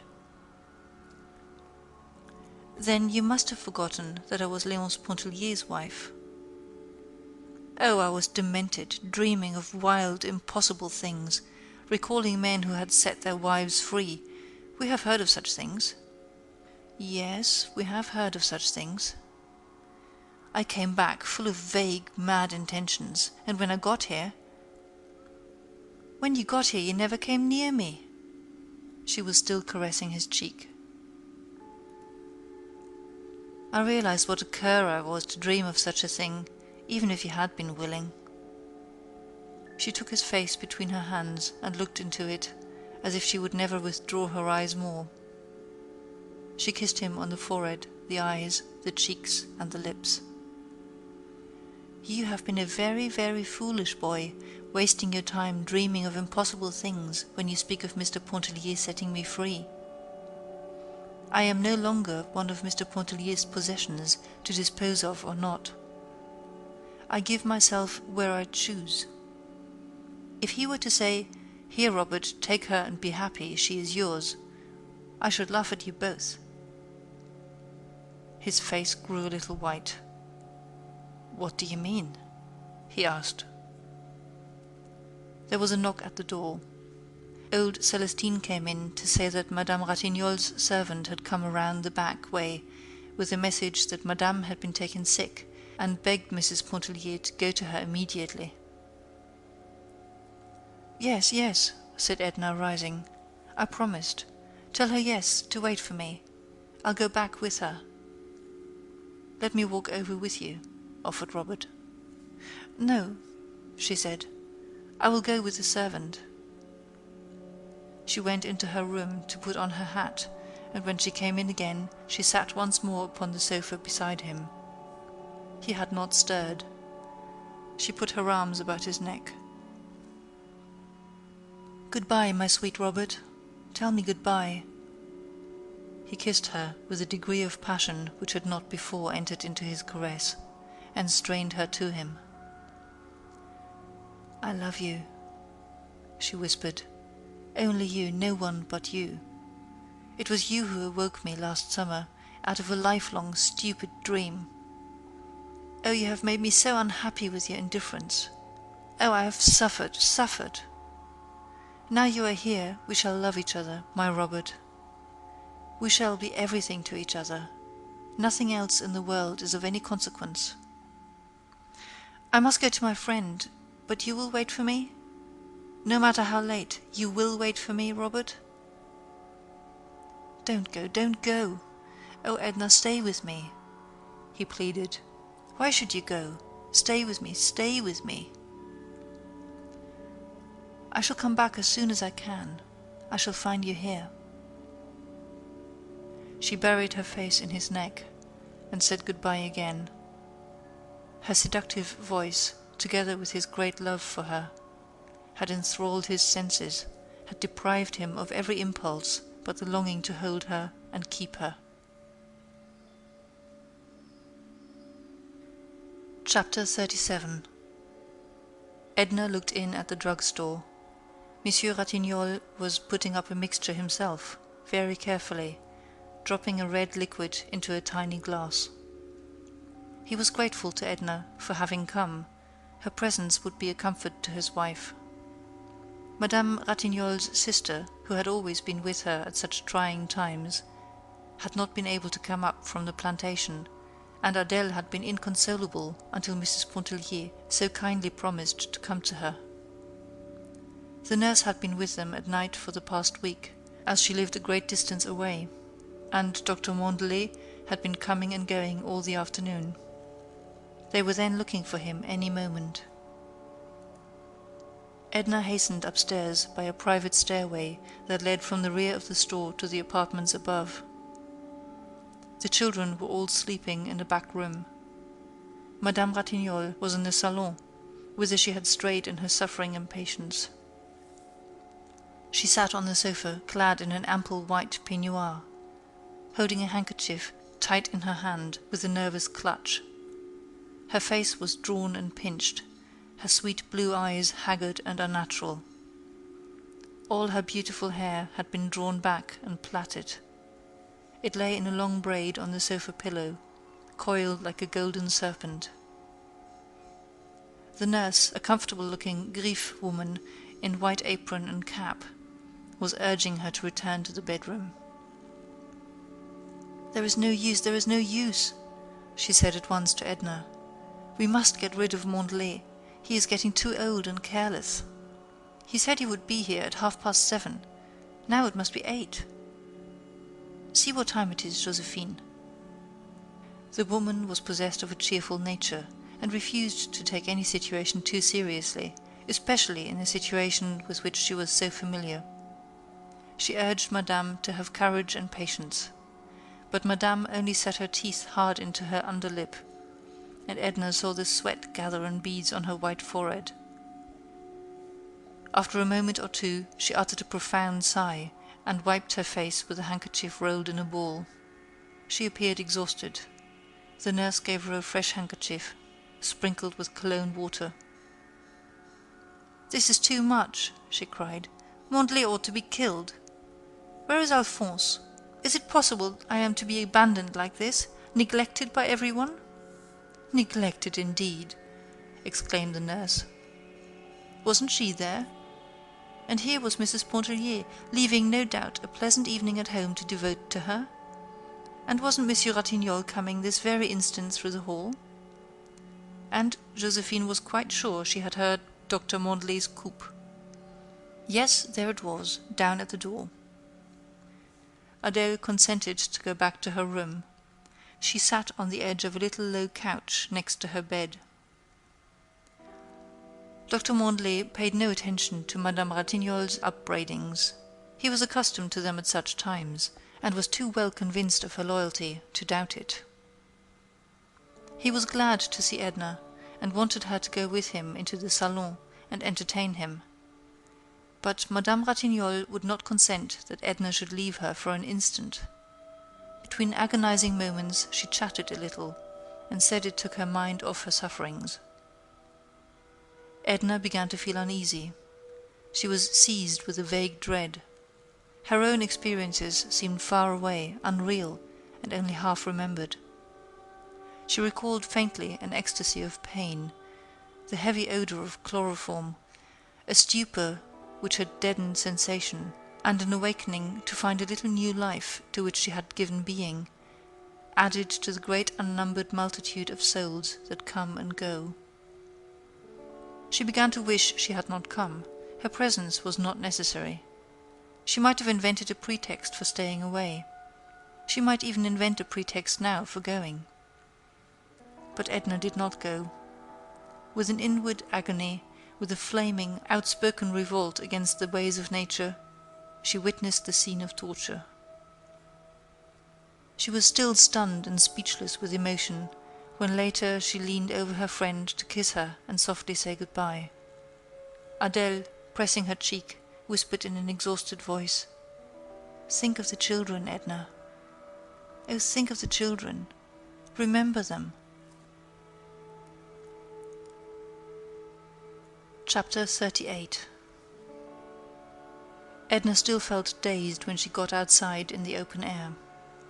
The doctor's coupe had returned for him and stood before the porte cochère. She did not wish to enter the coupe, and told Dr. Mandelet she would walk. She was not afraid, and would go alone. He directed his carriage to meet him at Mrs. Pontellier's, and he started to walk home with her. Up, away up, over the narrow street between the tall houses, the stars were blazing. The air was mild and caressing, but cool with the breath of spring and the night. They walked slowly, the doctor with a heavy, measured tread, and his hands behind him, Edna in an absent-minded way, as she had walked one night at Grand Isle, as if her thoughts had gone ahead of her, and she was striving to overtake them. "You shouldn't have been there, Mrs. Pontellier," he said. "That was no place for you. Adèle is full of whims at such times. There were a dozen women she might have had with her, unimpressionable women. I felt that it was cruel, cruel. You shouldn't have gone." "Oh, well," she answered indifferently. "I don't know that it matters after all. One has to think of the children some time or other. The sooner the better." "When is Léonce coming back?" "Quite soon. Sometime in March." "Are you going abroad?" "Perhaps. No, I am not going. I'm not going to be forced into doing things. I don't want to go abroad. I want to be let alone. Nobody has any right, except children, perhaps, and even then it seems to me, or it did seem—" She felt that her speech was voicing the incoherency of her thoughts, and stopped abruptly. "The trouble is," sighed the doctor, grasping her meaning intuitively, "that youth is given up to illusions. It seems to be a provision of nature, a decoy to secure mothers for the race. And nature takes no account of moral consequences, of arbitrary conditions which we create, and which we feel obliged to maintain at any cost." "Yes," she said, "the years that are gone seem like dreams. If one might go on sleeping and dreaming. But to wake up and find— Oh, well, perhaps it is better to wake up after all, even to suffer, rather than to remain a dupe to illusions all one's life." "It seems to me, my dear child," said the doctor at parting, holding her hand, "you seem to me to be in trouble. I am not going to ask for your confidence. I will only say that if ever you feel moved to give it to me, perhaps I might help you. I know I would understand. And I tell you there are not many who would. Not many, my dear. Some way I don't feel moved to speak of things that trouble me. Don't think I am ungrateful, or that I don't appreciate your sympathy. There are periods of despondency and suffering which take possession of me. But I don't want anything but my own way. That is wanting a good deal, of course, when you have to trample upon the lives, the hearts, the prejudices of others. But no matter, still, I shouldn't want to trample upon the little lives. Oh, I don't know what I'm saying, Doctor. Good night. Don't blame me for anything." "Yes, I will blame you if you don't come and see me soon. We will talk of things you never have dreamt of talking about before. It will do us both good. I don't want you to blame yourself, whatever comes. Good night, my child." She let herself in at the gate, but instead of entering, she sat upon the step of the porch. The night was quiet and soothing. All the tearing emotion All the tearing emotion of the last few hours seemed to fall away from her like a sombre, uncomfortable garment, which she had but to loosen to be rid of. She went back to that hour before Adèle had sent for her, and her senses kindled afresh in thinking of Robert's words, the pressure of his arms, and the feeling of his lips upon her own. She could picture at that moment no greater bliss on earth than possession of the beloved one. His expression of love had already given him to her in part. When she thought that he was there at hand, waiting for her, she grew numb with the intoxication of expectancy. It was so late, he would be asleep perhaps. She would awaken him with a kiss. She hoped he would be asleep, that she might arouse him with her caresses. Still she remembered Adèle's voice whispering, "Think of the children, think of them." She meant to think of them. That determination had driven into her soul like a death wound. But not tonight. Tomorrow would be time to think of everything. Robert was not waiting for her in the little parlour. He was nowhere at hand. The house was empty. But he had scrawled on a piece of paper that lay in the lamplight, "I love you. Goodbye, because I love you." Edna grew faint when she read the words. She went and sat on the sofa. Then she stretched herself out there, never uttering a sound. She did not sleep. She did not go to bed. The lamp sputtered and went out. She was still awake in the morning when Celestine unlocked the kitchen door and came in to light the fire. Chapter 39. Victor, with hammer and nails and scraps of scantling, was patching a corner of one of the galleries. Mariequita sat nearby, dangling her legs, watching him work, and handing him nails from the toolbox. The sun was beating down upon them. The girl had covered her head with her apron folded into a square pad. They had been talking for an hour or more. She was never tired of hearing Victor describe the dinner at Mrs. Pontellier's. He exaggerated every detail, making it appear a veritable Lucullian feast. The flowers were in tubs, he said. The champagne was quaffed from huge golden goblets. Venus rising from the foam could have presented no more entrancing a spectacle than Mrs. Pontellier, blazing with beauty and diamonds at the head of the board, while the other women were all of them youthful houris, possessed of incomparable charms. She got it into her head that Victor was in love with Mrs. Pontellier, and he gave her evasive answers, framed so as to confirm her belief. She grew sullen and cried a little, threatening to go off and leave him to his fine ladies. There were a dozen men crazy about her at the Chênière, and since it was the fashion to be in love with married people, why, she could run away any time she liked to New Orleans with Selina's husband. Selina's husband was a fool, a coward, and a pig, and to prove it to her, Victor intended to hammer his head into a jelly the next time he encountered him. This assurance was very consoling to Mariequita. She dried her eyes and grew cheerful at the prospect. They were still talking of the dinner and the allurements of city life when Mrs. Pontellier herself slipped around the corner of the house. The two youngsters stayed dumb with amazement before what they considered to be an apparition. But it was really she in flesh and blood, looking tired and a little travel-stained. "I walked up from the wharf," she said, "and heard the hammering. I supposed it was you mending the porch.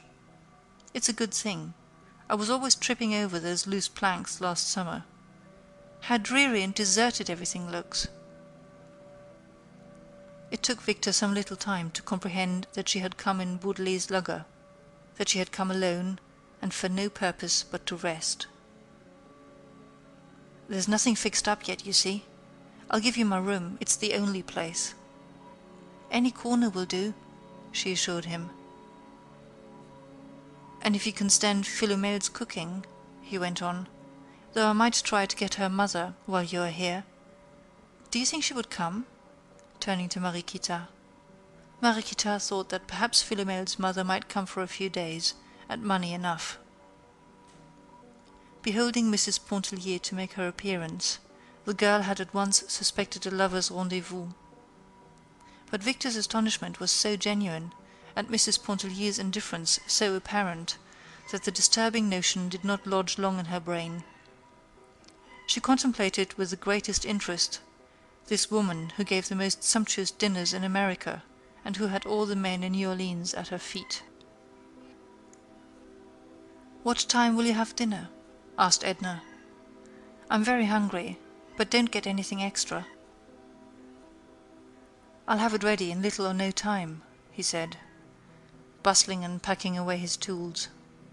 "You may go to my room to brush up and rest yourself. Mariequita will show you." "Thank you," said Edna. "But, do you know, I have a notion to go down to the beach and take a good wash and even a little swim before dinner." "The water is too cold," they both exclaimed. "Don't think of it." "Well, I might go down and try, dip my toes in. Why, it seems to me the sun is hot enough to have warmed the very depths of the ocean. Could you get me a couple of towels? I'd better go right away, so as to be back in time. It would be a little too chilly if I waited till this afternoon." Mariequita ran over to Victor's room and returned with some towels, which she gave to Edna. "I hope you have fish for dinner," said Edna as she started to turn away, "but don't do anything extra if you haven't." "Run and find Philomel's mother," Victor instructed the girl. "I'll go to the kitchen and see what I can do." "But Jiminy! Women have no consideration. She might have sent me word." Edna walked on down to the beach rather mechanically, not noticing anything special except that the sun was hot. She was not dwelling upon any particular train of thought. She had done all the thinking which was necessary after Robert went away, when she lay awake upon the sofa till morning. She had said over and over to herself, "Today it is Arobin, tomorrow it will be someone else. It makes no difference to me, it doesn't matter about Léonce Pontellier, but Raoul and Etienne." She understood now clearly what she had meant long ago when she said to Adèle Ratignolle that she would give up the unessential, but she would never sacrifice herself for her children. Despondency had come upon her there in the wakeful night, and had never lifted. There was not one thing in the world that she desired. There was no human being whom she wanted near her except Robert, and she even realized that the day would come when he, too, and the thought of him would melt out of her existence, leaving her alone. The children appeared before her like antagonists who had overcome her, who had overpowered and sought to drag her into the soul's slavery for the rest of her days. But she knew a way to elude them. She was not thinking of these things when she walked down to the beach. The water of the gulf stretched out before her, gleaming with the million lights of the sun. The voice of the sea is seductive, never ceasing, whispering, clamoring, murmuring, inviting the soul to wander in abysses of solitude. All along the white beach, up and down, there was no living thing in sight.